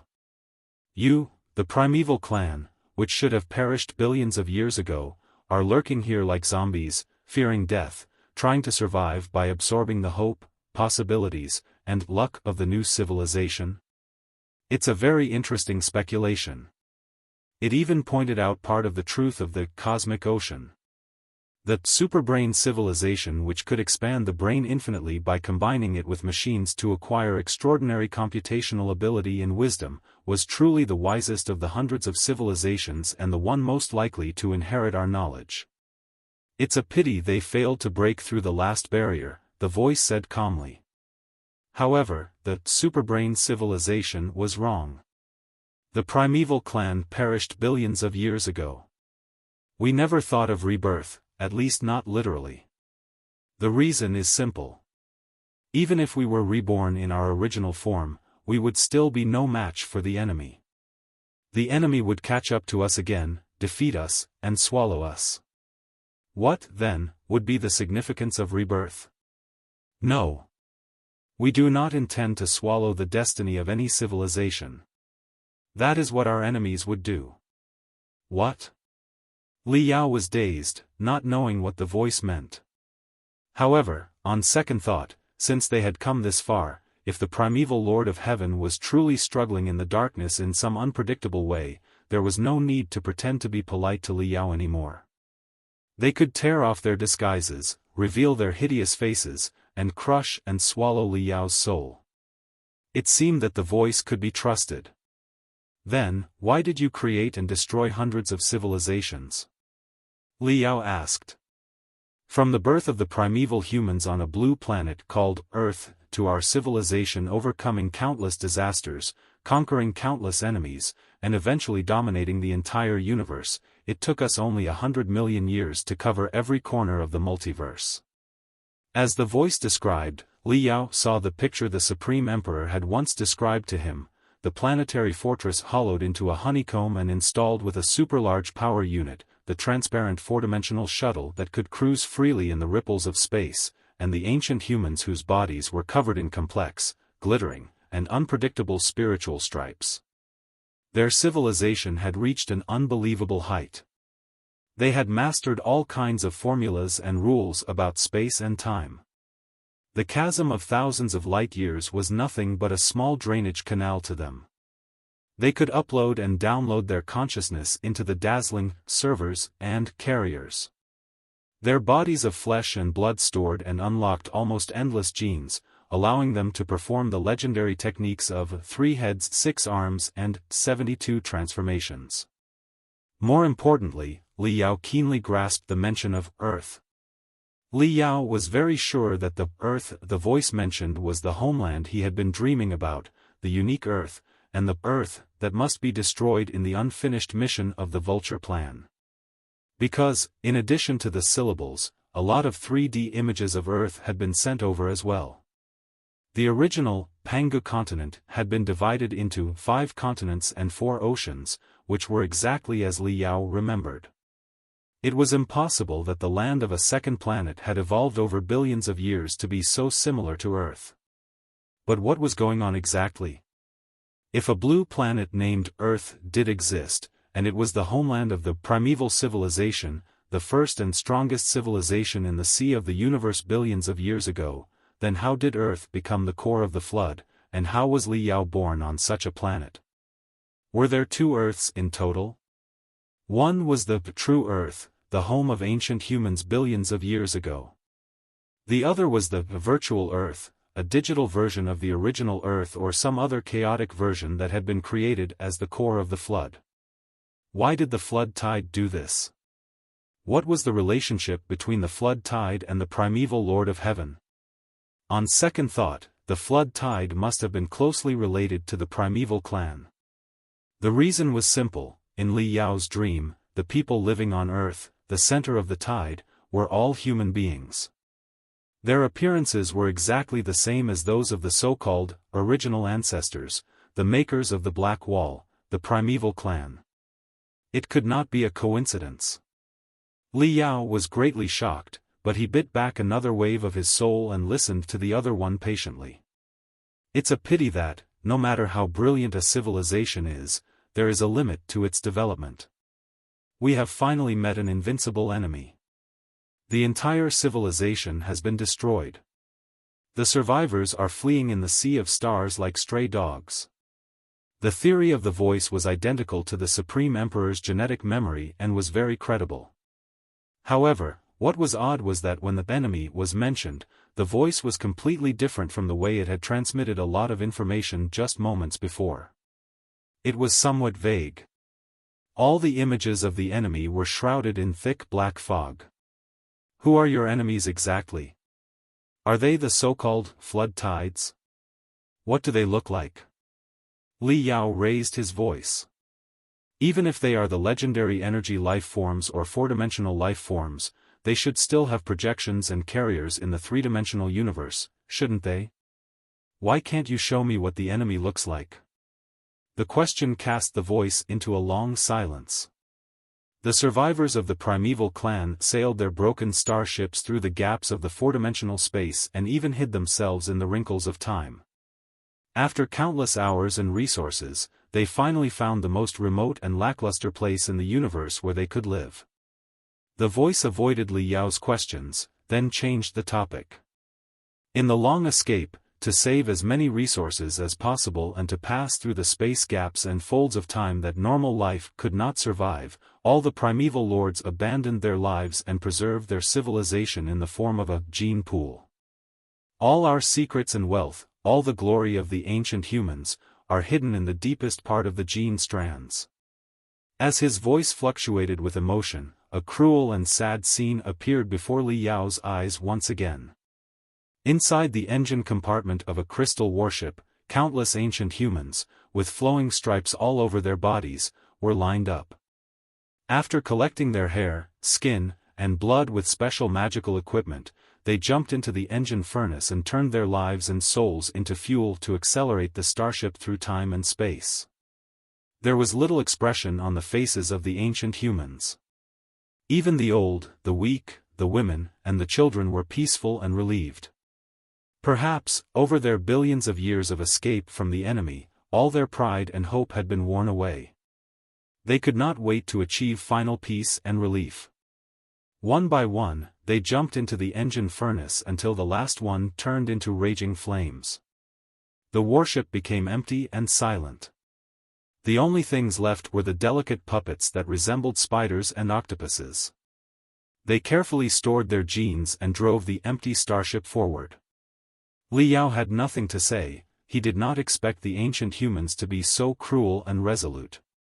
No wonder they could resist the tide for billions of years and temporarily escape it. ******. Long time no see, 4th update. The old Bull King has returned. Roar! Roar! Roar! Roar!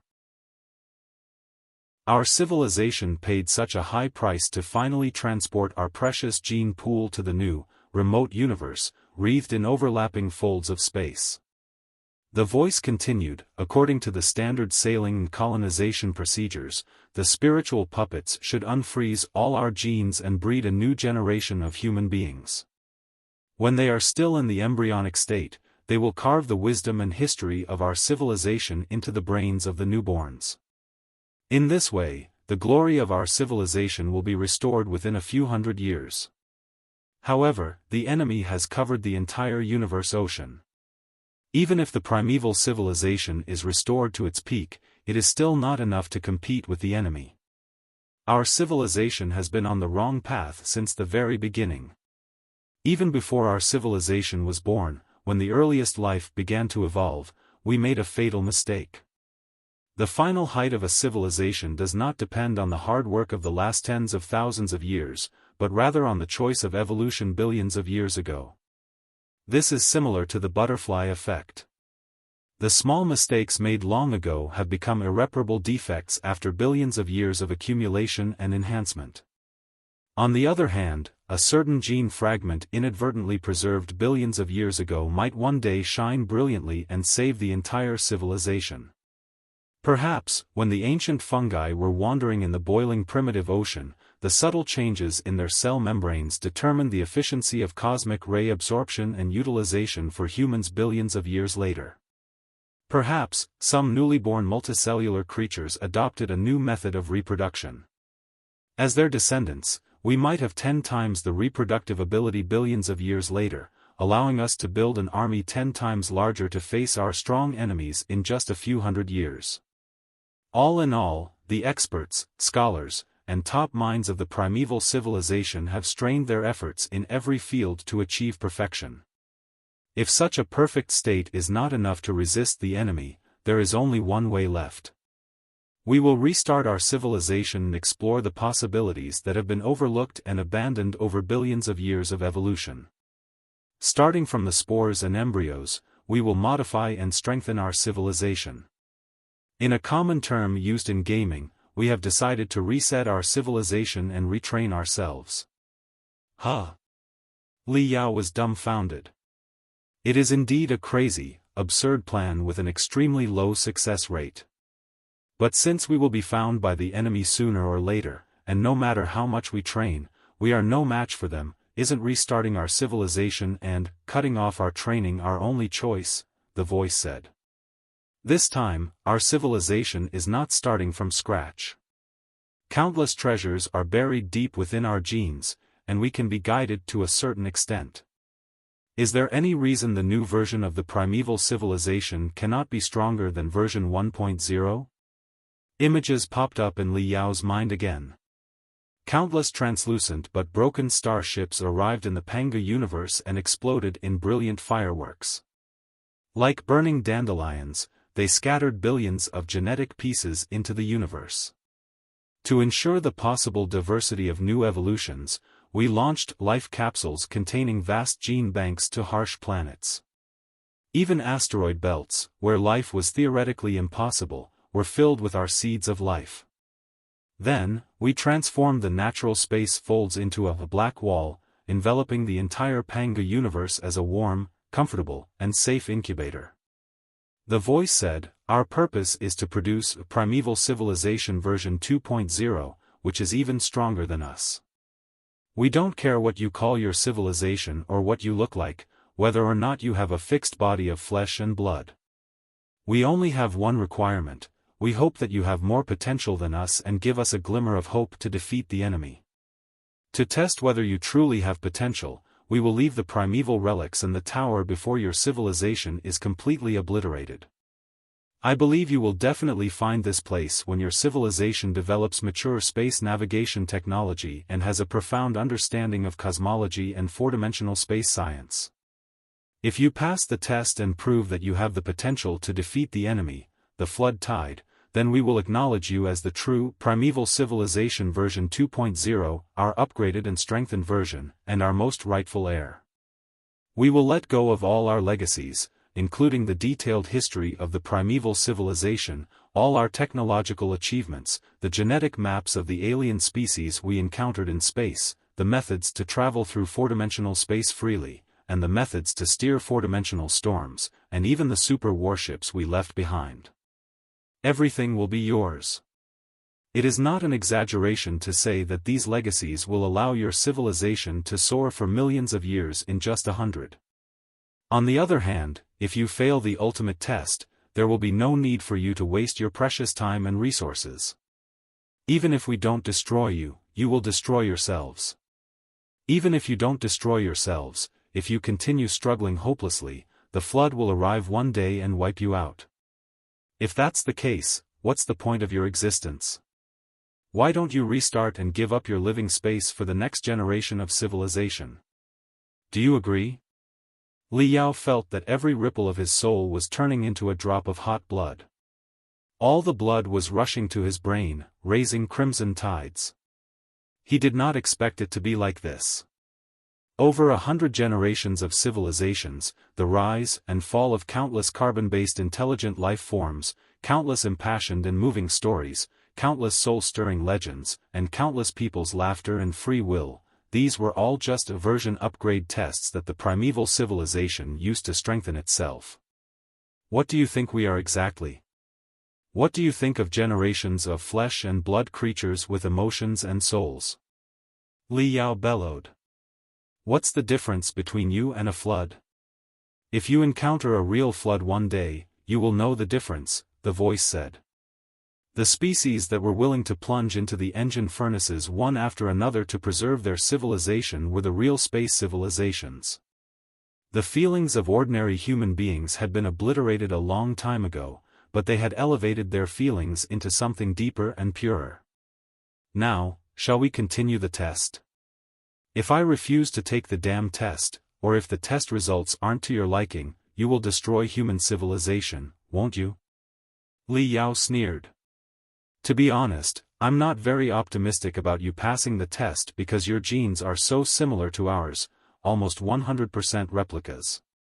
It will be difficult for you to discover and correct the mistakes we made before, the voice said. However, you are not the only tester today. Restarting the Panga universe depends on the performance of the other testers. More vivid pictures popped up in Li Yao's brain. He vaguely saw that the strongest cultivator of the Panga clan, Obliteration, and the strongest cultivator of the Nuwa clan, Long Lianzi, had passed through the Black Stargate and entered the ultimate test. When they emerged, they were crouching as babies inside two bright, gold, translucent fetuses. Lu Qingchen and the Mental Devil were also crouching in the two embryos, in translucent, half-solid forms. It wasn't hard to guess that his own body of flesh and blood looked the same. Li Yao even saw that Ding Lingdang, Long Yangjun, Boss Bai, Li Jialing, and the others had broken into the tower and were approaching the Black Stargate. They're here. Li Yao was suddenly alarmed, his worry for Ding Lingdang and the others mounting. He didn't know if they could pass the tests of Thunder Valley, Wait Ocean, and Major Avalanche, or if they could walk the right path of evolution from the Archaea to the Ape-Man. If one of the testers passes the test, the entire legacy of the primeval civilization will fall into his hands, the voice said. Then, the future of the Panga universe will be decided by him.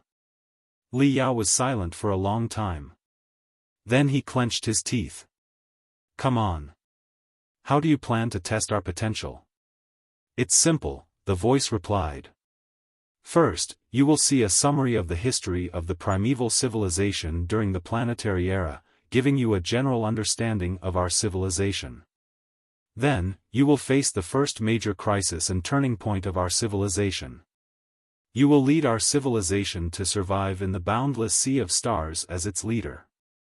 The voice said, of course, your performance is no better than that of the real civilization in the sea of stars, but it doesn't matter. We don't care about the outcome, we just want to see your choices clearly and infer your potential. Remember, when you make the wrong choice, you have 3 opportunities to correct yourself. I will give you 3 correct suggestions, but when you make the 4th mistake, you will be eliminated mercilessly. Do you understand? Li Yao's fury turned into a fighting will. The waves within his mind condensed into a forest of coldly shining swords and spears. He said solemnly, understood. Come on. Hardly had his voice faded when the sky changed color and the stars moved. Time flowed 10,000 times faster. The canine teeth and hair of the tribesmen fell off, making them taller, more beautiful, and more in line with modern aesthetics. The rough stone axes and bone spears in their hands were replaced by bronze or even black iron weapons. On the ruins of caves and nests, magnificent metropolises rose. The residents of these metropolises replaced their simple dry leaves and hides with glamorous robes and leather armor. This was a real civilization. They are the first ancient civilizations that arose on our mother planet, the origin and prototype of the primeval civilization, the voice said.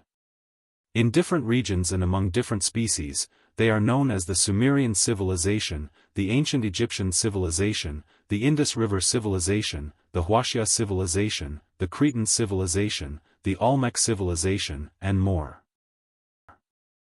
Why do the names of the ancient civilizations sound so familiar? Li Yao was dazed once more. Especially the Chinese civilization? There was no time for him to think. The image in his mind was progressing at a rate of hundreds of years per second. Glorious palaces rose and fell repeatedly. Grand metropolises perished in the wave-like flames of war. In the east, people constructed a majestic water system and the Great Wall of China to fend off the scourge of floods and ferocious beasts. In the west, people sailed the ocean on narrow and simple boats. Greece, Rome, Persia, the 5 tyrants of the spring and autumn period, the 7 heroes of the warring states era. More tribes and nations emerged, creating a civilization that was even more brilliant and resplendent. They continued to divide and unite. History spiraled upward, zigzagged forward, and blossomed with a vague brightness in the darkness. The more Li Yao observed, the more familiar it seemed, and the more he felt he had read a similar history somewhere, yes, in those bizarre dreams, in the earth at the center of the flood. Although some names and places in the Earth's history he read in his dreams were different, including the timing of important events, the overall development was precisely the same, like different versions of the same Earth. What the hell is going on? Li Yao was dumbfounded. He didn't know how many Earths and how many histories there were. Rather, there were countless Earths and countless reruns of history, what was referred to as reincarnation. When the concept of epoch appeared in the Earth in his mind, everything unfolded in the blink of an eye. The ancient armor had been riddled with holes by the newly arrived firearms. The darkness of the Middle Ages was shattered by the Enlightenment movement and the Renaissance. While the Eastern continent was still mired in the cycle of history, an unparalleled expert named what emerged in the Western world.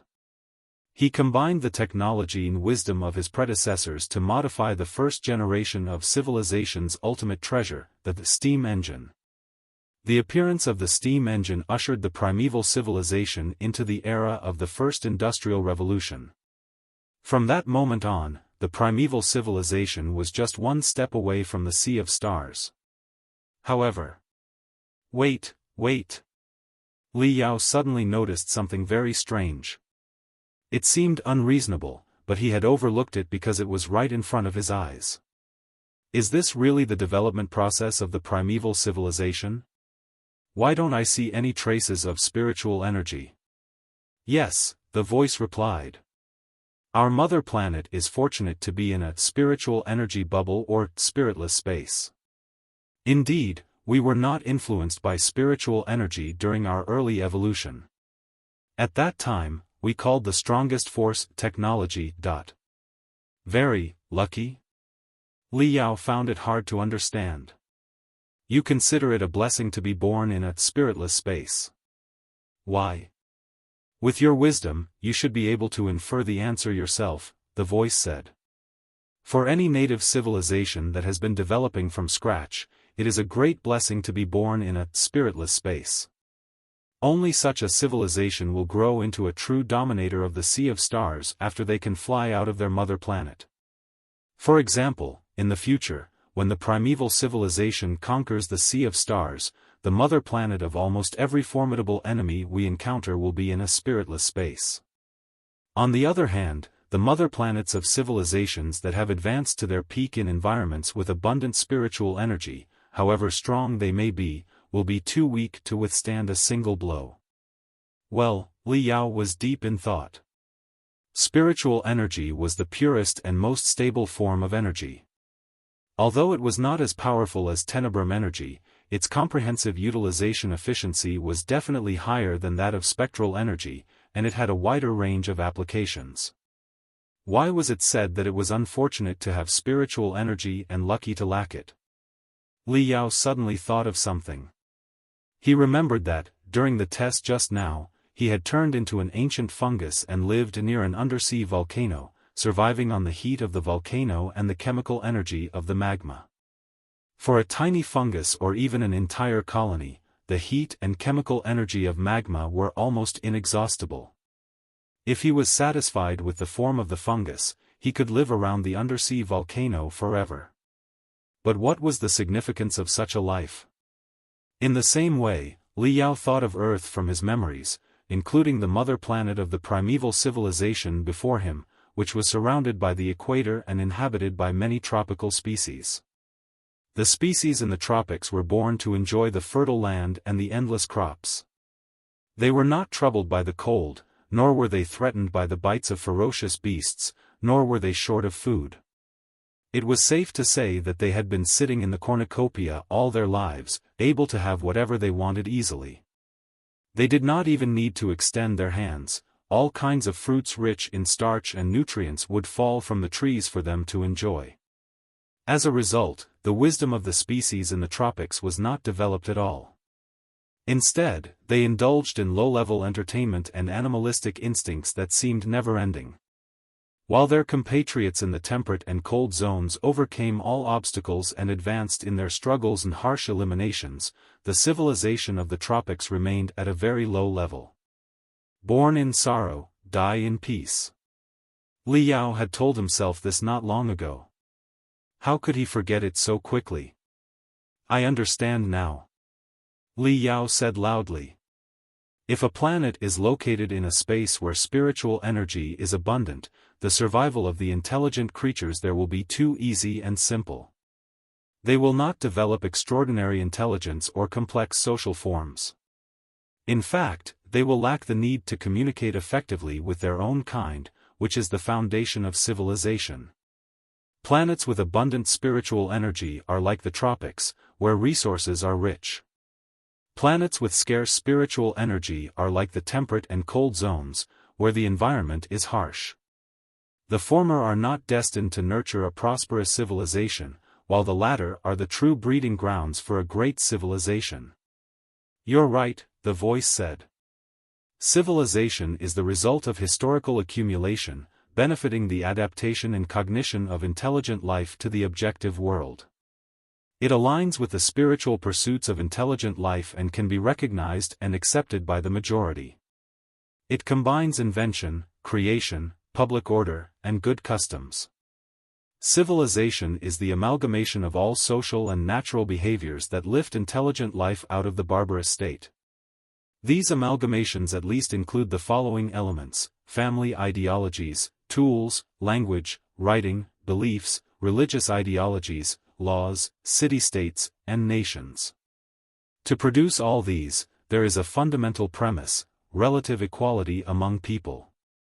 Only monkeys can communicate with other monkeys, and ants can communicate with other ants. They can build a society, language, laws, beliefs, and more. Eventually, a great civilization will be created. However, there is no way to create a society, much less a civilization, between monkeys and ants. On the other hand, spiritual energy, an extremely special and precious form of energy, has the function of stimulating cells, activating an individual's strength, and greatly increasing the differences between individuals. In a world without spiritual energy, no matter how large the difference in individual carbon-based intelligent life is, there is still a limit. Even an overlord who had once conquered an entire continent, slaughtered 1 million enemy soldiers, and made illustrious accomplishments in martial arts could still be beheaded by a beggar with a sharp blade. This is relative equality or relative unfairness. When an ordinary person is angry, their blood can splatter 5 steps, they can be close at hand, and they can become enemies of a nation. This is the foundation for establishing a great civilization. However, on planets naturally endowed with abundant spiritual energy, carbon-based creatures long ago learned how to absorb the natural essence, gather heavenly materials and earthly treasures, and evolve and mutate wildly. Even if an intelligent species is born, every individual within the species can be very different, to the point that the weak pose little threat to the strong. When 1 million weaklings gather and are still unable to pose a threat to the strongest, such a society is bound to be abnormal. The civilization is bound to be weak. The strongest have no need to promote the advancement of the civilization, and the weak are unable to stimulate the desire to explore and create. They would not be like the people of the spiritless world, who are forced to find new technologies and establish new social rules. In such a world, the law of the strong preying on the weak is absolute, and any technology or ideas that might weaken spiritual energy are stifled in their infancy. On the path of the primeval civilization's conquest of the Star Sea, we have encountered countless civilizations that developed on planets with abundant spiritual energy. None of these civilizations crossed their own galaxies, and some did not even leave their home planets. The individual combat abilities of some were impressive, but their overall development rarely surpassed that of Earth's medieval era. When our starships, armed with thousands of turrets, tore through their atmospheres, they were still wielding primitive blades and using meager spiritual energy to try to compete with us. In the most extreme spiritual energy civilizations, the strongest experts absorbed an entire planet's spiritual energy, transforming themselves into nearly immortal beings. Their companions, however, became mere parasites on their bodies, unable to resist them. As there was no environmental threat, their intelligence declined, and they became more foolish than a 3-year-old. They were easily captured by us and displayed as exhibits in zoos. We have gradually learned that before waging war against an unknown civilization, we must first understand the conditions of their home planet. If it is a planet with abundant spiritual energy and resources, victory is assured. However, if the enemy's planet is harsh, with scarce resources and no spiritual energy, we must exercise extreme caution. It will certainly be a tough battle. Li Yao nodded silently. In fact, the logic the voice spoke of was reflected in the history of human civilization in the Pangu universe as well. It was the chaos of the ancient cultivation world and the tragedy of the living fossils. No power could be achieved without a price. Fate had marked a price for every kind of power. The power that seemed easy to acquire might have to be paid for with something more precious: organization, social order, exploration, and curiosity. Thankfully, the human civilization of the Pangu universe, including the Pangu civilization before it and the 100 ancient civilizations before that, was not strictly a first-generation civilization but a descendant of the primeval civilization. On one hand, they could find relics of the previous civilization deep underground and in the vast sea of stars, where they could learn valuable lessons and avoid repeating mistakes. On the other hand, the primeval memories of the primeval race were buried deep within their genes. Although these ancient memories were often mottled and fuzzy, they were enough to stimulate the instincts of intelligent creatures and form complex, highly organized social structures. Therefore, while second-generation civilizations were able to develop relatively strong civilizations in environments rich with spiritual energy, there were bound to be many detours. For example, the collapse of the ancient cultivators and the Great Dark Age of 30,000 years, as well as the evil deeds of the Holy Accord Alliance and the Imperium of true human beings today, were partly due to the influence of the strong being too strong and the weak being too weak. Native civilizations that lacked the relics of previous civilizations and the organizational instincts buried deep within their genes suddenly had inexhaustible spiritual energy. They were like 7-year-olds who had received a vast legacy but lacked the education of adults. They could only squander whatever they wanted, and barely anyone remained uncorrupted. Of course, spiritual energy is one of the most precious resources in the universe. But only a civilization that is highly mature and has its own beliefs is qualified to harness it, rather than be enslaved by it, the voice continued. It is precisely because we don't have the help of spiritual energy that we can ignite all our passion, wisdom, and courage. With our hands, sweat, and blood, we can transform our planet and explore the universe beyond it. We have undergone the first, second, and third industrial revolutions. We have uncovered the patterns of celestial bodies, as well as molecules, atoms, and structures smaller than atoms. We have discovered electromagnetic waves and learned to use radio. We have conquered mountains and seas, and countless bacteria. We have even learned to use mold to treat fatal diseases. We believe in technology more sincerely than we believe in gods, and we are convinced that the path of technology is infinite. Infinite technology will ultimately make us the gods of ourselves and the entire universe. Of course, the advancement of technology and the sudden expansion of civilization led to ambitious dreams and bloody slaughters. In the first 50 years of the 20th century, we launched 2 world wars. While the main battlefield of the First World War was limited to one continent, the deadly storm of the Second World War swept across the entire planet. Those 2 wars were both glorious and cruel. People, who lacked spiritual energy and the strength to truss a chicken, were able to unleash damage even more terrifying than that of the cultivators. Countless tons of steel and explosives rained down upon the city, which had a population of hundreds of thousands. At the end of the Second World War, we employed a weapon called the atomic bomb, which harnessed the mysteries of material annihilation and energy outbursts. It was even more terrifying than the main gun of a starship on a planet with an atmosphere. However, wars are, on one hand, the devils that destroy civilizations, and on the other hand, catalysts for their rapid development. The new technologies and ideas born from the 2 world wars, including the new systems that emerged from countless destroyed old systems, have driven the explosive growth of our civilization in the last 50 years of the 20th century, pushing it forward at a lightning-fast pace. More than 20 years after the end of the Second World War, on July 21, 1969, our primitive and simple spacecraft carried the first astronauts to the only satellite of our mother planet, taking the first step to conquer the Sea of Stars. As the voice spoke, a new image appeared in Li Yao's mind. 3 clumsy astronauts, wearing white spacesuits with star-striped flags, bounced on the moon's surface. Amid the low and noisy background, the voice of one of them could be heard. "This is a small step for me, but a giant leap for mankind." Of course, the astronaut spoke in English, which Li Yao understood as the magical language. The brutal destruction of the Second World War and the Cold War, which resulted from the confrontation between the 2 superpowers, not only spurred the development of space technology and the study of the universe beyond our civilization's limits but also awakened the ancient civilization with the largest population. The ancient civilization in the East, which had been silent for hundreds of years, was reborn. It was full of vigor and creativity.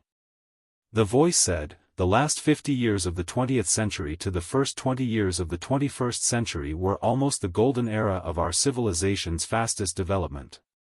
New technologies and research results were released almost every year. Every decade, the entire civilization looked brand new. In 1950, the electronic computer was still a fantasy for most people, but after 60 to 70 years, it could be worn on people's wrists and became an essential production tool and life companion. People began to imagine the birth of artificial intelligence in the next 100 years. However, the beautiful dream suddenly burst like a golden soap bubble. The Big Bang of our technology hit the physical limit, forcing us to step on the brakes. In the 3rd decade of the 21st century, we encountered stagnation and setbacks in various fields, barely making any valuable discoveries. With the stagnation of technology, a series of diseases and fatal defects emerged in our civilization. The Super Matthew effect brought about by global networkization widened the gap between the rich and the poor, making society even more divided. The population explosion, driven by advanced medical technology, lacked a good education system and enough jobs. The vast majority of the population was reduced to an invalid population. They became a burden to civilization. Environmental damage and the lack of resources made the living environment of the vast majority of people even nastier. The emergence of cutting-edge weapons, even self-navigating weapons, left weaker countries even more powerless against those with initial advantages. As a result, extremist ideologies prevailed, leading to a series of terrorist activities. If these problems are chronic diseases that can be slowly resolved during the development of a civilization, then when 2 forces representing 2 completely different ideologies and economic systems collide, the entire civilization will immediately fall into chaos. Everybody wants peace, not war. However, you should be very clear that when the expansion of a civilization comes to a halt, all known worlds will be fully explored, and all resources will be consumed. The path of technological advancement will be blocked, and the only remaining option will be the internalization of desperation, leading to the decline of the civilization. At first, there were trade conflicts, then proxy wars, followed by small-scale, low-intensity skirmishes. A series of warm-ups, tests, threats, and intimidations lasted for 20 years. When both sides were clear about each other's capabilities and determination, the Third World War finally broke out. In our civilization, a wise scholar once said, "I don't know how the Third World War was fought. I only know that the Fourth World War must have been fought with stones." He was absolutely right. The intensity of the Third World War was 100 times higher than the World War II, 100 years ago, exceeding everyone's imagination at the time. Before the war, there was optimism that, with technological advancements, especially supercomputers and armed drones, it would be a clean war, a bloodless war, or just another low-intensity bluff. However, as mushroom clouds of various shapes and sizes began to rise and engulf them, they regretted it. World War III lasted 30 years, the longest and cruelest war in our history, profoundly changing our civilization. Especially toward the end of the war, with the mother planet reduced to a wasteland and the haunting rise of extremism and terrorism, all kinds of immature biochemical, virus, and genetic weapons were released without restraint, making us feel the fear of civilization extinction for the first time. Perhaps, this is the same for every civilization. They do not understand the value of peace and unity until confronted with a catastrophe that could destroy their entire civilization. Even though some survivors grasped the importance of peace and unity, the bitter legacy of 30 years, the countless white and black tombstones marking billions of graves, still formed a natural chasm and a towering wall that separated both sides. If not for an unexpected event, our civilization might have perished in its infancy in a manner both humiliating and sorrowful. However, since you can hear our voices, and even your own, it signifies the arrival of a certain miracle. In 2068 of the new era, the miracle, the first meteorite in a shower that would destroy the planet in 100 years, passed through the solar system, tore through the atmosphere, and crashed into our planet. The picture of a meteoroid hitting Earth billions of years ago appeared in Li Yao's mind. At that time, after 30 years of thermonuclear war and the scourge of biochemical weapons, Earth had become a rusted wasteland. As far as the eye could see, a layer of gray, snow-like dust covered the ground. The broken walls of skyscrapers resembled decayed corpses, and the deformed people living amidst the twisted rebar and concrete were more like maggots on a rotten corpse than intelligent beings. Against this backdrop, the splendid, glittering meteoroid tearing through the atmosphere and crashing into the ground seemed more like a purification and rebirth than destruction. Boom! Boom boom boom boom. Under the intense atmospheric friction, the meteoroid suddenly split apart, revealing its translucent core, which then shattered into thousands of pieces like a crystal storm that splashed onto the radiation-exposed land. Countless craters, dozens of kilometers in diameter, formed in the twisted towns and empty military bases, and the dust clouds they raised spread for hundreds of kilometers. The broken pieces of the meteoroid are 3 to 5 meters in diameter. Each explosion is like a small-yield nuclear weapon, causing significant damage to our planet. Thankfully, to avoid radiation and viral contamination, most survivors have fled to underground shelters. The only beings still living on the surface are the deformed, mutated radiators and the modified humans. In other words, Earth has already been devastated by us. What's the big deal about a few more meteoroids? The voice said. At first, the news of the meteorite didn't attract the authorities' attention, as control over the major countries on Earth had been greatly undermined. They could only effectively control a few large underground shelters and military bases, and they had only a few elite troops. They were also wary of each other's assaults, making it difficult to investigate the meteorite's causes and consequences. However, the falling meteoroids soon presented bizarre, unbelievable phenomena, suggesting they might be the only hope to save human civilization. The image in Li Yao's mind jumped to 1 year after the meteorite crash. At this point, the area around the impact site, hundreds of square kilometers, was filled with meteoroid debris. In this region, all kinds of crops and creatures that had been ravaged or even gone extinct were revived. From grass to trees, from bushes to vines, from mice and rabbits to animals like wolves, tigers, and leopards, they all reappeared, even more agile and stronger than before. The wasteland, once barren, had transformed into a thriving forest. Deep within the forest, a radiator, with pustules covering his skin, lips split into 4 halves, and sharp teeth, marched forward quickly, a saber in hand and dressed in a camouflage suit. He seemed to view the front as his only hope. No matter how terrifying the screams of the surrounding animals were, he stumbled forward, crawling to the front of the meteoroid. What a magnificent meteorite it was! It resembled an enormous, glittering diamond, emitting a bright red brilliance. Even though the scorching sun above was partially obscured by the trees, only a vague sunlight could be seen. After being refracted, everything within hundreds of square meters seemed submerged in an invisible ocean of flames. When human beings focused their attention on the depths of the crystal suit, they appeared to see countless mysterious patterns and stripes, which were natural models of spiritual energy constraints and magnetic fields. These represented the complex rules of energy utilization. Crystal. Li Yao's soul suddenly tightened.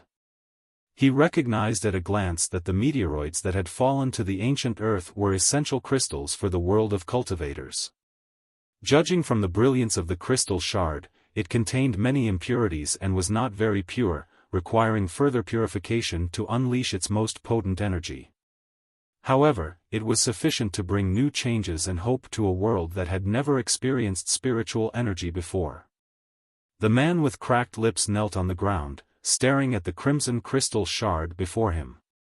His expression was a mix of fear and absent-mindedness, yet it was also filled with reckless courage and hope. Trembling, he extended his hand toward the crystal shard. It was only then that Li Yao noticed his right hand was covered in burning wounds. One of the blisters had burst, releasing a yellow and green pus. It looked both revolting and pitiful. Radiation sickness. Li Yao knew that the unfortunate radiator had been contaminated by excessive radiation. The genetic strands within his body had been damaged, and part of his limbs had lost their ability to metabolize. Normally, people replace all the cells in their body every 7 days through this process. In other words, most cells inside the body have a lifespan of only 7 days. As for the people contaminated by radiation, with broken gene strands of their genes broken or who had undergone high-level mutations, their old cells died, but they could not produce new cells. They could only watch as their bodies decayed bit by bit, turning them into miserable-looking living dead.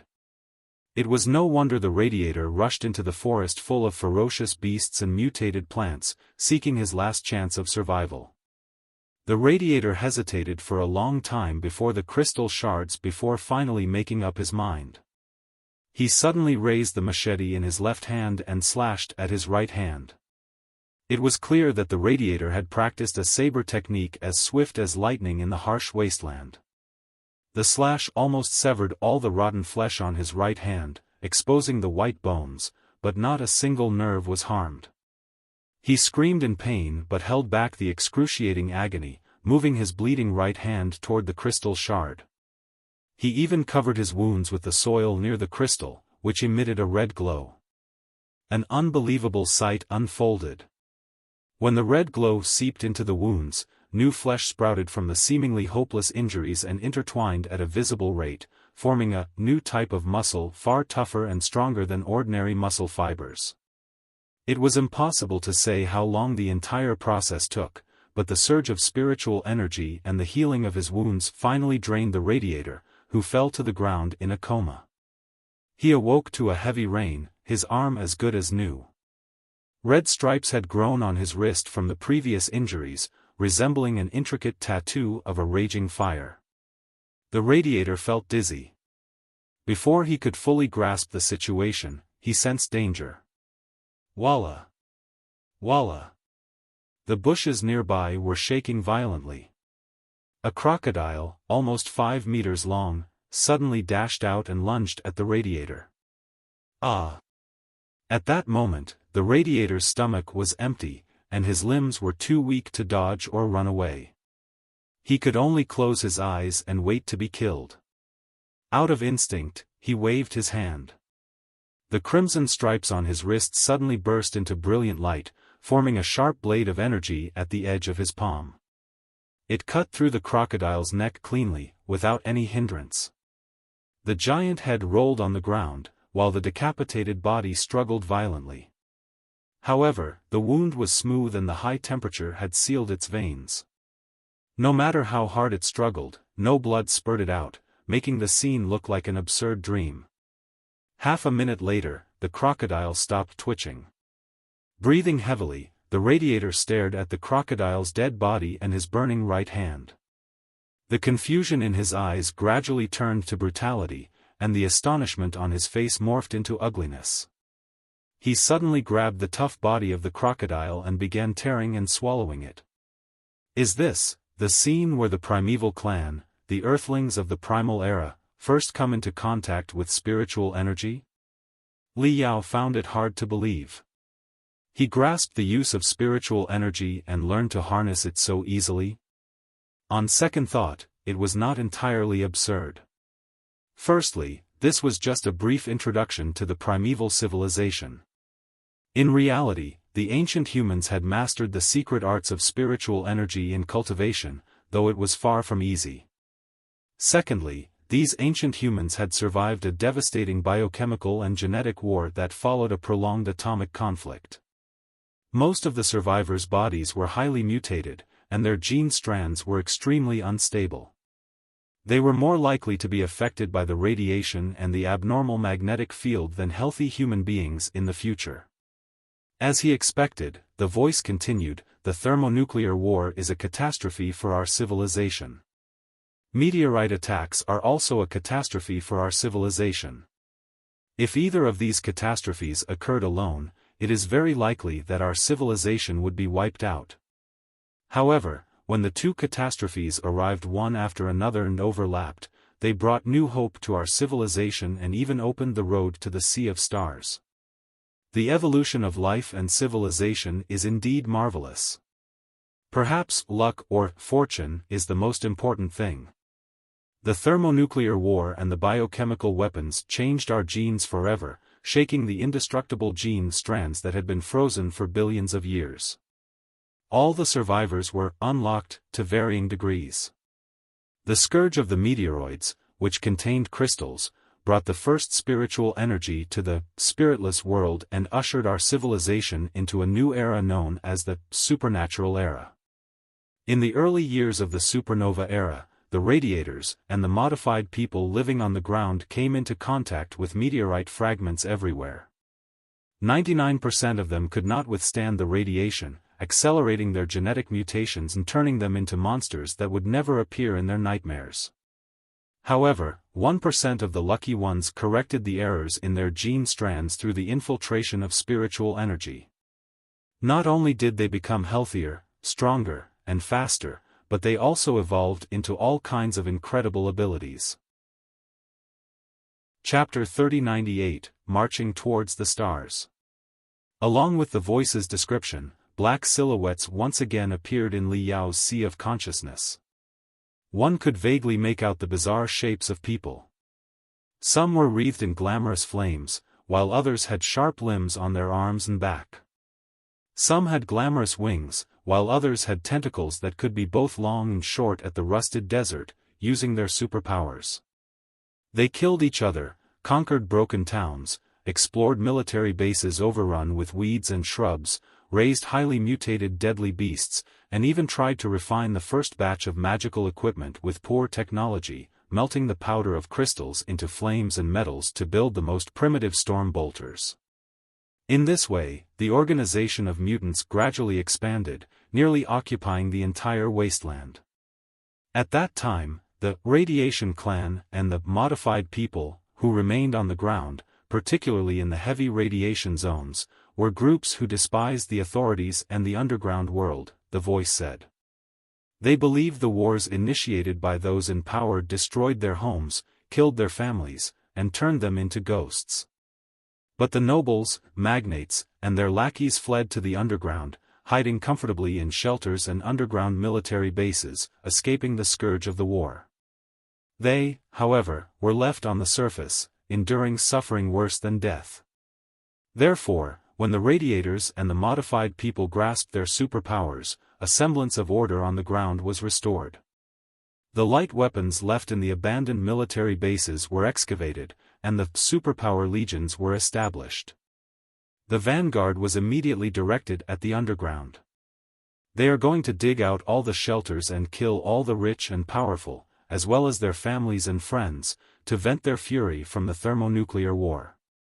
Meanwhile, the mutations on the ground, the surging spiritual gas, and the expansion of the Radiators and the modified people were naturally discovered by the functioning governments underground. The remaining forces of the superpowers could not allow such precious and dangerous forces like spiritual energy to fall into the hands of a bunch of animals and lunatics. A new, smaller but more intense war broke out. This war can be regarded as a continuation of the Third World War or as an independent conflict.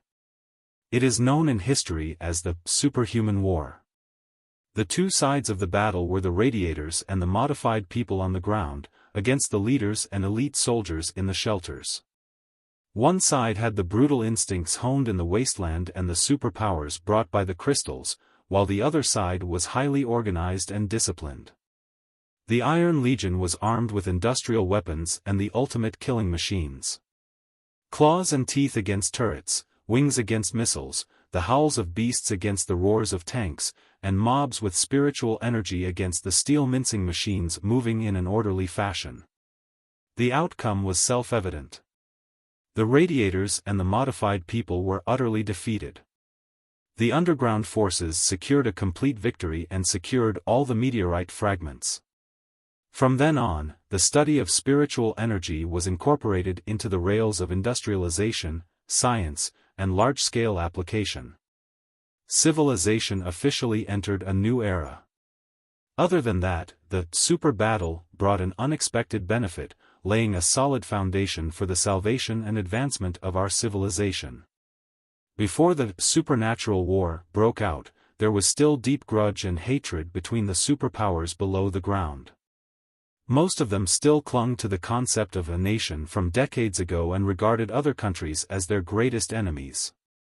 However, the appearance of the superpowered people and the outbreak of the supernatural war transformed the primary conflict from one between two countries to one between the underground government and the forces on the ground. When the first batch of Radiators and modified people with superpowers from the ground marched into the underground shelters and launched their attacks, many unprepared underground governments were severely damaged and almost collapsed, losing their legitimacy and control forever. It is safe to say that, although the struggle between the Radiators and the modified people failed, the old national system was seriously undermined. To combat the unpredictable and dangerous superpowered people, the leaders, once full of hatred and doubt, had to unite. The dialogue mechanism that had been interrupted for decades was restored, and a new global coalition organization named the Earth Council was established on the remnants of the United Nations. The purpose of the Earth Council was to destroy the threats and challenges posed by the mutants. The remnants of the superpowers and the ultranationalists would not easily abandon their country's glory and hatred. After the battle of super spirits ended, when the Radiation Clan and the modified people were completely defeated and all special ability users were under national surveillance and control, and when the research on spiritual energy was formalized and industrialized, the Earth Council existed in name only.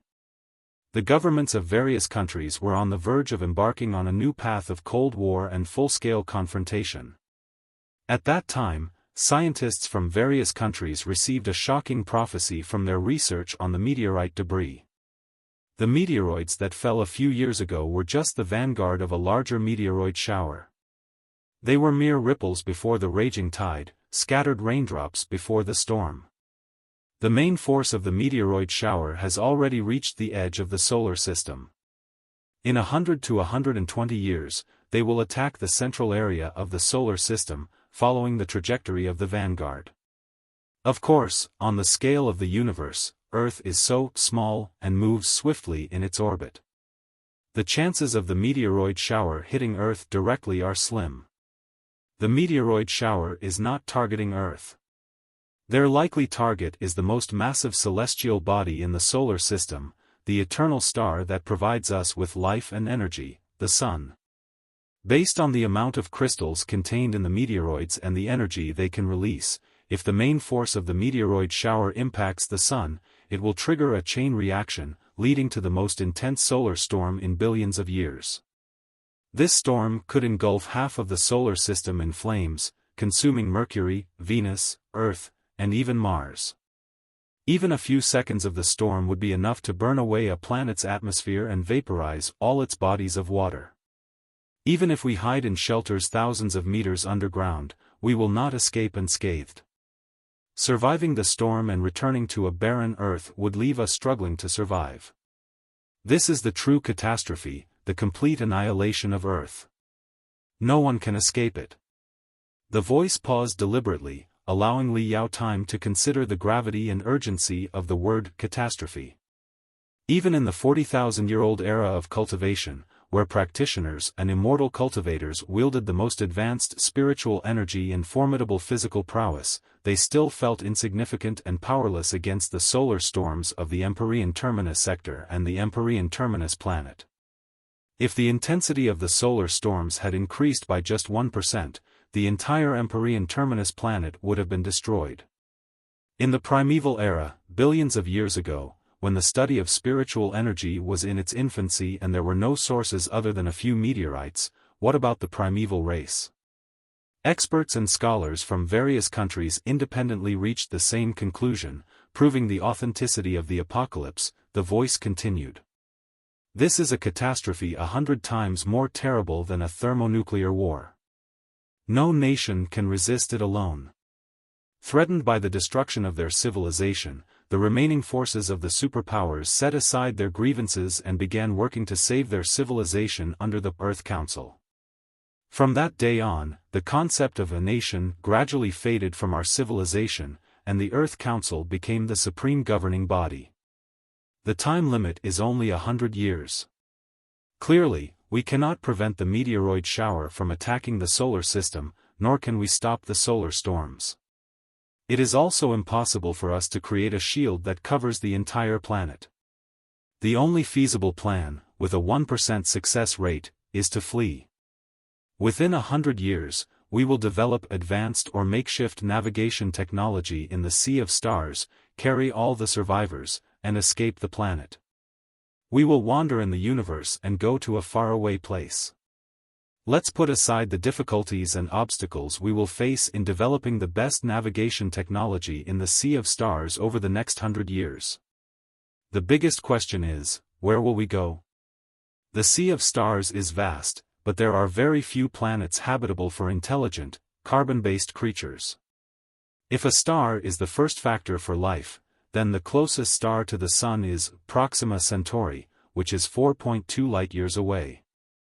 Even if we can cruise at 1% of the speed of light, it will still take us 420 years to reach it. However, Proxima Centauri is a red dwarf, more than half the size of the Sun, with a much lower and lackluster temperature. It is unlikely to provide us with much energy, and it will be difficult to create a fertile, habitable planet there. If neighboring stars are so challenging to reach and utilize, the stars hundreds of light-years away are even more so.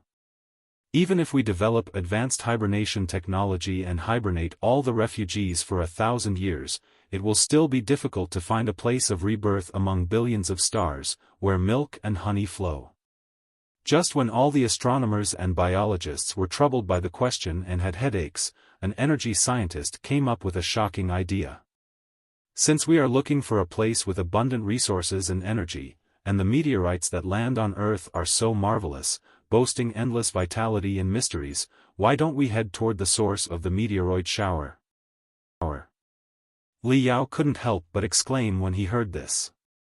He seemed to understand why the primeval clan, which lived on Earth in the primeval era with no spiritual energy and only technology, could finally control spiritual energy and dominate the universe. It sounds crazy to march toward the source of the meteoroid shower. The odds of success are close to zero. But the odds of success for all the other plans are not much higher. It is a gamble, after all. Why not set the stakes and the benefits to the maximum, the voice said. Crystal has the ability to nourish everything. The spiritual energy contained in a few meteorites is enough to bring the dying wasteland back to life. If a planet made of crystals is the origin of the meteor shower, what a prosperous world it will be. Even if only a few survivors can reach the place, it is very likely that our civilization will be revived. After an entire year of discussions and arguments, all the seemingly safe plans have been proven impossible. Our civilization has finally abandoned all objections and united. We have burned all our wisdom and courage and paid the most important sacrifice toward this goal. In a short span of 100 years, we have developed advanced enough technology for sailing in the stars and hibernating in the human body. We have also created starships that can accommodate billions of people. We have embarked on a grand escape plan, a grand plan to march into the universe. All right. I believe you now have a general understanding of what is going on. Now, let's continue the test. As the chairman of the Earth Council, you will control the power of the entire planet and complete the purpose of a long voyage by developing certain technologies and building super-large starships that can accommodate the minimum functioning of a civilization within 100 years. Remember, every choice you make will determine the survival of our civilization and even change the future of the universe. Therefore, don't let so-called justice, kindness, and mercy interfere with your judgment. Make a choice that is truly beneficial for our civilization. Li Yao was momentarily bewildered. He thought quickly and shouted, That's absurd. I'm just an adventurer. I'm not a qualified politician or scientist. How can I outperform the billions of politicians and scientists of the Earth era and make the right choices in such a short time? Isn't that unreasonable? This is just a test. All the options are highly abstract and simplified. You are not expected to know all the details of every technology, the voice said. We just want to ensure that your new species, with keen technological insight and future perception, will not waste our heritage. Besides, you have 3 chances to make mistakes. As long as you follow our suggestions, the test will continue. Well, Li Yao still found it absurd. Are all the adventurers from the hundreds of past civilizations undergoing such tests? No wonder they failed. It's simply a game, if not based on intuition and luck. As I said, luck and fortune are perhaps the most crucial factors for the rise of a civilization, the voice said. Considering the test as a test of your luck is not incorrect.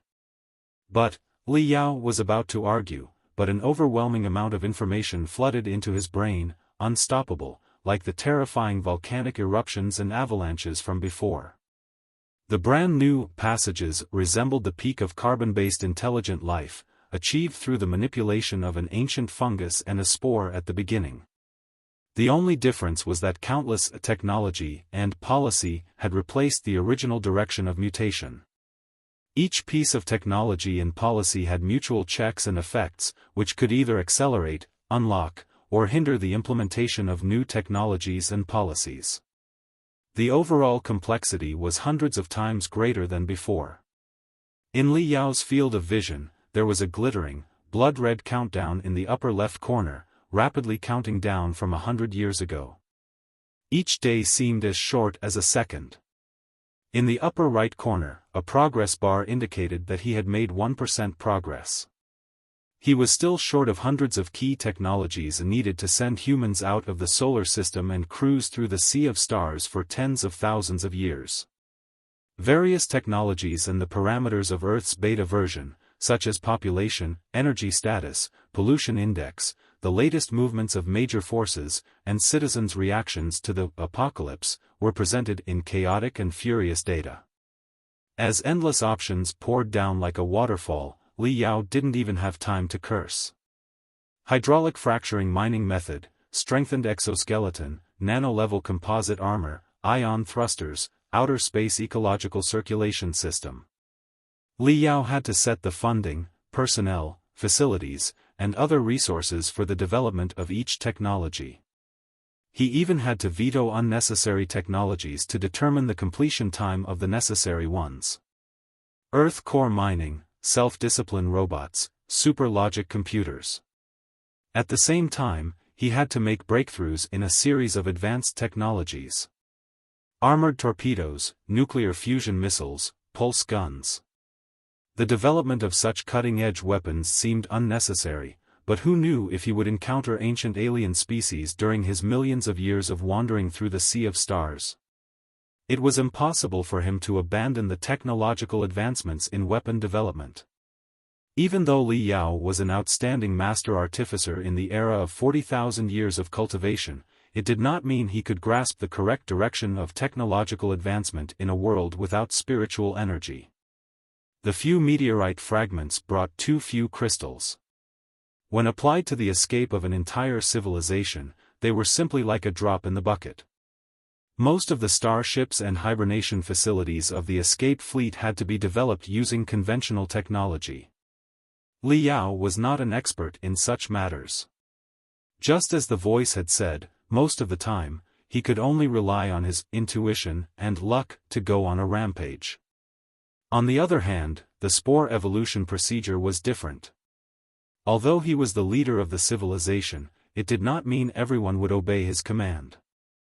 As the tests continued, Li Yao learned more about the hidden parameters of Earth at that time, which deepened his understanding of the complex, unpredictable structure of the planet before the apocalypse. Although the Earth Council became the nominal governing body of the entire civilization, the remnants of the old countries and people did not disappear immediately. They went underground and remained active as fundamentalists and extremists. Those who are not of our kind must have different intentions. Only we, the so-and-so people, are the true representatives of the entire civilization. Only we are qualified to survive in the universe. Such arguments were widespread on Earth at that time. Moreover, the technology of starship manufacturing and human hibernation was in its early stages. Ambitionists of different nationalities debated the proportion of the population that could board a starship, leading to new conflicts. Other than that, although the battle of superpowers was over, the radiation clan and the modified people who used to live on the ground were not entirely wiped out. The muscular individuals who boasted many superpowers were the best workers and warriors. They would be of great help to the plan for the entire civilization to march into the universe. However, they were also full of resentment and hatred for the underground people, particularly those in power, and considered the Earth Council to be their biggest enemy. They did not hesitate to perish together with the underground people and sabotage the Earth Council's starship production plan. You bastards have made a mess of the planet and are planning to run away now, but you are leaving us here to die? Let's die together. This was the cry of many radiationers and modified people at that time. How to deal with the ultranationalists, the radiationers, and the modified people hiding in the darkness was a headache for the highest authorities of the Earth Council, especially the latter. 100 super experts could be easily crushed by 100 heavy tanks in a head-on battle, but when 100 of them sneaked into various shelters and military bases in disguise, the damage they could cause was too much for even 10,000 tanks to stop. Although the spiritual war was over, the lucky survivors had found the right way to utilize their abilities. They were corroding the perilous escape plan like fatal viruses. Politically, Li Yao had always advocated for an open and transparent democratic and republican system. He believed that power absolutely could not be concentrated in a single person, it had to be supervised by the entire nation. He had foiled the plots of the ambitious schemers who claimed they were saving civilization countless times. However, faced with the apocalyptic crisis of the post-wasteland era, his belief was clouded, though he did not realize it. He had to admit that democracy could not save a planet riddled with holes and deformed. Only a man of iron will could bring new life to the entire civilization. Maybe Boss Bai, Li Jialing, Long Dang, or even Li Yao himself, are less suited for such trials than others. Li Yao laughed at himself. There was another person, perhaps more suitable for such a test than anyone else, Jean Tui, who was already dead. If Jean Tui had been the leader of Earth at that time, how would he have handled the chaotic situation? Li Yao recalled everything about Jean Tui, retrieving every piece of information from the depths of his mind and condensing it with his remarkable computational ability. He simulated Jean Tui's logical approach to resolve the problem at hand as Jean Tui would have. If it is Jean Tui. Dark golden waves were gradually spreading from Li Yao's soul, resembling hidden, sharp demonic energy. Initially, he chose to bow and scrape to the magnates and aristocrats of the old days, so they would believe he was their most loyal spokesperson and lackey. Additionally, in the 100-year escape plan, he would fight for the most positions for their families and forces, thus securing support from the magnates and the wealthy. Then, he infiltrated the academic world and took control of several top research institutes. On one hand, this propaganda greatly reduced the difficulty of building starships and developing hibernation technology. On the other hand, he even invented several habitable planets dozens of light-years away, without any evidence. These were all worlds rich in resources, abundant crystals, and spiritual gas. In this way, he gained everyone's support and pushed through numerous projects destined to consume tremendous resources, almost like black holes. He even arranged for people to bewitch the public, spreading the message that, dozens of light-years away, lay everyone's land of hope, land of rebirth, land of eternal glory.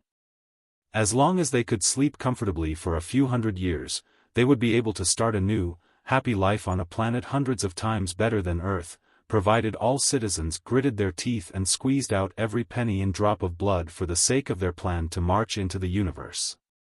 Meanwhile, he had also raised a private army composed of old soldiers, radiated individuals, and modified people in the shadows. He bared his sharp fangs at many of his opponents. His private soldiers pretended to be the remnants of the superhumans who had been defeated in the Battle of Superpowers. They assassinated a lot of people who opposed him in the Earth Council. Then, they pretended to be the most extreme nationalists and pure humanists and attacked the superhuman nests wantonly, raising the fire of hatred between the two parties. In this way, the superhumans, the extreme nationalists, and all the opponents suffered heavy losses, which further concentrated power in their hands. He had also secretly established many state-of-the-art weapon research centers and transmitted the most advanced military technology to his private soldiers to enhance their combat ability and gradually corrupt the regular army. Faced with the apocalypse, the leader of Earth was like a bandit in a mountain of blades and a sea of flames, cruel and bloody. Li Yao knew that, as history advanced, there were even more unacceptable and inhumane details. Thankfully, it had happened billions of years ago. Thankfully, it was just a test or a game. Thankfully, he did not have to deal with the vivid details and victims, otherwise, his belief might have collapsed at that moment. His ruthlessness and independence had finally paid off. Stimulated by the apocalyptic crisis, the wisdom and courage of humanity were boosted 100-fold. Along with the discovery of spiritual energy and the emergence of superpowered cultivators, the dormant civilization's tanks finally started functioning again. The Golden Era turned into the Platinum Era. The technological boom continued without pause. The fields of astronomy, aeronautics, energy, materials science, human science, and more experienced rapid breakthroughs. Almost every 3 to 5 years, groundbreaking research was put into application. Glittering silver cities, vacuum tubes, anti-gravity devices, unmanned floating disks, remote sensing systems, and other technologies that symbolized future and hope entered every household. Like the mini-computers decades ago, they were everywhere and nothing unusual. When there were only 30 years left in the countdown, the first large-scale immigration starship, modified from an old carrier, was finally built. It successfully broke free from the shackles of gravity and entered the Moon's orbit. The first batch of volunteers for the hibernation project woke up successfully after 10 years of hibernation. Everything seemed to be developing in the best direction. But Li Yao's heart was still in the air. He was very clear that sending tens of thousands of people into space was vastly different from sending everyone on Earth. The task was exponentially more challenging. Despite being ravaged by the Third World War and super battles, Earth had, after decades of recovery, once again reached a population of 2.5 billion. Sending 2.5 billion people to an immigration ship thousands of light-years away in the unknown sea of stars was an impossible task. Even so, Li Yao tried his best to save as many people as possible. Among the billions of options, Li Yao keenly grasped one called death education. Among the countless technologies awaiting development, he chose a technology called disciplined machine teaching, which, along with autonomous driving, became a key research project. However, this time, the two options did not proceed smoothly. Instead, two streaks of redness were emitting ear-splitting beeps. Li Yao was dazed, not knowing what was happening. "I'm sorry, but you made the wrong choice. Death education and disciplined machine teaching are not the antidotes our civilization needs," a voice echoed in his head. "You've lost your first opportunity.